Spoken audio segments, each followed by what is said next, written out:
Chapter 8. The Audiencia and the Governor, Conflicts of Jurisdiction. Although it may be said that the relations of the governor and the Audiencia were comparatively peaceful and harmonious throughout the history of the Philippines, there were many conflicts of jurisdiction, and these struggles for power assume great prominence on account of their bitterness. An investigation of the principles underlying them and the arguments advanced by the contending parties will go far towards explaining the relationship of the Audiencia with the governor.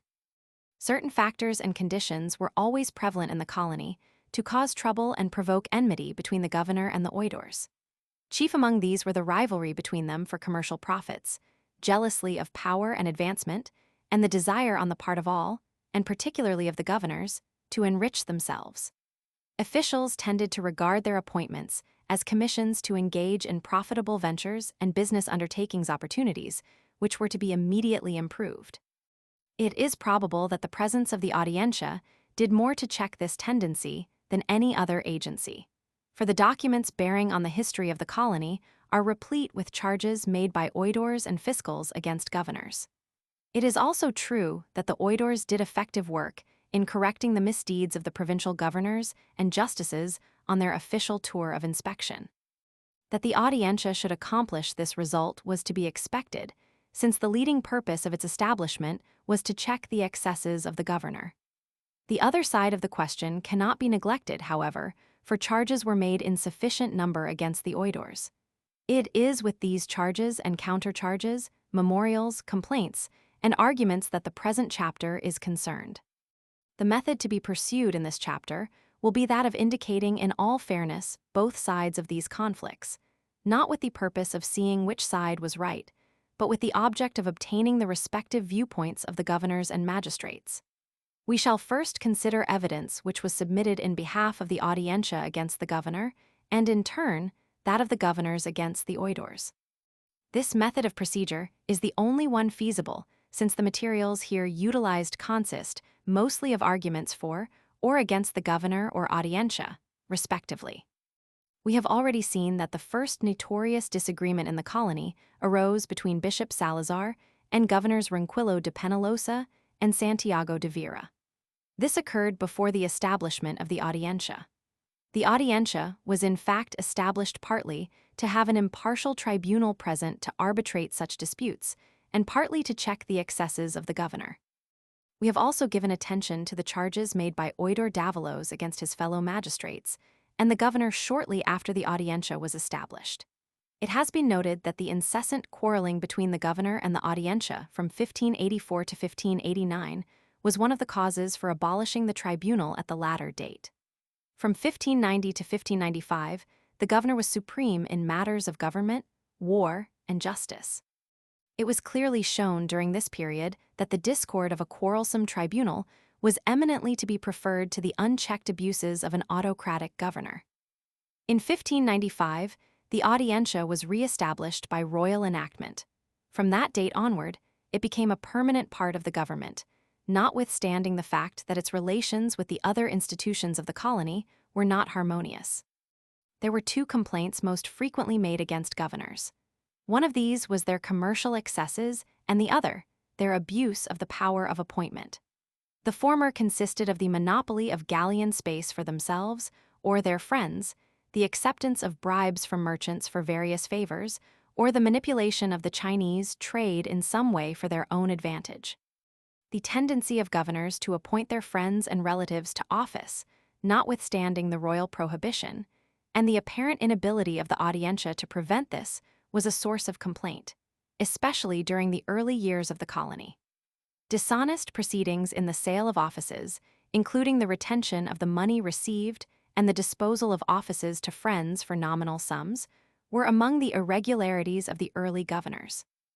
These abuses the magistrates often knowingly permitted in return for some favor allowed them by the governor.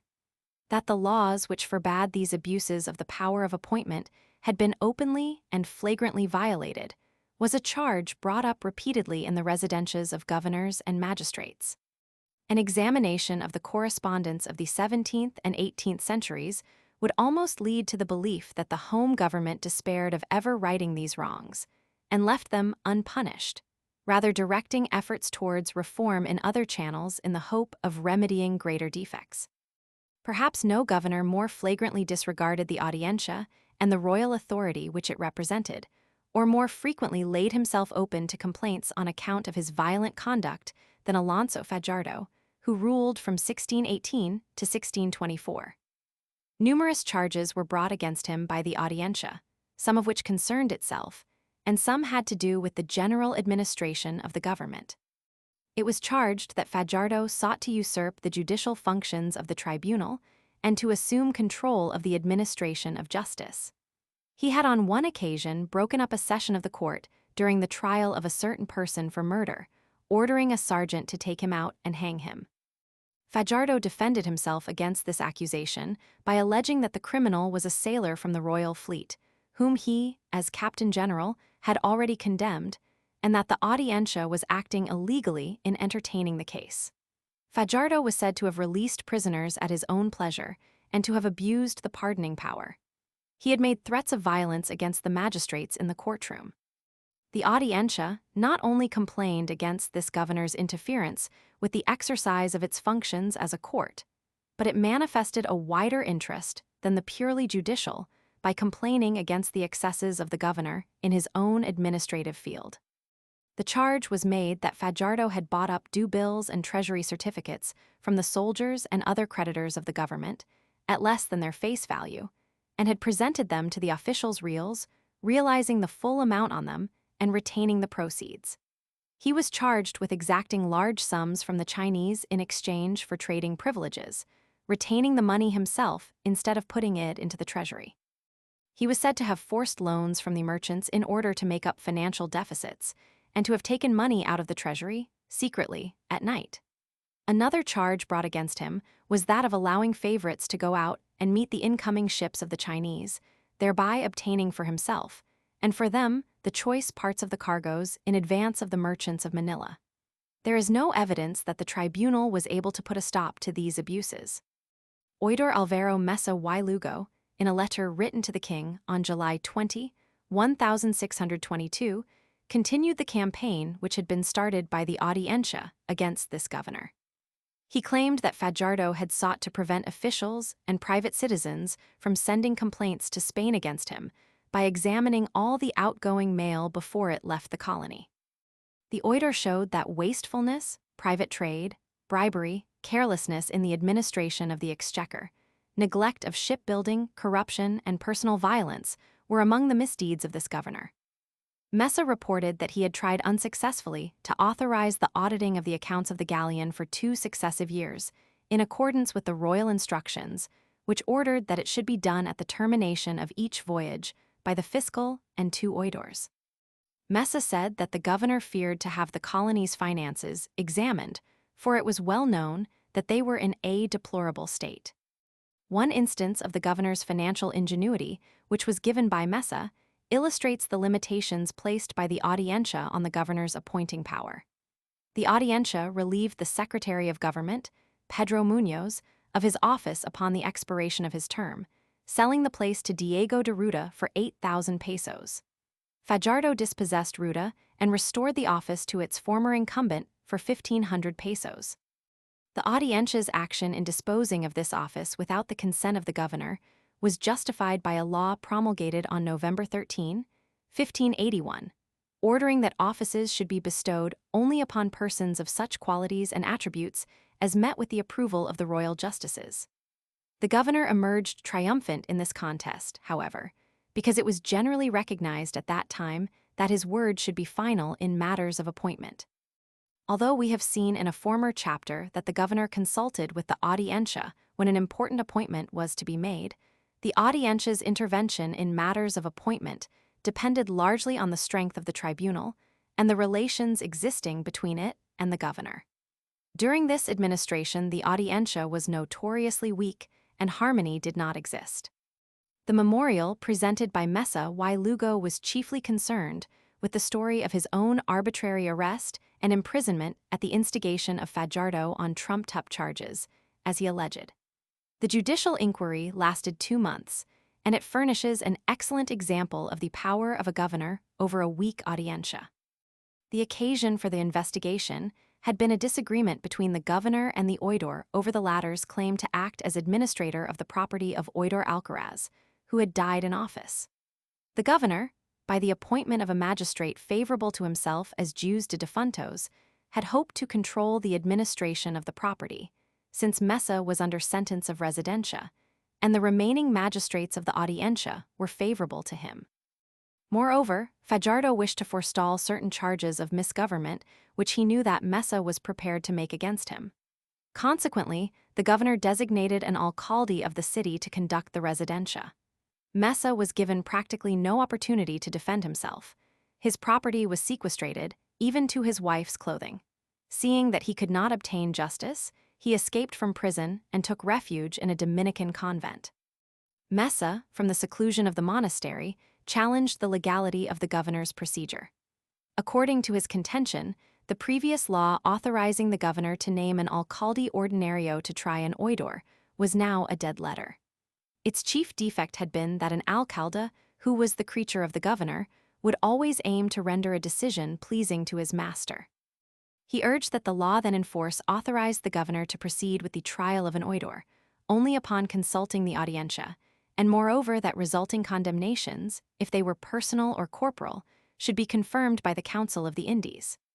Mesa therefore claimed that the governor had no authority to proceed with this case alone, since those nearest your majesty, as are the auditors oidors, cannot be imprisoned or proceeded against except by your majesty or the royal council, or by your order. The oidor then proceeded to show the extent to which, in his opinion, the governor might intervene in the sessions and proceedings of the audiencia. He wrote, "The president, in virtue of his superintendency over the audiencia, may ordain to the auditors what may be the just and reasonable in matters that pertain to the government and its conservation, and even in the heated arguments that are wont to arise between the auditors, has authority, in case the nature of the affair might require it, to retire each auditor to his own house, until they make up the quarrel, and, should he deem it advisable, he may inform your majesty. For the ordinance does not say that the president and alcaldes shall proceed, arrest, sentence, and execute justice in criminal cases affecting the auditors. This is the interpretation which Mesa placed upon the law giving authority over the trial of magistrates of the audiencia to the governor." Mesa then proceeded to discuss other matters relative to the respective spheres of the governor and audiencia. The governor had broken open the chest of the audiencia, extracting a large sum and spending it without accounting for the expenditure and without any beneficial results. He was guilty of 4 murders, one of his victims being his wife. The audiencia should be empowered to try him for these crimes, but it lacked jurisdiction. During his term, Fajardo had exercised such absolute power that justice had been paralyzed, and litigants were holding back their suits from trial because justice could not be obtained in the audiencia. The governor had sent from the islands more than 1,000,000 pesos in goods and money, all of which he had obtained through fraudulent and illegitimate means. The governor had quarreled finally with the oidors who had remained faithful to him. One of these had become incapacitated through sickness, while the other had taken refuge in a Jesuit convent. The audiencia was thus dissolved. The governor, feeling the need of a tribunal, withdrew the charges against Mesa and ordered the latter to come back and resume his office. The oidor complied, but his hostility toward the governor had in no way abated. Mesa concluded his memorial with the request that a visitor should be sent to the colony to investigate the charges which had been made against the governor, and at the same time to restore the audiencia to its rightful position in the colony. He stated his conviction that the office of governor should be abolished, and that the audiencia should be empowered to act in his place.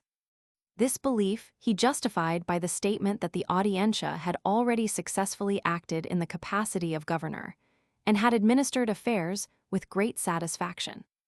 The power which the governor had of imprisoning and chastising magistrates of the audiencia who dared to oppose him enabled him to emerge victorious in his struggles with that body. He was even able to completely suppress the audiencia. Nevertheless, he was obliged, through the need of the tribunal which he had vanquished, to restore it again, although it was opposed to him. In no less than 3 cases, governors, in order to comply with the law requiring that there should be at least one oidor of royal appointment, were obliged to restore to the Audiencia magistrates who had formerly been under arrest. Being in possession of all the powers of an executive, the governor was usually able to reduce the Audiencia to subserviency, unless the dispositions of the opposing oidores were such that they would not submit. On the whole, the Audiencia seemed unable to check the excesses of the governor, by virtue of its authority, and the oidores were obliged to confine themselves to protests and appeals to the king. These, only after years of delay, effected the removal or punishment of the governor and the appointment of another to continue his excesses. The complaints which Mesa made on this occasion resulted in bringing to the islands a visitor who conducted a lengthy, though somewhat tardy, investigation.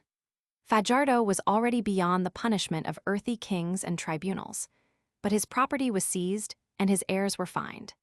Aside, however, from the removal of various of Fajardo's subordinates, the government was but little better for the protestations and appeals made by the Audiencia.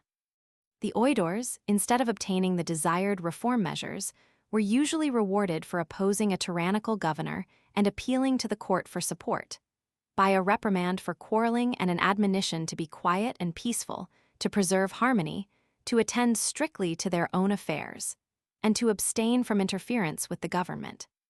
Indeed, judging from the many similar replies which the oidores received in answer to their charges against governors, it appears that the preservation of harmonious relations between the officials of the colony was much more important than good government.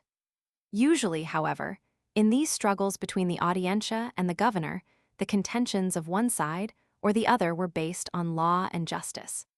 The effectiveness of the Spanish colonial government would have been greatly increased had the Council of the Indies taken advantage of these opportunities to investigate the principles at stake and support the right side, rather than by issuing impotent injunctions and remonstrances.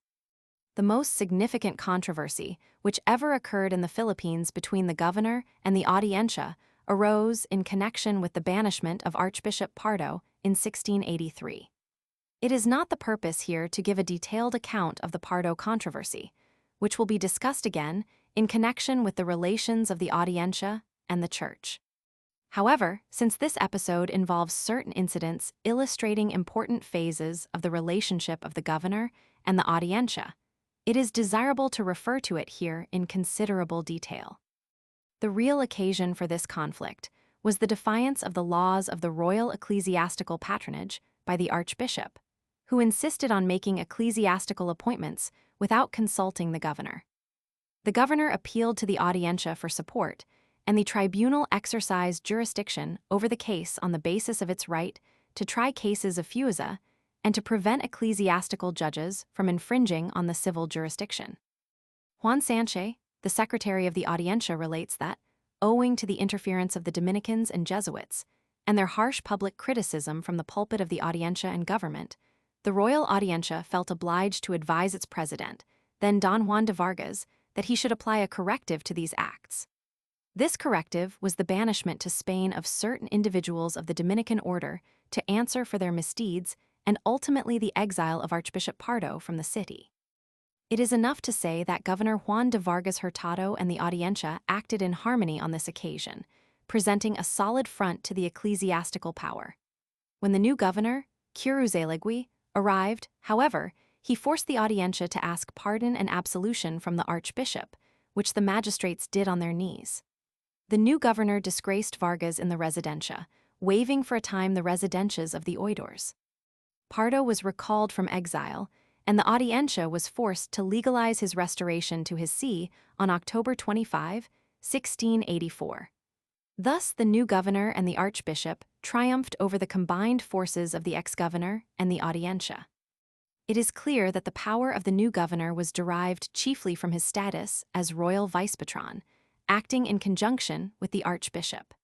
This power Vargas had formerly employed in cooperation with the Audiencia, and thereby both had gained their victory over the prelate before the arrival of the new governor. Curuzelegui used the same authority to recall Pardo, and in so doing, he was probably the only governor in the history of the islands who ever supported a prelate against the advice of the Audiencia. The combination of a governor and an Audiencia was much more frequent, as we shall see. The position of the governor was strengthened, also, by his commission to conduct the residencia of Vargas, and the respect which the Audiencia had for him was increased by the fact that in judging the ex-governor's misdeeds, he was also authorized to hold the oidores responsible for all their official opinions and acts in acuito with the disgraced governor. Another source of the governor's strength was to be found in the royal instructions which he carried with him to stop the quarrels previously existing in the colony. The oidores very prudently submitted to the new governor, and therefore, for a time, they were patronized by the latter, who utilized their intimate knowledge of local affairs to aid him in obtaining control of the government and familiarizing himself with it. Meanwhile, he literally held the residencia over their heads. The attitude of the new governor toward the Audiencia during the first 6 months may be described as conciliatory. That he did not act with entire independence of it is attested by the fact that when Vargas appealed to the tribunal against the ecclesiastical penalties imposed by the archbishop, the governor signed the act ordering the absolution of his predecessor. When the archbishop persisted in his intention to humiliate Vargas on the ground that the Inquisition demanded such action, the new governor threatened again to expel the prelate if he did not desist. His pacificatory efforts also resulted in a temporary cessation of the hostility between the archbishop and the Audiencia. He held private conferences with the oidores, manifesting repeatedly his determination to proceed harmoniously with them. As a result of this treatment, the magistrates were emboldened to urge that the return of the prelate was contrary to law and inconsistent with all precedent. Finally, unable to resist the pressure exerted by the archbishop, and obtaining advance information of the royal condemnation of the Audiencia for its acts in the banishment of Pardo, the governor arrested, imprisoned, and exiled the magistrates, temporarily reconstituting the tribunal with local and more subservient members. Curuzalegüi's proceedings were thenceforth as high-handed as they had formerly been conciliatory, and from that time onward, the residents of the colony were subjected to the rule of an absolute governor, aided by an unscrupulous and vindictive prelate and a subservient Audiencia. Just before his imprisonment, Magistrate Bolivar, in a letter to the Minister of the Indies, described the chaos existent in Manila as follows. Here there is no will, save that of a governor, since he is absolute, we all had to acquiesce, under compulsion and pressure, in the restitution of the archbishop. To state the case in few words, the archbishop does whatever suits his whim, without there being anyone to restrain him. Fray Luis Pimentel, a Jesuit, in a letter which he wrote to a friend, stated that the arrest of the oidores by the governor had been inspired by personal spite and a desire for revenge. He had desired to punish magistrates Viga and Bolivar, particularly for their opposition to him in matters of administration and in his trading schemes. The governor was also said to have been actuated by a suspicion that these oidores had formulated elaborate charges of misgovernment against him, and he desired to prevent these complaints from reaching the king. Pimentel proceeded to relate that the governor then found himself embarrassed without the aid of an Audiencia and had accordingly formed another of his own selection. This body was careful to execute the governor's will in every particular. Consequently, there was no check on his misrule. This new Audiencia approved all the acts of the archbishop and refused to entertain the appeals of the ex-governor. Royal decrees were dispatched against the preachers Jesuits, who zealously proclaimed from the pulpits the arbitrary and malicious character of the recent acts, and the Dominicans alone had the privilege to utter whatever absurdities they pleased in the pulpits. No authentic statement of the evil deeds of these years can be sent to the court, for the scriveners are intimidated and will not give official statements of what occurs, except what may be in favor of the governor and the archbishop. Item, this is written in much distrust and fear, on account of the numerous spies who go about prying into and noting everything that is done. Pimentel stated that the archbishop, who was a Dominican, had used this rupture between the governor and the Audiencia, and the favor of the governor, particularly, as an occasion and pretext for imposing on the Jesuits and Franciscans. He had deprived them of their lands and parishes, and had obtained many favors for the Dominicans and Augustinians at the expense of the rival orders. It seems as if the governor had come to the islands, Pimentel wrote, for nothing else than to encourage the Dominicans in their rebellious acts, to trample on the laws, to abolish recourse to the royal Audiencia, to sow dissension, to be a tyrant, to disturb the peace, and to enable the archbishop to secure whatever he wishes, even though he imposes so grievous a captivity on the Commonwealth. The Pardo controversy and its consequences show the extremes to which a weakened Audiencia was reduced on occasion by a new governor who came to the islands, armed with recent royal decrees instructing him to bring about peace and order. Curuzelegui, assisted by the royal visitor, who bore instructions even more recent than those of the governor, imprisoned and exiled the oidores, confiscated their property, and brought about their ruination and death. He then appointed another Audiencia of his own choice. All these acts were strictly legal and in accordance with his instructions. The governor's conduct before the appointment of the visitor was more lenient and tolerant than afterwards. This shows that he realized the necessity of fulfilling the royal will, the policies of which were entrusted to Valdivia for execution, even at the expense of harmony with the local tribunal.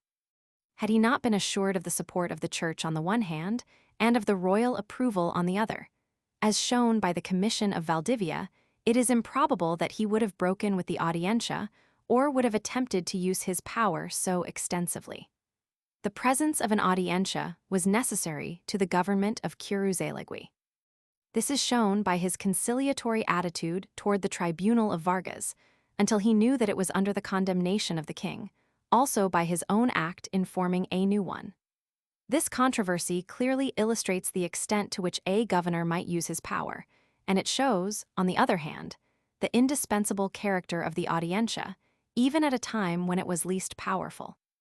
Curuzelegui, in the name of the king, completely obliterated the legally constituted Audiencia, appointing another to serve until it could be legalized by regular appointment. Chronologically speaking, the next great struggle which throws light on the subject which we are considering occurred during the administration of Governor Bustamante, 1717-1719. The Audiencia was reduced to a deplorable state of helplessness and inefficiency on this occasion, and the circumstances surrounding its relationship with the governor were in many ways similar to those which have been described. For a period of 2.5 years antecedent to the coming of Bustamante, the government of the Philippines had been nominally in the hands of the Audiencia, but in reality under the control of the senior magistrate, Torralba. One of the first acts of Bustamante, after his arrival in the islands, was to take the residencia of Torralba, and this investigation led him to make serious charges against the other magistrates. In the residencia which followed, the finances of the colony were found to be in bad condition, and all the officials of the civil government, as well as many of the churchmen, were discovered to be deeply interested in private trade, to the neglect of their duties and to the detriment of the government. Large amounts of money were found to have been smuggled without permission into the colony on the galleon from Mexico. The accounts of the Treasury Department were discovered to have been loosely kept, and many of the officials, including magistrates of the Audiencia, were found to be serving without financial guarantees.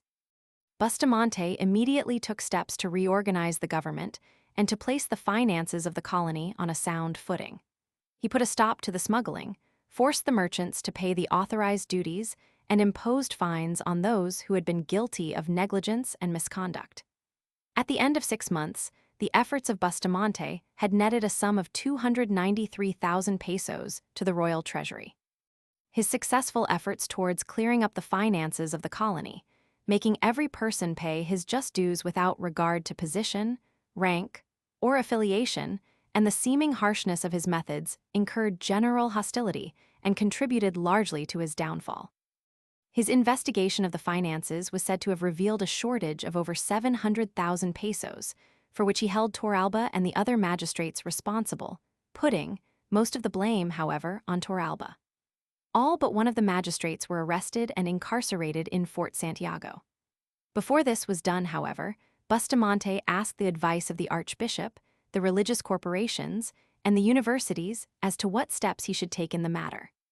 He recognized that he would be seriously embarrassed without an Audiencia, but the investigations which he had made showed that all of the oidores were guilty of misappropriation of the government funds. Would he be justified in forming an Audiencia of his own selection, composed of duly qualified lawyers, with one minister of royal designation remaining.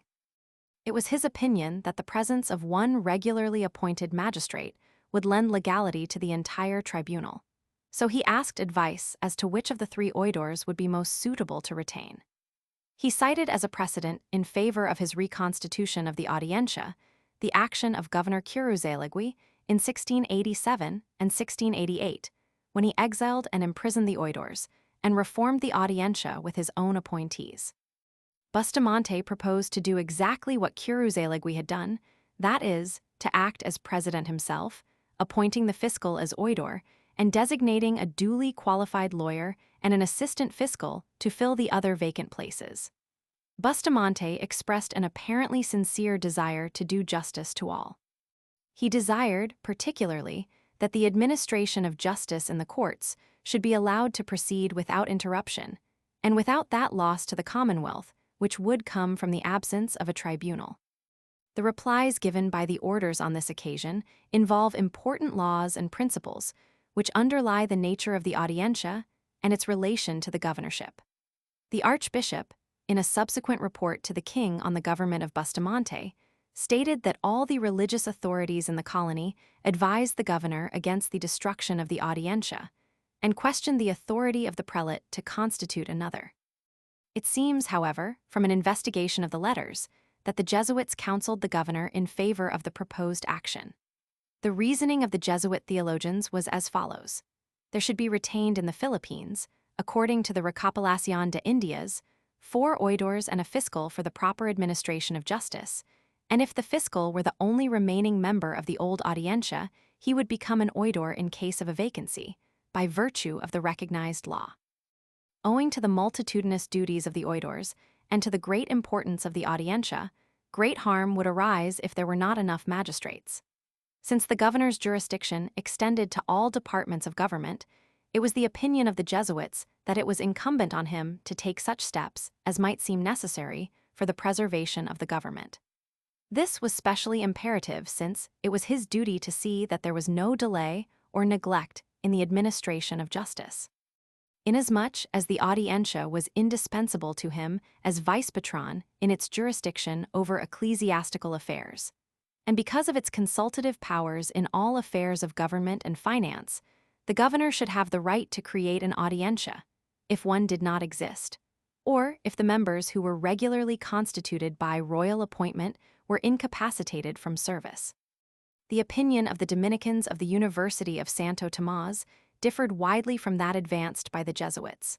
Their advice coincided with that of the Archbishop, being to the effect that it would not be convenient to qualify one of the ministers alone, but that all of them should be restored to the Audiencia. This meant that Bustamante should recede from his position, remove all the oidores from prison, and accept them as an Audiencia. If the 3 oidores deserved punishment, it would be unfair to the remaining 2 magistrates to exempt one, and such action would lay the governor open to charges of inconsistency and favoritism. The Dominicans contended that only the king and council could suspend or remove oidores, and that such power was not given to any other authority, not even to a viceroy.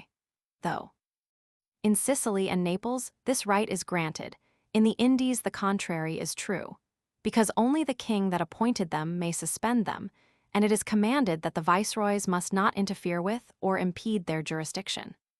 The Dominicans were of the opinion that the governor had authority to discipline the oidores, but in so doing he could not go so far as to remove them from the tribunal unless commanded to do so by the Council of the Indies.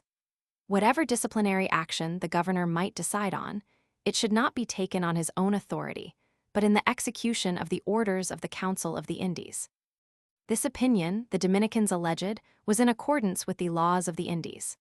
They cited, in support of their argument, an instance in which the king reproved Galvez, the viceroy of New Spain, because, without the authority of the council, Galvez had suspended a magistrate of the Audiencia of Mexico, whom he should have honored, and to whom he should have accorded the treatment of a colleague. The Dominicans expressed the opinion that the prosperity of the islands and the welfare of the government depended on the Audiencia, and though it might be desirable to remove the oidores for personal guilt, it could not be done in this case without wrecking the entire government. The king, himself, had shown respect for the inviolability of the Audiencia, when, in 1710, he had judged all the ministers to be equally guilty of not having fulfilled the laws and ordinances on the occasion of the coming to the islands of the Patriarch of Antioch, satisfying himself with the removal of the decano only and allowing the other magistrates to remain. Disregarding the advice of this learned body, turning a deaf ear to the protestations of the archbishop, and heeding only the counsel of the Jesuits, which was more favorable to his wishes, Bustamante proceeded to execute his own will in a manner which proved distasteful even to the order whose advice he was following. He arrested and imprisoned the guilty magistrates and created a new tribunal out of his own clientele, leaving only Villa, a former magistrate, in office. The latter protested against the action of the governor and retired to the convent of Guadalupe near Pasig. Informed that there was a conspiracy against his life and needing the counsel of some person or persons on whom he could rely, Bustamante was well-nigh desperate. His government, as it then stood, lacked the complexity of legality which the presence of one oidor of royal nomination would have given it. In order to remedy this defect, he released Torralba, the guiltiest of the former magistrates, and the man under arrest for the defalcation of 700,000 pesos of the king's revenue. Torralba's crimes had been notorious, and the act of Bustamante in associating himself with a person of the unsavory reputation and the unpopularity of Torralba not only divorced him from whatever popular sympathy he might have had among the residents of the colony, but it aroused the hostility and antagonism of the Jesuits who had been heretofore the governor's friends. Aside from the unfortunate character of the act, it was also illegal, being contrary to the law which directed that in case an oidor were suspended from his place, he should not be restored without the consent of the king and the Council of the Indies. The newly constituted Audiencia busied itself at once with the task of government. Archbishop de la Cuesta, among others, questioned the legality of the tribunal's opposition to the excommunication of its members. He was arrested by the governor, and then arose the contest which culminated in the murder of Bustamante, in the suppression of his Audiencia, and in the first officially recognized government by a prelate in the Philippines. The archbishop reappointed all the former magistrates to office, with the exception of Torralba, and the misdeeds of the government of Bustamante were saddled upon the ex-magistrate. Two noteworthy considerations stand out prominently in connection with this struggle. First, the influence of the governor over the Audiencia and his power to deprive regularly appointed magistrates of their positions and to constitute a new Audiencia if he chose, notwithstanding the prohibition of the laws, and, second, the complete control by a governor over an Audiencia which he had created. It is not necessary to state that the Madrid government discredited all the later acts of Bustamante's administration, including the recall of Torralba, who was a self-confessed criminal under arrest, when restored by the governor. There is nothing to show, however, that the king disapproved of the acts of Bustamante in creating a new Audiencia, unless it were the royal approval of Cuesta's act of reconstituting the old tribunal. Torralba, in his residencia, was made to suffer for all the misdeeds of his government, in reality that of the Audiencia, Torralba being decano, 1715-1717, as well as for those of Bustamante, 1717-1719. The Audiencia, after it had been reconstituted by the archbishop-governor, neglected to investigate the causes of the governor's death, alleging as a reason that this proceeding will greatly disturb the community, that to proceed against these persons will be to cast odium on and grieve nearly all the citizens, since the commotion was so general, that all those who went out on that occasion did so in defense of the ecclesiastical immunity, the preservation of this city, the self-defense of its inhabitants, and the reputation of the nation, and that to carry out this plan would be likely to cause some disturbance of the public peace. In a word, the influence of the archbishop was sufficient to keep the Audiencia from undertaking a formal investigation of the causes of the governor's death. It was quite generally recognized that the murder had been committed in the interests of the prelate, probably by an assassin who had been in his pay or in that of his friends, the Jesuits. This is another illustration of the subserviency of the Audiencia to the governing power. On this occasion, a churchman, who had actively participated in the removal of his predecessor. An interesting though ineffective protest was made by the Audiencia against the appointment of José Basco y Vargas as governor of the Philippines in 1778. A communication was sent to the court describing the abject state into which the king had degraded the Audiencia by subordinating it to a man whose title and rank as captain of frigate gave him only the right to be addressed as you, while each of the magistrates enjoyed the title of lordship. The council rejected the complaint as an absurdity, after which certain oidores conspired to bring charges against Basco y Vargas, to arrest him and to make Serio governor. The latter had been ad interim governor after the death of Anda, and he was at that time the beneficiary of the title and position of segundo cabo, or second in command of the king's forces in the islands. Serio refused to join the magistrates in their revolt against the governor. Basco y Vargas was informed of their treason, and it is significant that he complied with the royal laws, not by attempting to punish the offenders himself, but by sending the recalcitrant magistrates to Spain where they were dealt with by the Council of the Indies. This was only a prelude to the discord which existed throughout the administration of this able governor. The king was obliged to issue special cedulas on various occasions, ordering a cessation of the perpetual discord. Basco y Vargas formed a society for the advancement of the economic interests of the islands, and in that, as well as in his successful organization of the profitable tobacco monopoly, he was opposed by the Audiencia. The tribunal claimed that the governor was limiting its sphere of authority in inaugurating these reforms.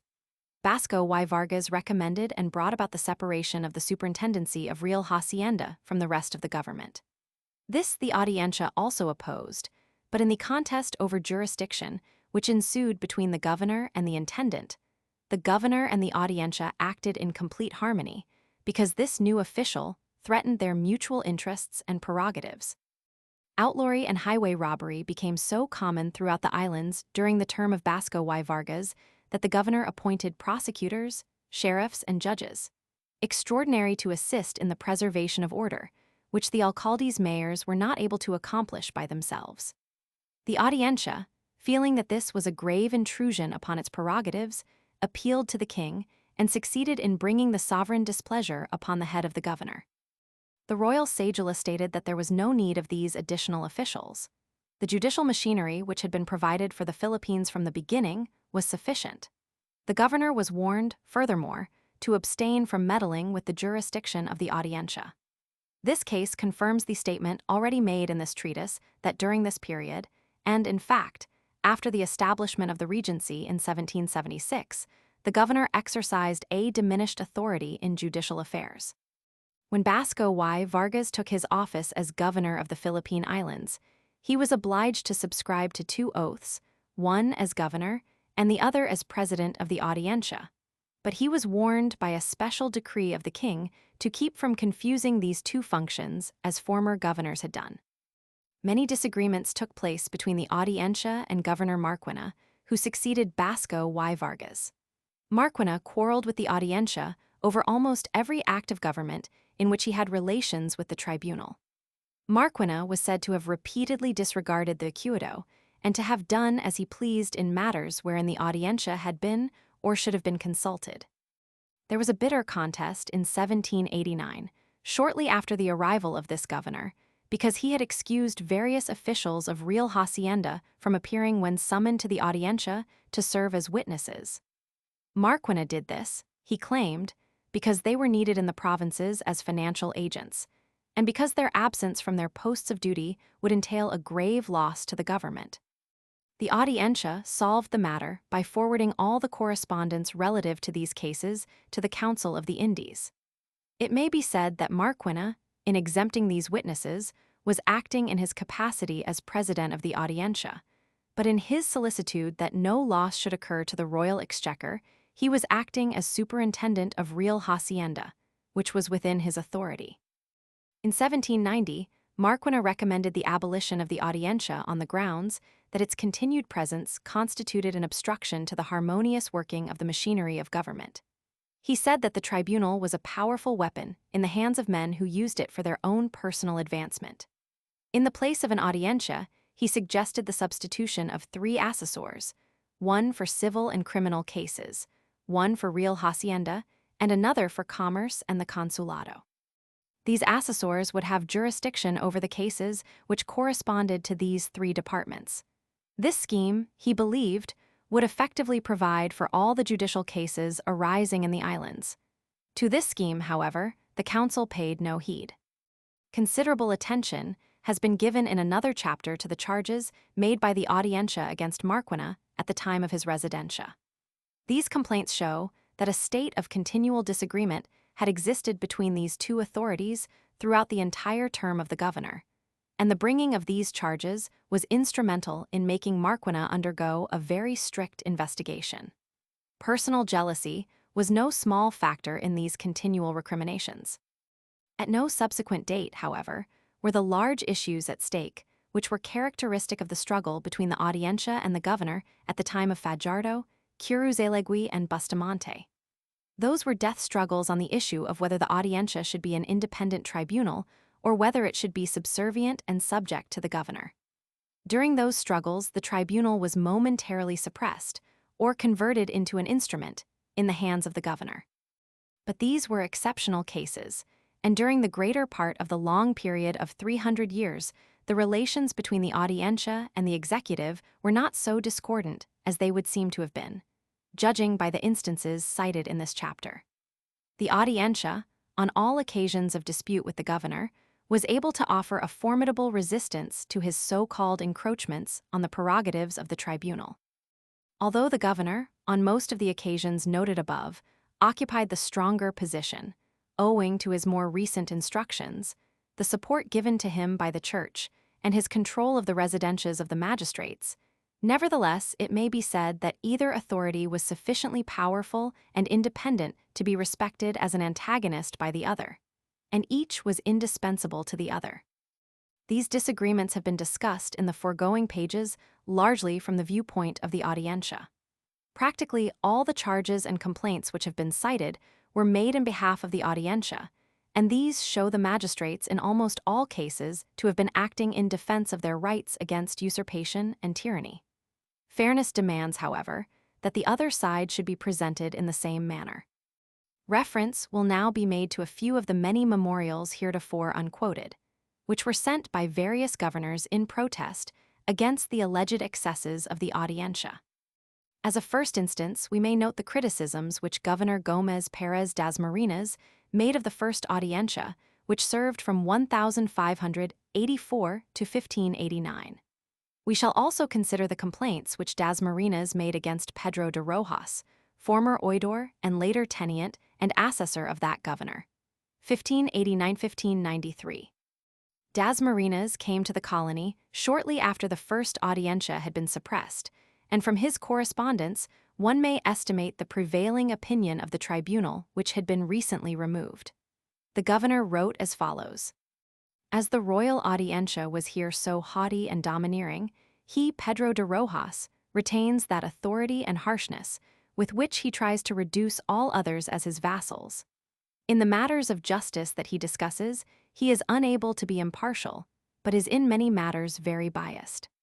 This is because of his trading and trafficking, which the president and all the auditors, oidors, carried on from the time of their arrival and with so great avidity, trying to secure it all to themselves, that I find no rich men here beside them. This is the reason why Rojas and the auditors opposed the pencada in order that the consignments of money sent by them to China might not be known, which, at last, have come to light." The governor charged the Audiencia, moreover, with having opposed the 3% tax levied for the construction of the city wall. Indeed, he accused the magistrates of having influenced the friars to oppose all his acts as governor. He referred to the commercial excesses of the oidors, saying, "If the matter of inspection and the residencia held here had fallen to my order and commission, as it fell to that of the viceroy of Nueva Espana, I would have proved to your majesty the investments of past years." He concluded with the statement that Rojas had been so busy with gain that he had been unable to attend to his other duties. He was puffed up with the authority and name of auditor, i.e., oidor. He protested against the transfer of Rojas to an office in Mexico. "For," he wrote, Such men go delighted with their interests and gains from trade here. They are fettered and biased by their relations with the trade of this country. Thus, we see that even this early in the history of the islands, the oidores as well as the governors were accused of a predominating interest in commercial affairs. Governor Pedro de Acuna recommended the suppression of the Audiencia in 1604, although he said that he had had no serious trouble with that tribunal. His chief reason in favoring its removal was that an appreciable saving would be realized thereby. The Audiencia was, moreover, very unpopular in Manila. He alleged that the name of oidor was so odious that it was in itself an offense. He stated that affairs had come to such a pass that, because I, in conformity to what your majesty has ordered, have attempted to maintain and have maintained amicable relations with the auditors, and have shown, on various occasions, more patience and endurance than the people considered right, and more than seemed fitting to my situation, in order not to give rise to scandal.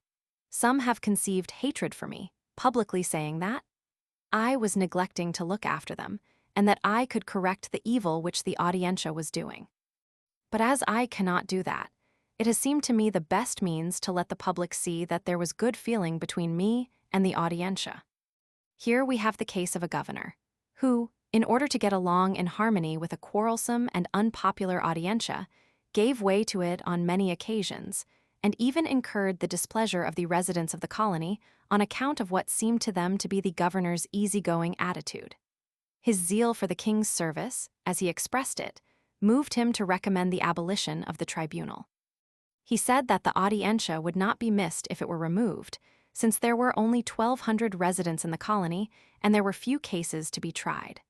Most of the suits arising in the islands could be adjudicated by the alcaldes ordinarios and appeals could be sent to Mexico.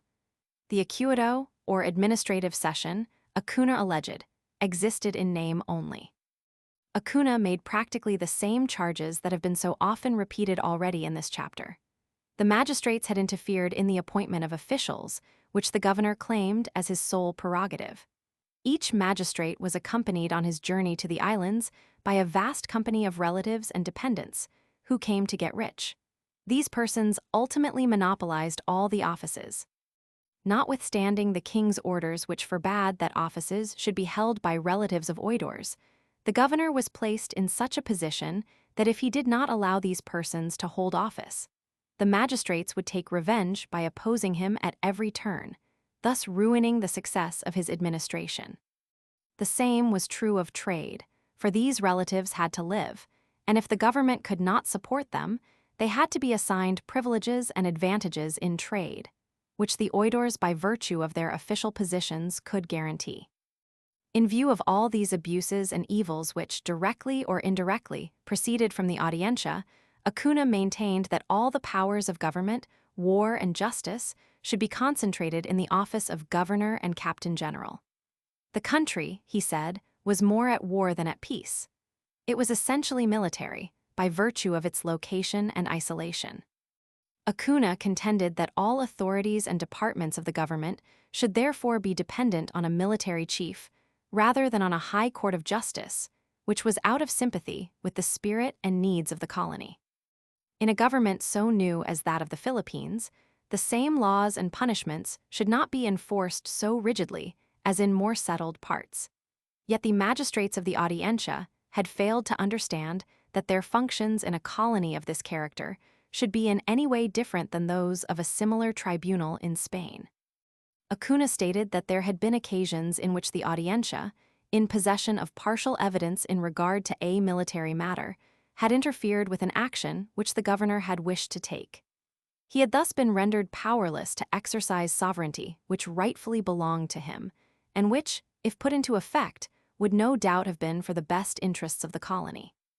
In addition to the above representations, the governor laid great stress on the financial advantages which would be derived from a suppression of the tribunal.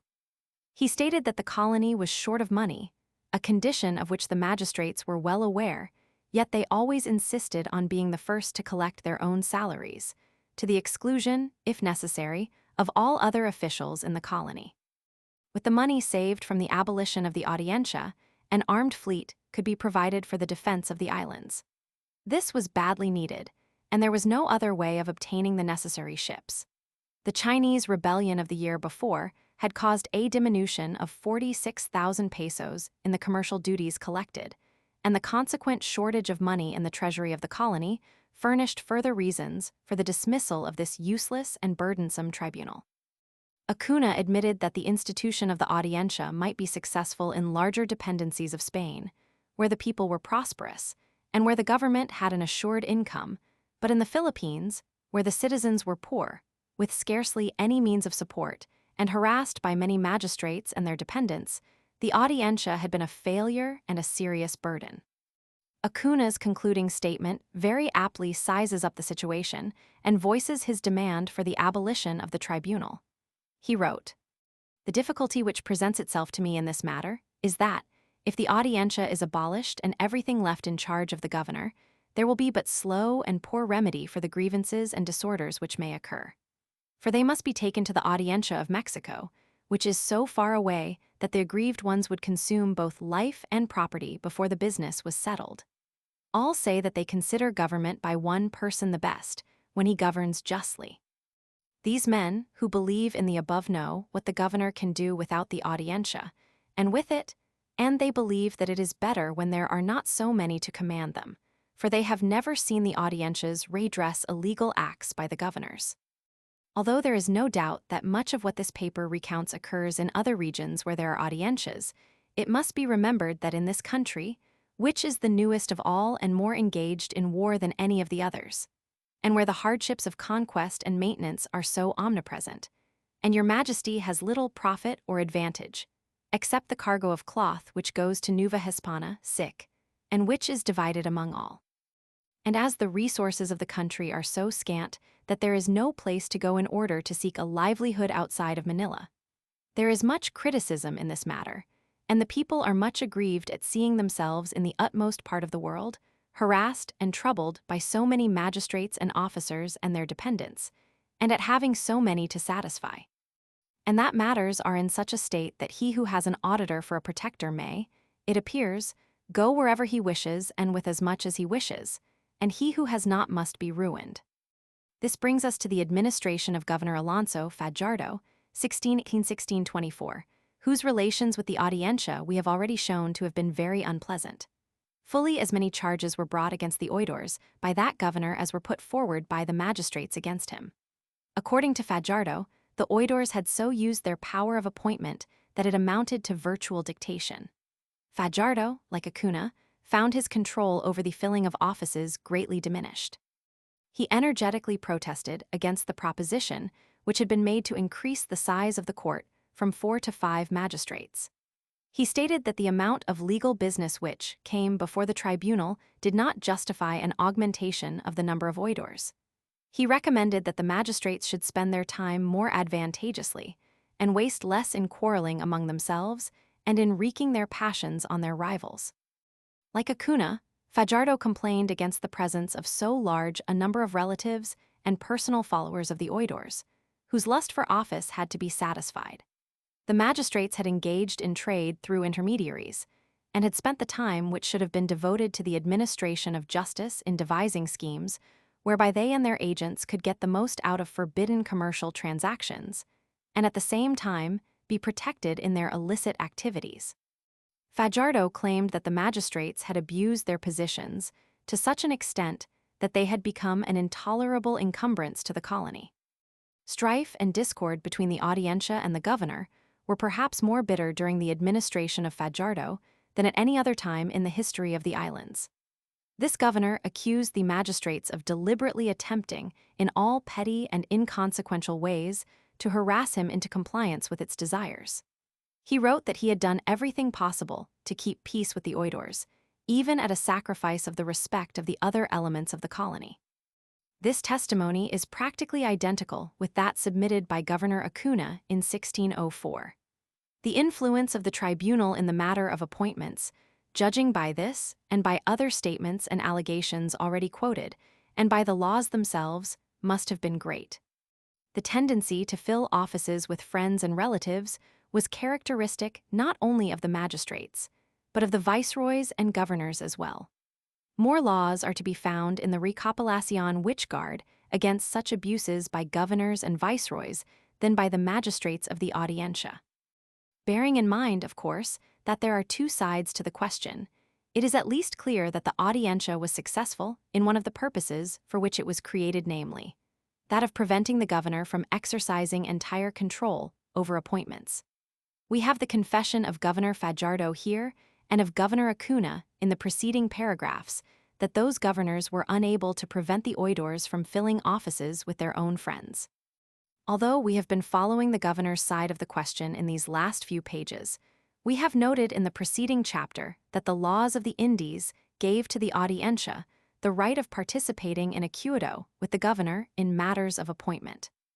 Governor Fajardo's method of referring matters to the Audiencia for advice is interesting. Instead of submitting questions to the acuerdo for the general advice and opinion of all the oidores, he was said to have sought to escape the obligation of acting in accordance with the advice given him, by asking the oidores for their individual opinions concerning matters on which he desired advice. The Audiencia took exception to this method of procedure, alleging that he was thus escaping the responsibilities of the acuerdo. Fajardo defended himself against the accusation by the statement that the oidores met together so seldom that he had been unable to submit questions to the magistrates collectively in accordance with the law. Fajardo also complained against the failure of the oidores to comply with his instructions in regard to the inspection of the provinces. He stated that the magistrates disliked to bestir themselves from their inactive and indolent lives amid the comforts of Manila, and no inspections had been made during the 3 years prior to the date of this letter. Philip Roman III, without raising his voice in indignation or decreeing any punishment upon those officials who had refused to execute his decrees, mildly solicited that they should devote their care and attention to the matter in the future. He remonstrated that this was the only way in which the facts relating to the country and to the interests and needs of its people could be ascertained.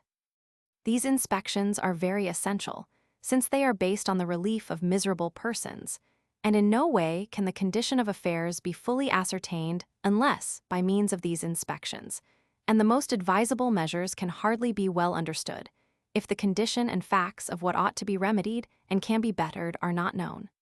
Hence, I again charge you to pay especial attention to these inspections. The Audiencia is commanded to observe the orders that you shall give in your capacity as president, so that each auditor, when it concerns him, may observe his obligations and go out on the inspections. In reply to these observations, the council ordered Fajardo to make recommendations for the reform of the government, stating that such suggestions as he would make would be duly considered and observed. On his arrival in the islands, Fajardo, as yet unfamiliar with the duties and conditions of his office, expressed his unwillingness to recommend the entire abolition of the Audiencia, preferring to have present a council which he could consult regarding the problems of his new office. The tribunal in the Philippines was probably not so important as were those in Spain, under the immediate supervision of the king, where, as he expressed it, one obtains strict justice, administered by upright and holy men the people, here considering that those who are farthest from meriting that name are those who are farthest from the presence of your majesty and your royal counselors. In what pertains to me, I do not petition you for anything in this matter, since in no respect can it be ill for me to have someone to consult, and who will relieve me in matters of justice. Fajardo's act in forming a new Audiencia, after he had suppressed the real one, shows that the Audiencia was essential to him in the two particulars mentioned by him in the above letter. That his attitude towards this question was somewhat altered by 3 years' experience as governor of the Philippines is shown in his memorial of July 21, 1621. On this occasion, Fajardo argued against the continuation of the tribunal, showing himself to be of the same opinion as Acuna, who, it will be remembered, contended that because the colony was military in character, there should be one person to control affairs, without any interference whatsoever. He wrote, "I beg your majesty that while it shall last, the war, you may be pleased to discontinue the Audiencia here, as it is this that most hinders and opposes the administration and the government. This is the enemy which most afflicts this commonwealth, and most causes dissensions, parties, factions, and hatred between the citizens, each auditor persecuting those citizens who are not wholly of his own faction, especially those who extend aid and goodwill toward the governor, against whom, as it seems, they show themselves always in league. They always make declarations of grievances, because they are not each one given, as used to be and is the custom here, whatever they may ask for their sons, relatives, and servants, and they habitually discredit the governor by launching through secret channels false and malicious reports, and afterward securing witnesses of their publicity. They even, as I have written to your majesty, manage to have religious and preachers publish these reports, to which end, and for his own security, each one of the auditors has formed an alliance with the religious order which receives him best. He summarized as follows: I consider this government much more difficult with the auditors of this Audiencia than it is or would be even if there were more war. For that war which they cause within its boundaries appears beyond remedy, on account of their abilities and rank. An abundance of evidence exists on both sides of this controversy, letters of complaint against the governor and charges against the oidores by the governor.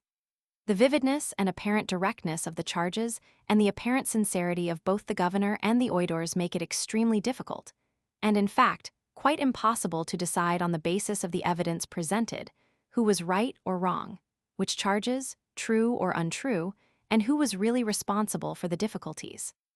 It would appear that the king was prone to sympathize with the governor rather than with the Audiencia, for in practically all cases, the decision of the sovereign was adverse to the tribunal. The fact that the governor was the royal representative was probably a large factor in securing him the support of the home government. Yet, on the other hand, the Audiencia was in the same sense the royal tribunal. Governor Fajardo affords an example of a successful military man who, having won fame for himself in the wars of the continent, but without legal knowledge or administrative experience, was called to the government of a distant and isolated colony, with the responsibility of continuing in harmonious relations with a hostile civil and judicial tribunal on the one hand, with whose powers and functions he was not familiar, and an equally hostile religious institution on the other. Men of military training usually had great contempt for the abilities and good intentions of priests and lawyers in those days, and it was frequently evident, both by their actions and by their own confessions, that conquistadores of the stamp of Fajardo, Acuna, and Corcura were little fitted for the exercise of administrative and governmental functions, however useful they might be in adding to the domain of the Spanish Empire. Thus, there being present in the colony a tribunal of trained lawyers who were at the same time capable and experienced administrators, the governors became accustomed to rely on them for advice and assistance, in compliance with the commands of the laws of the Indies. As one governor of military tastes and training succeeded another, each lacking administrative ability and experience, the Audiencia came to assume an increased share in the governmental activity of the colony. This tendency was accentuated by the fact that the governor was absent from the capital city on campaigns of conquest and defense a large share of his time. Ability as a soldier and commander was always the chief criterion for the selection of a governor and captain general, and military affairs were given more attention by far than matters of administration. Spain's policy of selecting soldiers instead of administrators for the post of governor went far towards making the Audiencia more than a court of justice, and towards giving it a share in the executive functions of government. This tendency was also furthered by the fact that the Audiencia came to assume the entire administration on the death or absence of the governor, a power which it did not always exercise well, but which it always relinquished with reluctance.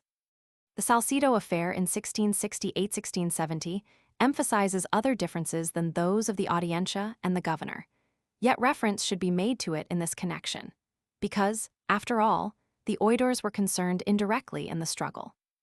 An examination of the data, at our command, will reveal the fact that the refusal or failure of the oidores to intervene in behalf of the governor led to his defeat and humiliation by the commissary of the Inquisition. The Audiencia might have prevented that disaster had the magistrates been so inclined. Before Governor Salcedo was arrested, imprisoned and sent to Mexico in 1668 by the commissary of the Inquisition on charges of a purely ecclesiastical character. The two oidores, Bonifaz and Montemayor, were consulted by the enemies of the governor as to the legality of the proposed action. There is every reason to believe that the entire plot was worked out beforehand with the foreknowledge and consent of the oidores. Inharmonious relations had existed before the arrest of the governor between Salcedo and his associates, because of his independence and his unwillingness to provide offices and opportunities for commercial profit for their relatives. The exact part which the Audiencia played in the arrest of Salcedo is not known, since the entire plot was schemed and executed under the cloak of the Inquisition. But the fact remains that oidores Montemayor and Bonifaz each hoped to assume the management of governmental affairs upon the exile of Salcedo. Indeed, the ambitions of Bonifaz were realized. The removal of Salcedo culminated in the usurpation of the government by Bonifaz, in the exile of Montemayor, his rival, to the provinces, and in the complete suppression of the Audiencia for a year. It is said that Bonifaz, through a usurper, ruled beneficently and well, and that he little deserved the sentence of death which was pronounced on him by the Council of the Indies. The authority for the assertion that his rule was meritorious was ecclesiastical and hence, in this case, possibly questionable. It is certain, at least, that Bonifaz and his government were under the complete domination of the Church. It has been frequently stated in this chapter that jealousy and rivalry were always determining factors in the relationship of the Audiencia and the governor. A new executive, until familiar with the duties of his station, was always glad to seek the advice and assistance of the oidores, meanwhile permitting the Audiencia to assume many functions which belonged to him as governor. A new governor was gracious and agreeable to all, and we find that most of the favorable comments made concerning governors by magistrates, prelates, and officials were pronounced when the environment was new to them or to the governor. When the routine of official duties became irksome and opportunities for private profit presented themselves, as always happened in the course of time, friction arose, and jealousy and discord took the place of the goodwill and harmony which at first seemed so promising. The most contaminating influence in the colony was the commercial spirit. Governors and magistrates engaged in trade on a large scale, and the churchmen also yielded to the commercial instinct. The latter assertion will be enlarged upon in its proper place. Proof of the commercial activities of governors and magistrates has already been given. The resentment of the oidores always led them to place every conceivable opposition in the way of the governor, when it was seen that he was obtaining more than his fair share of profit from trade, appointments, or indulgences to the Chinese. This led to a refusal to ratify his appointments in many cases, to oppose him in the Acuedo, to incite the residents of the colony against him, and to do everything possible to make a failure of his administration. Governors, on the other hand, might employ one of two methods in dealing with the magistrates. That most commonly pursued was to allow them a liberal share of the booty, commercial or political, the latter obtained by permitting them to disregard the law by giving offices to their relatives and followers, thereby purchasing their favor. The other method was to meet their charges with countercharges, which were probably as truthful, though usually not so serious as those which the magistrates made against them.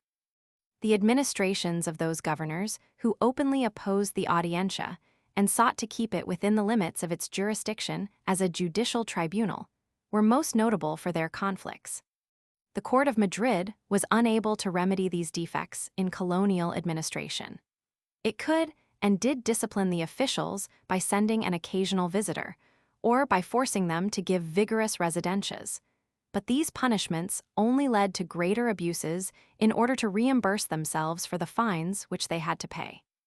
Officials were able to send away large sums of money and consignments of merchandise, and then, after having paid liberal penalties, they returned to Spain and lived in comfortable retirement. Acceptance of the office of governor, oidor, corregidor, or alcalde mayor was made with a foreknowledge that disputes would arise, enemies would bring accusations, and punishments would be meted out, whether deserved or not. This condition led to the abuses which have been noted, and the recriminations and struggles between authorities. From the viewpoint of these officials, the Philippines were neither governed for the good of the natives, nor for the residents, nor for the honor of Spain, nor for the propagation of the Catholic religion, but merely for the profit and advancement of those who were on the ground to take advantage of their opportunities. They were struggles for profit, pure and simple contests between the officials, either to get all the proceeds possible from their offices or to keep other officials from getting all, and thus to get a share for themselves. There were exceptions, of course, to the conditions and circumstances just noted. Some able and well-intentioned men came to the islands, as came to all of Spain's colonies, among whom may be mentioned Oidor Antonio de Morga, the fiscal, Francisco Lindro de Viana, and governors Anda y Salazar, Basco y Vargas, Aguilar, Enrile, and others of the 19th century, when opportunities for gain were somewhat diminished. Some of these officials erred on the side of over-strictness, and their efforts to restrain the avarice of their colleagues and to infuse the spirit of honesty into their administrations united the opposition and led to battles as violent and unrelenting as those which were fought when all parties were dishonest. In a chapter which deals alone with the conflicts of jurisdiction which occurred between the governor and the Audiencia, it would be possible to arrive at an entirely mistaken conclusion. Disagreements and differences were frequent as well as pronounced, yet the history of the Philippines throughout the 300 years of Spanish rule is not a record of perpetual strife. It is, of course, understood that no effort has been made in this chapter to describe all the struggles which occurred in the islands between the Audiencia and the governor. Those which have been reviewed were selected for the purpose because they illustrate, in a general way, the subjects over which disagreements arose and the principles underlying them. We have noted, in general, that the Audiencia exercised functions and prerogatives which were not conferred upon it by the laws of the Indies. The type of men who were appointed to the office of governor and captain general made inevitable the accretion of power in the hands of the magistrates. The Audiencia gradually came to assume more attributes than the solely judicial ones. Necessity compelled the governor in many instances to entrust the tribunal with many of his own functions, because of his lack of skill and experience as an administrator, or on account of his devotion to military affairs. In these ways, the Acuado came to be legislative as well as advisory. The frequent absence of the governor, or his death, led to the Audiencia's assumption of the governorship, and the tribunal was always reluctant to surrender the administrative powers once gained. Jealousy between officials and the resultant conflicts of authority may be classified together as a cause of strife. These difficulties resulted in part from the fact that the sphere of authority of each official was not defined with exactness in the laws of the Indies, and also because those laws were often countermanded by later cedulas of whose existence the colonial officials were not always aware. Spanish laws were frequently repealed and subsequently put in force without notice. This was always a source of confusion. Then again, the exceptional opportunities for trade offered by the transfer of the rich Oriental cargoes at Manila tempted oidors and governors alike. The trading privileges conceded by the government did not always end when the limit of permission was reached. Some officials, and particularly governors, could command more than their rightful share of galleon space. This led to disputes and recriminations, which often interfered seriously with the government. We have noted that the appointing power, which belonged nominally to the governor, and which was shared by the oidors, was also a source of much trouble. The knowledge that the residencia would ultimately bring about the punishment of guilty officials and enemies, the distance and isolation of the colony, and the length of time necessary for communication, all these factors made it possible for officials to commit excesses. Another cause of discord was what might be termed the reaction of the executive against the increased power and authority of the Audiencia. This accretion of power was due to the complete dependence of the governor on the tribunal in administrative matters, especially at the beginning of his term, the increasing power of the Acuado, the superiority of the Audiencia as a court of appeals from the decisions of the governor, and the fact that the latter always needed the presence of the Audiencia to lend legality to his government. It may be stated, nevertheless, that the governor actually held the more powerful position in the colony, and that he most frequently emerged victor in the various struggles with the Audiencia. Various reasons may be assigned for this. The governor was the personal representative of the king, and in this capacity he had the backing of the home government. He commanded the military forces in the colony. The authority of the royal patronage was vested in the governor. He was thus often able to command the support of the church and clergy in his struggles with the Audiencia. The authority over the disposal of offices, either by sale or appointment, belonged legally to the governor, although this power was effectively disputed and often shared by the Audiencia. The governor employed the last-mentioned power on some occasions to the extent of reforming and reconstituting the Audiencia, thus making the government entirely dependent on him. A new governor always carried with him a more recent appointment than those of the oidores whom he found in the colony, and aside from this, he usually possessed definite instructions embodying the royal will on all current issues. The control of the residencias of the oidores was usually in the hands of the governor. And lastly, the laissez-faire attitude of the Spanish government, its extreme conservatism, and its apparent reluctance to correct the evils and abuses which were reported to atoll these were potent factors in leaving the balance of power as it had been, in the hands of the governor, notwithstanding the presence of the Audiencia. A previously quoted statement made by a famous British historian in his description of the relative powers of the viceroys of New Spain and Peru and their respective audiencias may be used here with equal effect to characterize the situation in the Philippines and to summarize this part of our discussion. They, the magistrates of the Audiencia, may advise, they may remonstrate. But in the event of a direct collision between their opinion and the will of the viceroy, governor, what he determines must be brought into execution, and nothing remains for them but to lay the matter before the king and the Council of the Indies. Chapter 9. The Audiencia and the Governor, the ad interim rule. The most extensive non-judicial activity in which the Audiencia participated at any time was its assumption of the provisional government of the colony during vacancies in the governorship. Aside from the 10 different occasions on which this was done, the Audiencia very frequently assumed control of the government when the exigencies of defense and foreign conquest rendered necessary the temporary absence of the governor. This was true at irregular intervals during the administrations of governors Pedro Bravo de Acuna, 1602–1606, Juan de Silva, 1609–1616, Juan Nino de Tavera, 1626–1632, Sebastián Hurtado de Corcura, 1635–1644, and Diego Fajardo, 1640–1653. The administrations of these several governors were characterized by extensive military operations, largely in a foreign field, and the Audiencia not only took over governmental affairs, but it assumed the obligations of defense during their absence. On such occasions, of course, the tribunal retained its exercise of judicial functions. Since the Audiencias in Peru and New Spain assumed the government much earlier than did the Audiencia in the Philippines, and as the laws authorizing the rule of the Audiencia were promulgated first to meet conditions in those viceroyalties, it seems advisable to inquire into the circumstances surrounding the establishment and development of this practice there.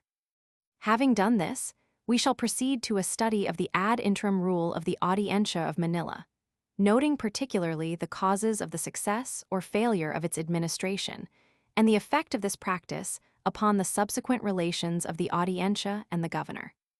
The first law in the Recopilación authorizing the assumption of the government by an Audiencia was promulgated as early as March 19, 1550. This law provided that in case of a vacancy in the office of Viceroy of Peru, the Audiencia there should succeed to the governments of Peru, Charcas, Quito, and Tierra Firme, and that the 3 last-named subordinate audiencias should obey the mandates of the Audiencia of Lima until a permanent successor to the viceroy was named. This law was proclaimed again on November 20, 1606. Even before the promulgation of the above law, the Audiencias of Lima and Mexico had assumed control of the government in their respective viceroyalties. Shortly after the death of Francisco Pizarro, the conqueror, an Audiencia was sent to Peru, arriving at Lima in January 1544, in company with Blasco Núñez Villa, the first viceroy.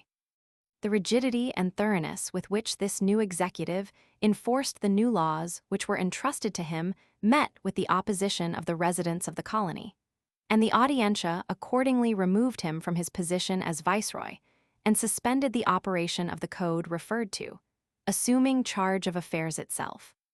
Its rule was brief, however, for on October 28, 1544, it invited Gonzalo Pizarro, the brother of the conqueror, into the city and turned the government over to him, proclaiming him governor and captain general of Peru.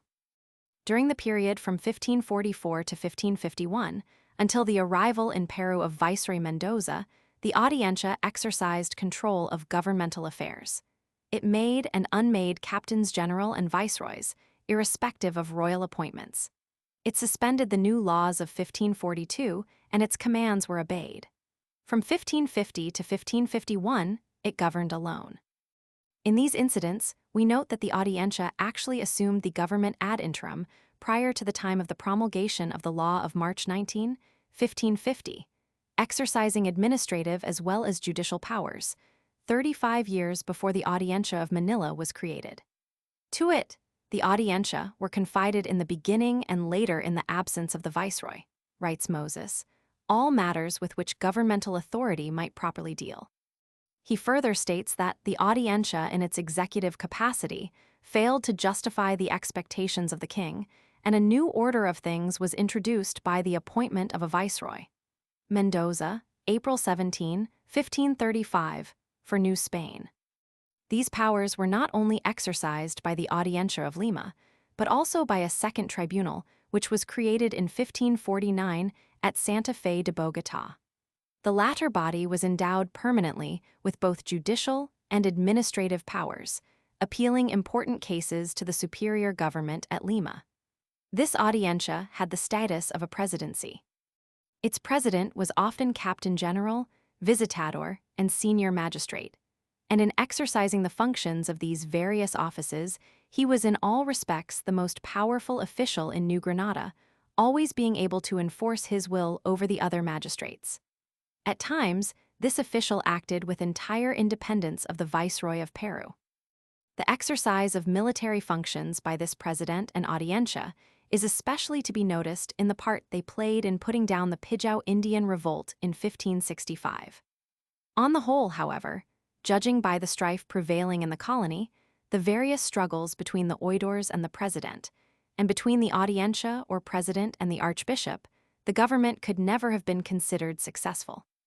The official corruption, which became apparent as a result of the pesquisas and residencias held during the rule of the Audiencia of Santa Fe, could scarcely have encouraged the home government to entrust that tribunal with the administration of affairs in the future. The defects referred to above in connection with the government of the Audiencia of Santa Fe did not deter the Spanish crown from founding the Audiencia of Charcas in 1559. This tribunal, like the audiencias established elsewhere, exercised not only judicial, but also administrative powers. It had jurisdiction over the neighboring city of Potosi. Again, we may note the case of the Audiencia of Santiago de Chile, which was established on August 27, 1565. Its members arrived in 1567, and the Audiencia was installed at Concepcion as the Supreme Court of the colony, and, at the same time, in accordance with the royal decree, it became the administrative head of the government. In this latter capacity, it undertook to reorganize the military forces. Later, in 1568, Melchior Bravo de Saravia assumed the office and functions of the governorship of Chile, 1568-1575, and the Audiencia became a judicial tribunal without other attributes. We may gather from these various citations taken from the early history of the Audiencias of South America that these tribunals not only exercised the authority of governing ad interim, but that they had permanent governmental and administrative powers as well. It would seem, as Professor Moses has suggested, that the original purpose of the Spanish government had been to entrust the executive and administrative functions in the dependencies to the Audiencia, and that the endowment of the viceroys and captains general with extensive executive powers was an expedient to which Spain was obliged to turn after the breakdown of the Audiencia as an administrative agency.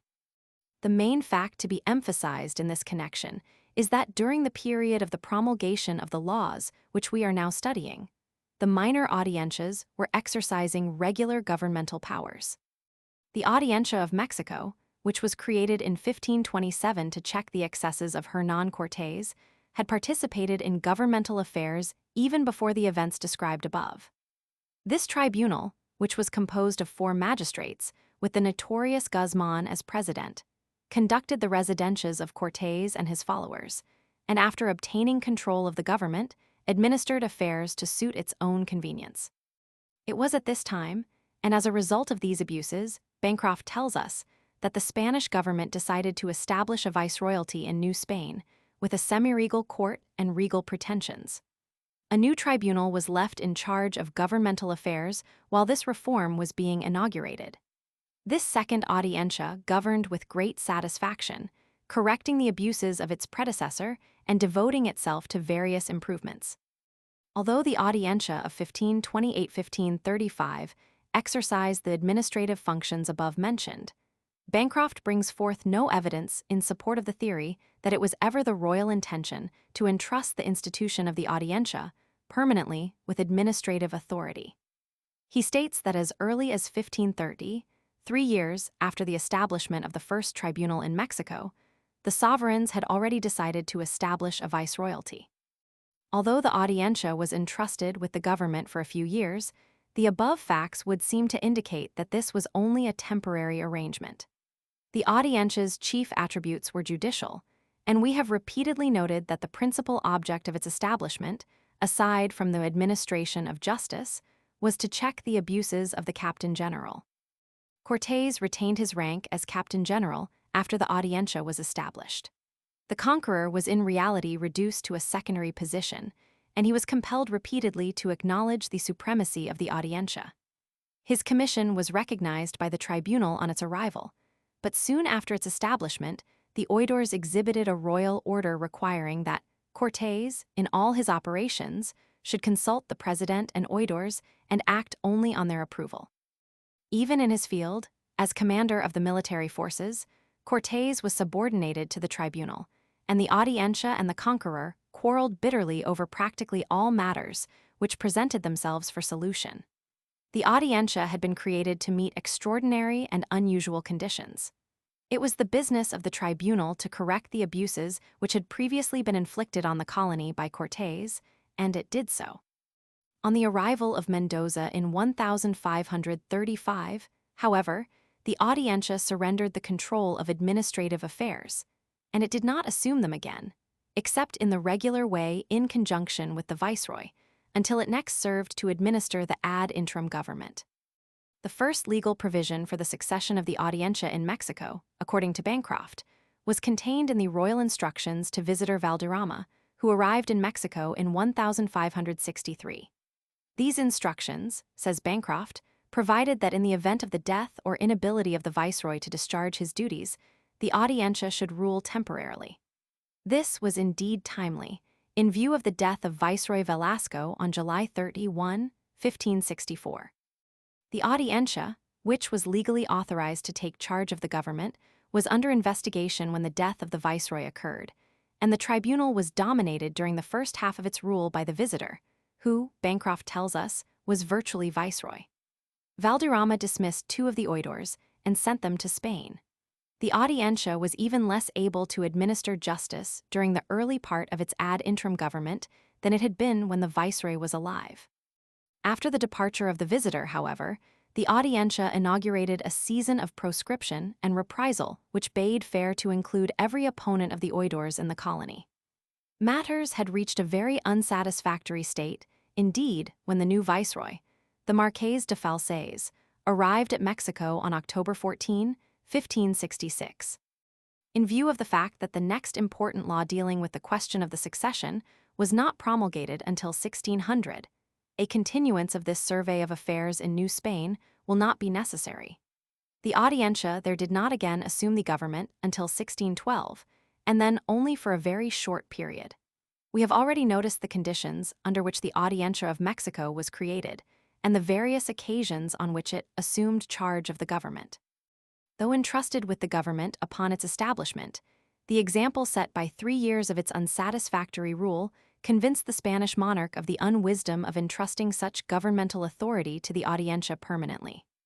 Therefore, a viceroy was sent out in 1535, and it was not until 1563 that the first law was promulgated which provided for the temporary government by the Audiencia when there was a vacancy in the office of viceroy.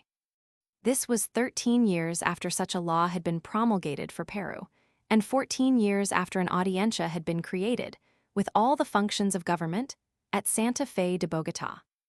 The cedula of February 12, 1569, following in sequence that of March 5, 1550, provided that the faculty of filling vacancies among the officials' reals, in case of death or removal from office, should rest with the viceroy, president, or the Audiencia if the latter body were governing. This, of course, was a recognition of the principle of the assumption of the government by the Audiencia. This law was not confined in its application to any particular territory, but was general in its scope and applicable wherever an Audiencia existed. It was later confirmed by the cedula of August 24, 1619. The next law dealing with the subject of succession was promulgated on January 3, 1600. It applied especially to New Spain, and it provided that in case of a vacancy in the office of viceroy, either by death or by promotion, the Audiencia should assume charge of the government of the provinces there, and it should execute the duties which ordinarily devolved upon the viceroy, performing them, as he could, would and ought to do. It furthermore ordered the subordinate Audiencia of Guadalajara, under such circumstances, to obey and fulfill the orders which the Audiencia of Mexico might give or send, in the same manner as it would do, were those orders issued by the viceroy. Under a separate title on the same date, the assumption of the government of the minor dependencies of Peru and New Spain by the respective Audiencias was authorized in case of the illness or absence of the viceroy. In other words, this law authorized in New Spain the same procedure in case of the death or absence of the viceroy as had already prevailed in South America for half a century. The above laws form a precedent for the subsequent authorization of the Audiencia of Manila to assume charge of the government on the death of the governor. This authorization was given on April 12, 1664, but the Audiencia of Manila, like those of Mexico and Lima, had already assumed the functions of the executive on 4 earlier occasions, and the king, in the cedula of 1664, merely recognized, with some qualifications, a practice which had been followed in the Philippines for half a century. A cedula dated as early as September 13, 1608, had authorized the nomination in advance by the Viceroy of New Spain of a resident of the islands to assume the governorship on the death of the regular governor. The intention of this law seems to have been to guard against the ills incident to a vacancy in the governorship by an arrangement whereby some person should be appointed in advance and thus be ready to assume the command without delay. Whatever the royal intentions may have been, this law was never effective in bringing about the benefits for which it was designed. In fact, this particular provision met with general dissatisfaction in the Philippines, and the Audiencia, acting in accordance with the custom observed in other parts of Spain's dominions, continued to govern on the demise of the governor, ruling 2 or 3 years on some occasions, until the arrival of a temporary governor sent from New Spain. So flagrantly was the prescribed method of procedure violated in the Philippines that in 1630, Visitor Francisco de Rojas Y. Ornate reminded the Council of the Indies of the existing law, that of 1608, and recommended that henceforth, on the death of a governor, the Audiencia should have nothing to do with administration, but that one of 3 persons secretly designated by the viceroy should take over the government at once, thus eliminating all possibility of the interference of the tribunal. The irregularities and inconveniences arising from the inefficacy of the law of 1608 led to the promulgation of the cedulas of January 30, 1635, and of April 2, 1664, and to the enactment of the Consulta of September 9, 1669. These regulations applied exclusively to the Philippines, and they legalized the intervention of the Audiencia in governmental affairs on the death of the governor. The first of these admitted the right of the Audiencia to administer political affairs, but ordered that military defense should be in the hands of a person appointed in advance by the Viceroy of New Spain. The cedula of April 2, 1664, ordered that the Audiencia should serve temporarily during vacancies in the governorship, until the temporary appointee of the viceroy should arrive.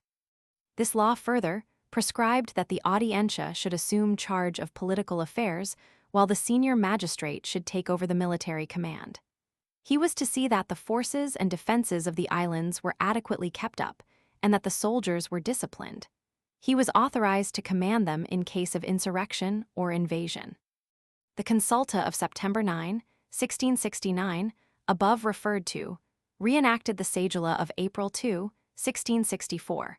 But in addition, it specifically ordered that the viceroy should not designate a temporary governor until news of the death of the regular incumbent was received, and then that no resident or native of the Philippines should be appointed. The Council of the Indies, by the law of September 29, 1623, had already sought to guard against any undue assumption of power on the part of the Audiencia by ordering that when the viceroy was absent from the capital city, but within his own district, he should still retain his status as governor, and neither the Audiencia nor any of the oidores should interfere in governmental affairs. This law was not applicable to the Philippines alone, but it was of general validity throughout Spain's dominions. The control of the Audiencia in governmental affairs was only to become effective when the governor was absent from the colony or incapacitated through sickness or death. Otherwise, the governor's sphere of authority was to be recognized by the tribunal. A variety of laws exist in the Recopilación prescribing the duties and conduct of the Audiencia when it had charge of governmental affairs, and defining the relationship which should exist between the oidores under such conditions.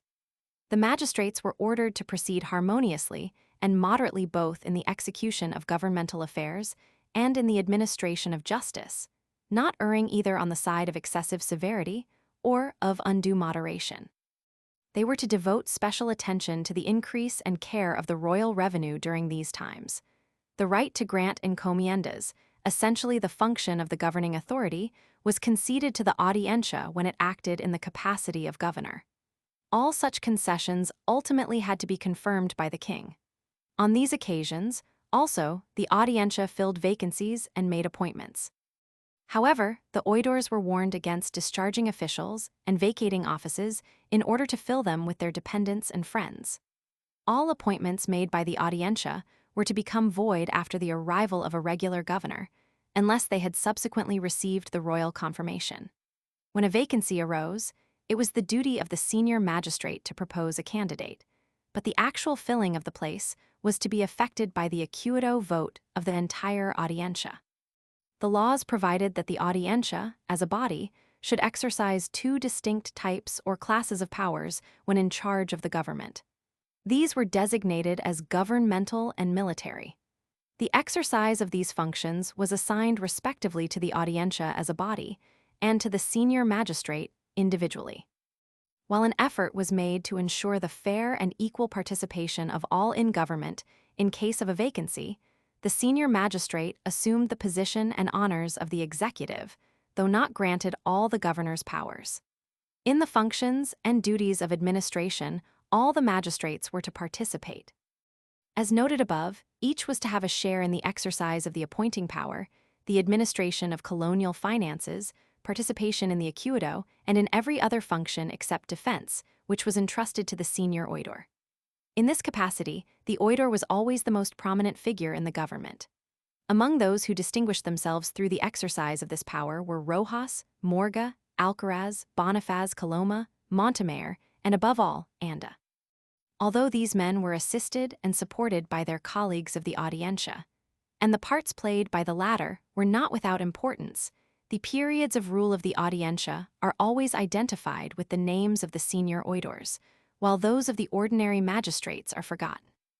A complete understanding of the governmental functions and authority of the Audiencia, and the relation of the latter to the other departments of government under these conditions, may best be obtained by a review of the circumstances and conditions of the Audiencia's rule during vacancies in the Philippines. The first occasion which in any way approached the temporary rule of an Audiencia in the Philippines was in 1593, after the murder of Governor Gomez Perez Dasmariñas. Pedro de Rojas, who had been a magistrate of the Audiencia when it was suppressed in 1589, was at that time sole judge, with the additional rank of lieutenant governor and assessor. standing next to the governor in authority. After the death of Gómez Pérez das Marinas, Rojas had occupied the governor's chair less than a year when he was succeeded by the deceased governor's son, Luis Pérez das Marinas, who became governor on the authority of a royal order found among the papers of his father, whereby he was given the power to name his successor. His tenure seems to have been only temporary, however, for as soon as news reached the court of the death of the elder das Marinas, Francisco Tello de Guzman was appointed permanent governor, and an audiencia was sent to the islands, arriving at Manila in 1596. Meanwhile, Rojas was succeeded as lieutenant governor and assessor by Antonio de Morga. According to Montero y Vidal, das Marinas turned over the government to Morga in 1595, but it is more probable that Morga assumed the temporary governorship when das Marinas was in Cambodia and elsewhere fighting against the Dutch. In fact, this conclusion is confirmed by Zuniga. At any rate, Morga administered both governmental and military affairs on several occasions when the various governors were absent from the islands, engaged in expeditions of conquest. On the suppression of the Audiencia in 1589, the administration of justice remained entirely in the hands of the lieutenant governor and assessor. This position was first occupied by Rojas and later by Morga, who succeeded to the same judicial duties and enjoyed the same prerogatives as had formerly belonged to the Audiencia. In the absence of the tribunal, therefore, they assumed functions which elsewhere were carried out by the Audiencia on the death of the governor or viceroy, partly because they had taken the place of the Audiencia, and partly because they were lieutenants governor.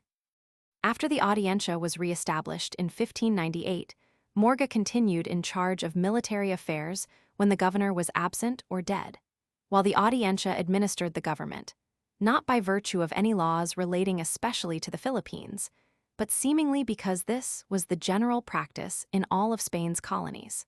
Morga's defense of Manila against the Dutch in 1600 has been referred to in an earlier chapter. Not only did the Audiencia do much in defense against outside enemies at this time, but it carried on offensive operations against them in the Moluccas after the deaths of governors Tello and Acuna. The Japanese who were residing in the city also caused trouble, and the Audiencia was under the necessity of taking repressive measures against them. In 1606, while Governor Acuna was absent from the colony, the fortification of Cavite, the equipment of a fleet and the defense of the city were undertaken and carried out successfully by Oidor Almanza.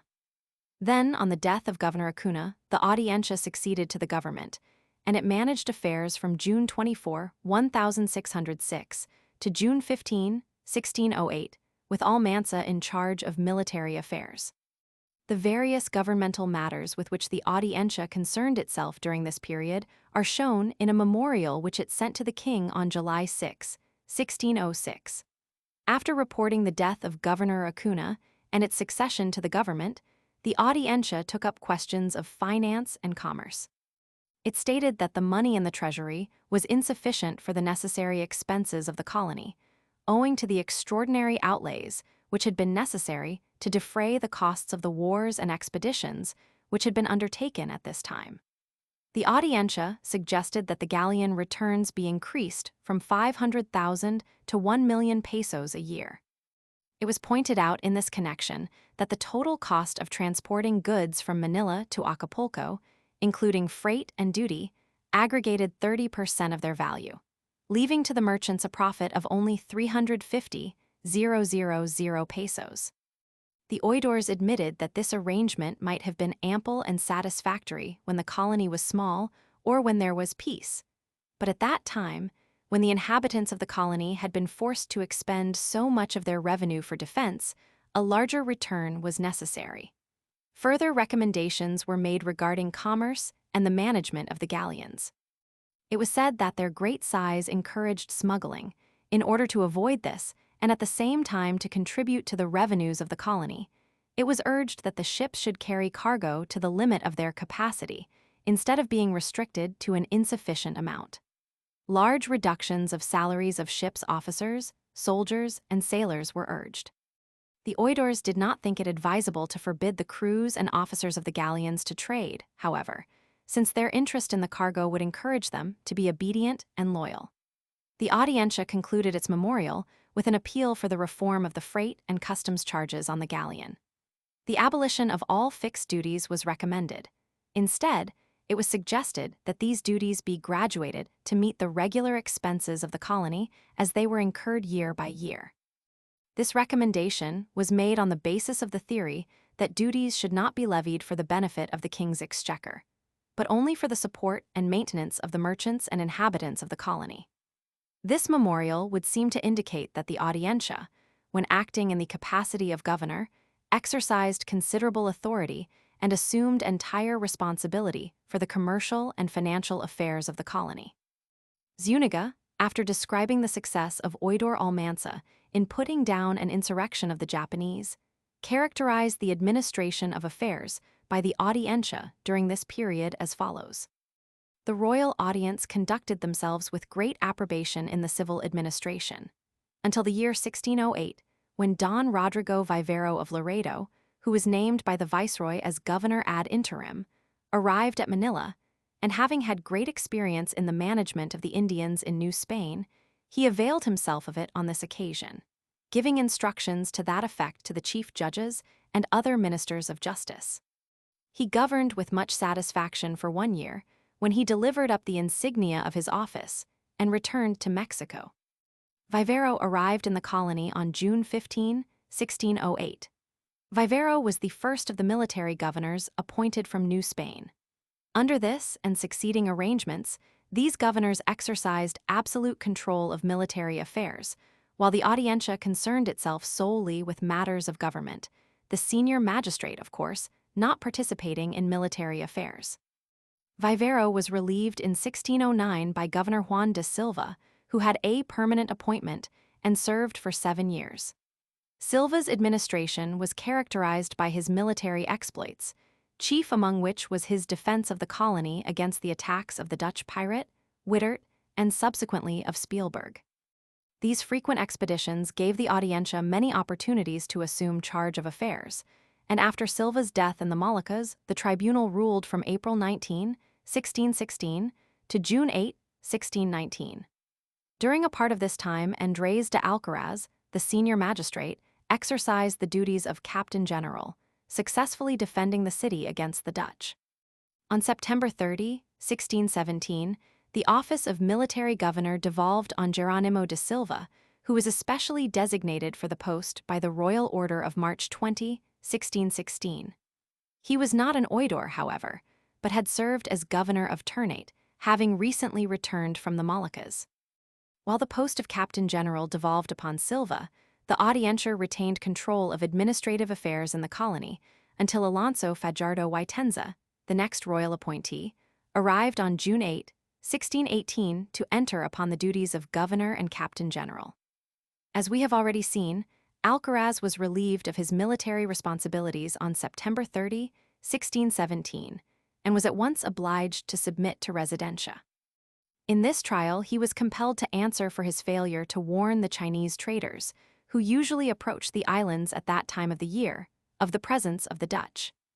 As a result of his oversight in this matter, a large quantity of merchandise, including provisions for the city, had fallen into the hands of the enemy.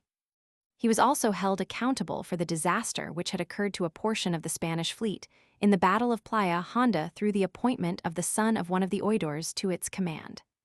Alcaraz, senior oidor, who was legally responsible for defense, was compelled to answer for the failure of this inefficient commander.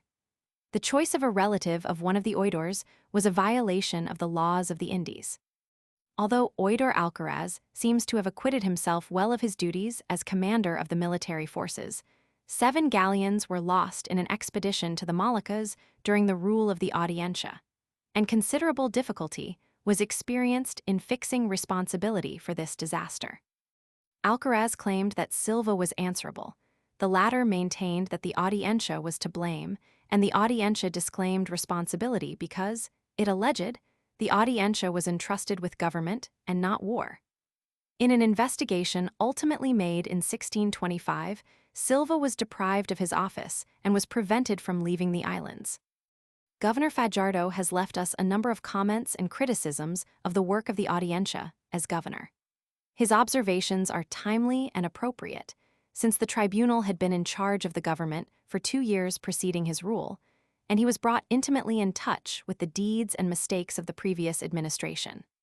Fajardo's comments relate to the abuse of the appointing power by the Audiencia and the failure of that body to provide adequately for the defense of the colony. In support of the former charge, Fajardo said that the magistrates had appointed several officials for life, which was forbidden by the laws, since the Audiencia was only permitted to fill offices for the period of its rule. The Audiencia had also infringed upon the prerogatives of the governor by the permanent bestowal of encomiendas. Fajardo stated that, when he arrived in the islands, he found all the offices and encomiendas filled with friends and dependents of the oidores. Thus, as a direct consequence, the success of his administration was impaired by the presence of officials who regarded him, their chief, with hostility. He cited an instance in which similar infringements upon the rights of the viceroy by the Audiencia of Mexico had been nullified by the royal veto, and he urged that some definite cedula or law should be promulgated relative to these matters in the Philippines. The difficulty of fixing responsibility for the loss of the galleons in the expedition to the Moluccas led Fajardo to criticize the practice of allowing the Audiencia to assume control of affairs during vacancies. He regarded it as a cumbrous proceeding which could only result in chaotic and incompetent government. No better results could be expected when a body of magistrates and lawyers undertook to rule an isolated colony, and especially when one of them assumed responsibility for military affairs, which could not be successfully carried out by any but a military man. He emphasized the necessity of locating responsibility for every department of government in a central authority. He recommended the designation of 2 military men of such standing and ability that, when the governor and captain general is absent, they might succeed to those duties. He considered it advisable that during vacancies, as well as when the regular governor was present, authority should rest with one person and not be scattered or divided among a number of magistrates. Geronimo de Silva had been given a commission from the viceroy to assume the post of captain general, and upon the demise of Fajardo in 1624, he took charge of military affairs, while the Audiencia retained the government. Silva's responsibility for the loss of the ships in 1617, already referred to, as well as for other disasters in 1624, caused him to be removed from the command and confined in Fort Santiago, where he remained until released by the new temporary governor, Fernando de Silva, who arrived in 1625. The latter commanded the military forces, while the Audiencia administered the government. Of far-reaching importance was the action of the Audiencia in 1624 in nullifying the action taken by the former governor, Alonso Fajardo, relative to the construction of a seminary for Japanese priests and students. This edifice had been partially constructed when the Audiencia took over the government. It is interesting to note that the oidores, although not collectively responsible for the defense of the colony, took a stand on this occasion in a matter which had to do with the common security. The objections of the oidores were significant. The location of the seminary within 300 feet of the wall was thought to be unwise in view of the danger of a Japanese revolt. The Japanese emperor had signified his disapproval of Christianity on many occasions by banishing and torturing numerous friars who had gone to Japan from the islands. He had forbidden the worship and propagation of Christianity in his empire. There were at that time rumors of an impending conquest of China and the Philippines by the Japanese. Consequently, the Audiencia did not wish to invite the emperor's wrath upon the colony by attempting to proselyte his subjects. The Audiencia thought best to stop this before the displeasure and enmity of the Japanese were incurred. Fear of the loss of trade with China, dread of an alliance of the Japanese with the Dutch, making probable a concerted attack on the Philippines, and the danger of an outbreak of the Japanese already within the colony in conjunction with an attack by those without, were all considerations which induced the Audiencia to take responsibility upon itself in this matter. The official correspondence of the governor following immediately upon the administration of an Audiencia is always valuable as showing the state of affairs under the preceding rule. That of Fernando de Silva coincides closely with the correspondence of Governor Fajardo in charging the Audiencia with many misdeeds, chief among which were the abuse of the appointing power and the concession of encomiendas without authorization. Silva, on his accession to the governorship, also found the finances of the colony in a bad condition, great waste having been incurred in their administration. There had been neither peace nor order. The oidores had quarreled among themselves, and residents were leaving the city as a consequence of this turmoil. The oidores had, without cause, dismissed all the officials appointed by Fajardo, filling their places with their friends. The following account of the excesses of the Audiencia was given by Silva. Under pretext of the arrest and removal of Don Geronimo de Silva, licentiate Legaspi, exercised the office of Captain General, carrying the staff of office and making them lower the banners to him, and address him as your lordship, and his wife as my lady. He immediately appointed his elder son to the post of Sargento Mayor of this camp, and his younger son to a company, while another company was assigned to a relative of Auditor Macias Flores y Casilla, also an oidor. Others were assigned to brothers of the said Don Macias, the fiscal, and other auditors, except Don Albero Mesa y Lugo, who refused to have anything given to his household. Upon seeing the illegality of these appointments, I issued an act declaring them vacant and restoring those posts to those who had held them before. That the king had not entirely lost confidence in the Audiencia, notwithstanding the above complaints, is attested by the instruction issued by the Council of the Indies to Francisco de Rojas y Ornate, royal visitor to the Philippines. This communication, which was dated August 17, 1628, approved the stand which the Audiencia had taken in insisting that all money obtained from Chinese trading licenses should be put into the royal treasury and accounted for by the officials' reals before it was spent. It appears that the governor had hitherto used this money as an extra fund upon which to draw for the expenses of the colony. The king also approved the attitude of the Audiencia in denying to persons in New Spain the right of using the Manila galleon for the shipment of their goods, and in refusing to allow money sent by them to the islands to be invested in the Chinese trade. Silva contended that the Audiencia had no right to intervene in either of the above matters. But in this Silva was not sustained, Rojas y Ornate being instructed to see that Governor Tavora respected the action of the Audiencia in the two particulars referred to.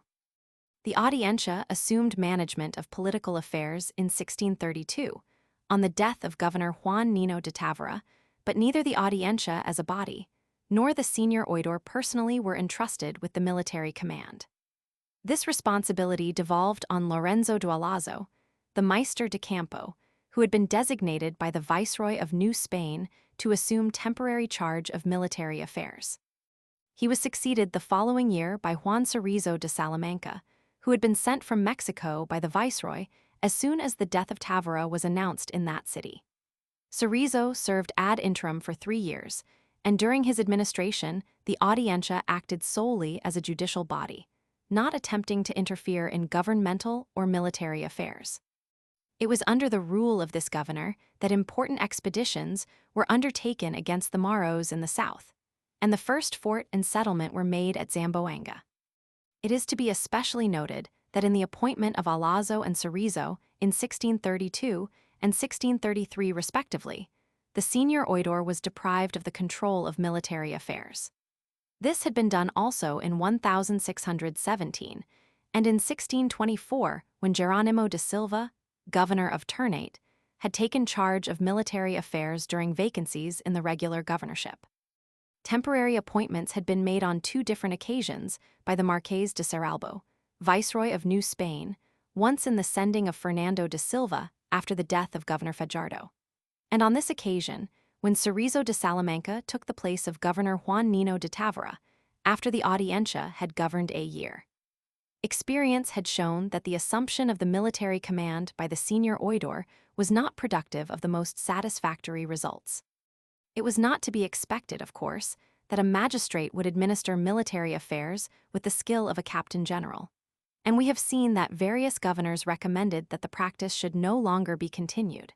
So it came about that the law of 1608 was revived, and the viceroy appointed a temporary governor to assume control of military affairs, the Audiencia being restricted to judicial and administrative functions.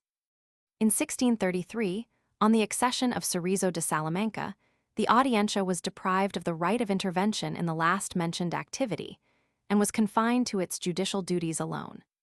This was confirmed by the cedula of January 30, 1635, which relieved the Audiencia of Manila of all jurisdiction over military affairs during vacancies, ordering that they were to be administered by a temporary appointee of the viceroy. Nevertheless, considerable opposition to this method of filling vacancies in the governorship had developed within the colony.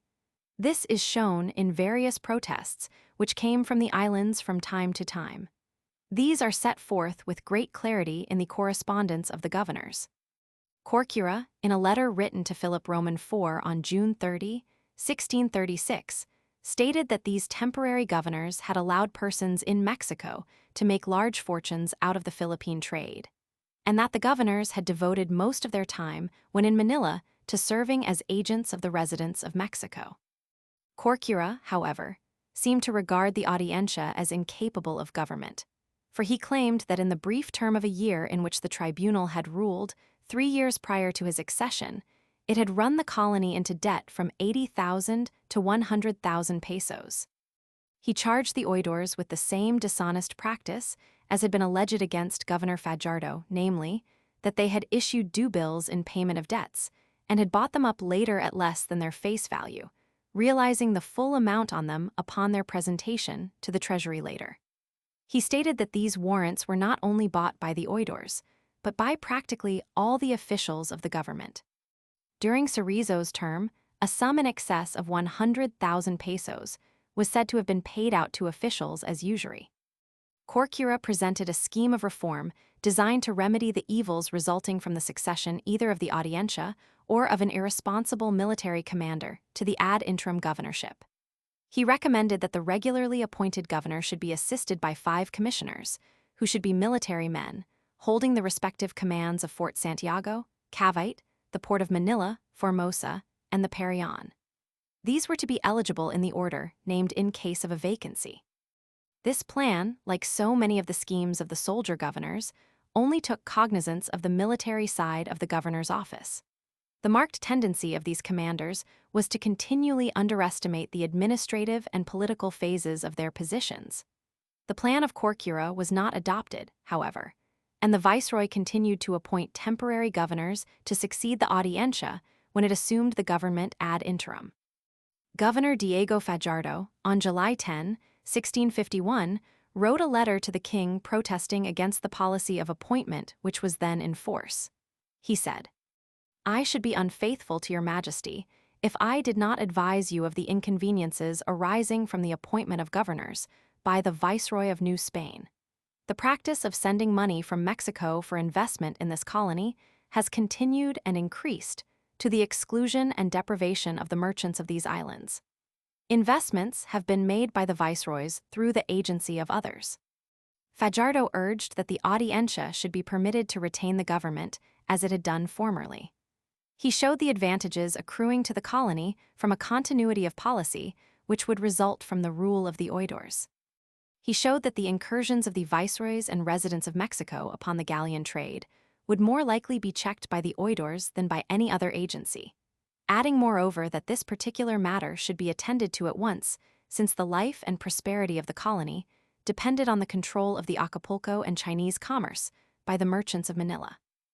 A similar argument was presented by Governor Manrique de Lara in a letter written July 19, 1654.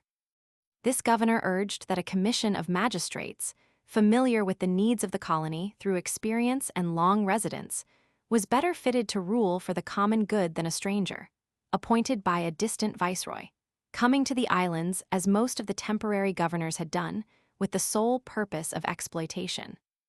Probably the sentiments of the residents and officials of the Philippines were best and most effectively expressed on this subject in the letter written by the Audiencia to the king on July 19, 1654.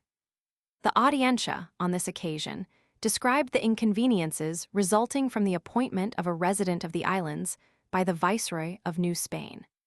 It was alleged that these appointees, being already established in the islands as merchants, officials, lawyers, and even as soldiers, spent all their time in the service of their own special interests.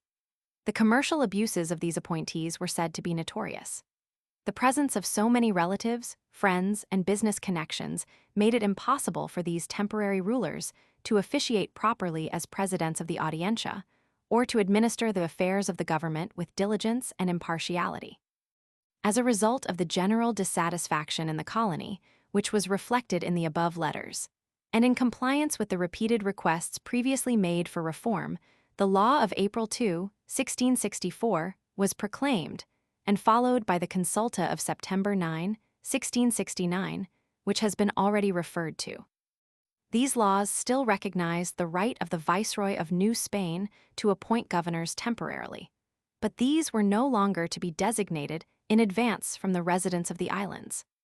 While the senior magistrate was to have charge of military affairs, he was to seek the advice of such military officials as were stationed in the colony, exercising very particular care and vigilance in all that pertains to military affairs, endeavoring to keep the presidios well stocked and provided with all the defenses necessary for whatever occasion may arise. This, then, was a return to the practice which had prevailed prior to September 13, 1608, when the Viceroy of New Spain was first authorized to appoint a temporary governor in advance of the death of the incumbent. Although the Audiencia assumed the government with partial legal justification from 1593 onward, the period from 1664 to 1719 may rightly be said to constitute the era of the Audiencia's authorized rule. An occasion for the exercise of the new law occurred in 1668, when Governor Diego de Salcedo was arrested and imprisoned by the commissary of the Inquisition. In accordance with the law of April 2, 1664, just referred to, the Audiencia was entitled to assume the government until the arrival of the provisional governor from New Spain. A dispute arose between the two most eligible oidores, Francisco de Coloma and Francisco Montemayor y Mansilla, for the honors of the military command. Coloma had been commissioned as magistrate of the Audiencia of Manila before Montemayor, who maintained his claim to the headship of military affairs on the grounds that he had arrived in the Philippines earlier than Coloma. These two officials were unable to agree as to their respective rights, and Juan Manuel de la Pena Bonifaz, junior magistrate of the Audiencia, took advantage of the discord to further his own interests. Put forward by the commissary of the Inquisition and by the ecclesiastical element of the colony as arbiter in the contention between his two colleagues, he solidified his own power until he was able to usurp the entire government. He issued orders to the soldiers, compromised with Coloma, exiled Montemayor, enacted financial and governmental measures, appointed his friends to office, and in general acted the part of a dictator, combining in his own person all the functions of the military, judicial, and executive departments. The Audiencia, of course, was entirely suppressed. Certain ecclesiastical authorities state that he governed with greater consideration and fairness than many of his predecessors, and that his rule was more just than that of the Audiencia had been. The spirit of his administration was particularly favorable to the churchmen, by whose favor he gained office, and by whose aid he was able to retain his position. His successor, Manuel de Leon, was appointed regular governor as soon as news of the arrest of Salcedo reached Spain. Bonifaz was apprehended and sentenced to pay the customary penalty for treason, but death intervened and defrauded the king's justice. It may be considered, in a sense, that Bonifaz conferred a service upon the colony by forcibly putting an end to the disputes which had been prevalent between the rival oidores, whose claims could not have been settled for 3 years, at least the time necessary for the Council of the Indies to transmit to the distant colony a ruling on the points at issue. The Audiencia next took over the government in April 1679 on the death of Governor Leon, and it retained control of affairs until the arrival of Governor Juan de Vargas Hurtado in September 1678. The rule of the tribunal on this occasion was without sensational features. Oidor Francisco de Coloma, in whose favor the Council of the Indies had declared in the dispute described above, assumed charge of military affairs, serving as captain general until his death. His seniority was acknowledged by Montemayor, who was called back from exile to a place in the Audiencia. The inefficiency of the Audiencia as a governing agency, as shown in the episode just described, was surpassed by the state of utter impotency to which the tribunal was reduced during the Pardo controversy in 1684. Though at first successful in exiling the archbishop, the Audiencia and Governor Vargas were later completely undone by the intriguing of the new governor, Curuzelegui, with the prelate to discredit the previous administration. The struggle ended in the restoration of the prelate, the residencia of Vargas, and the appointment of a new tribunal, which was calculated to be more subservient to the commands of the new governor and the prelate.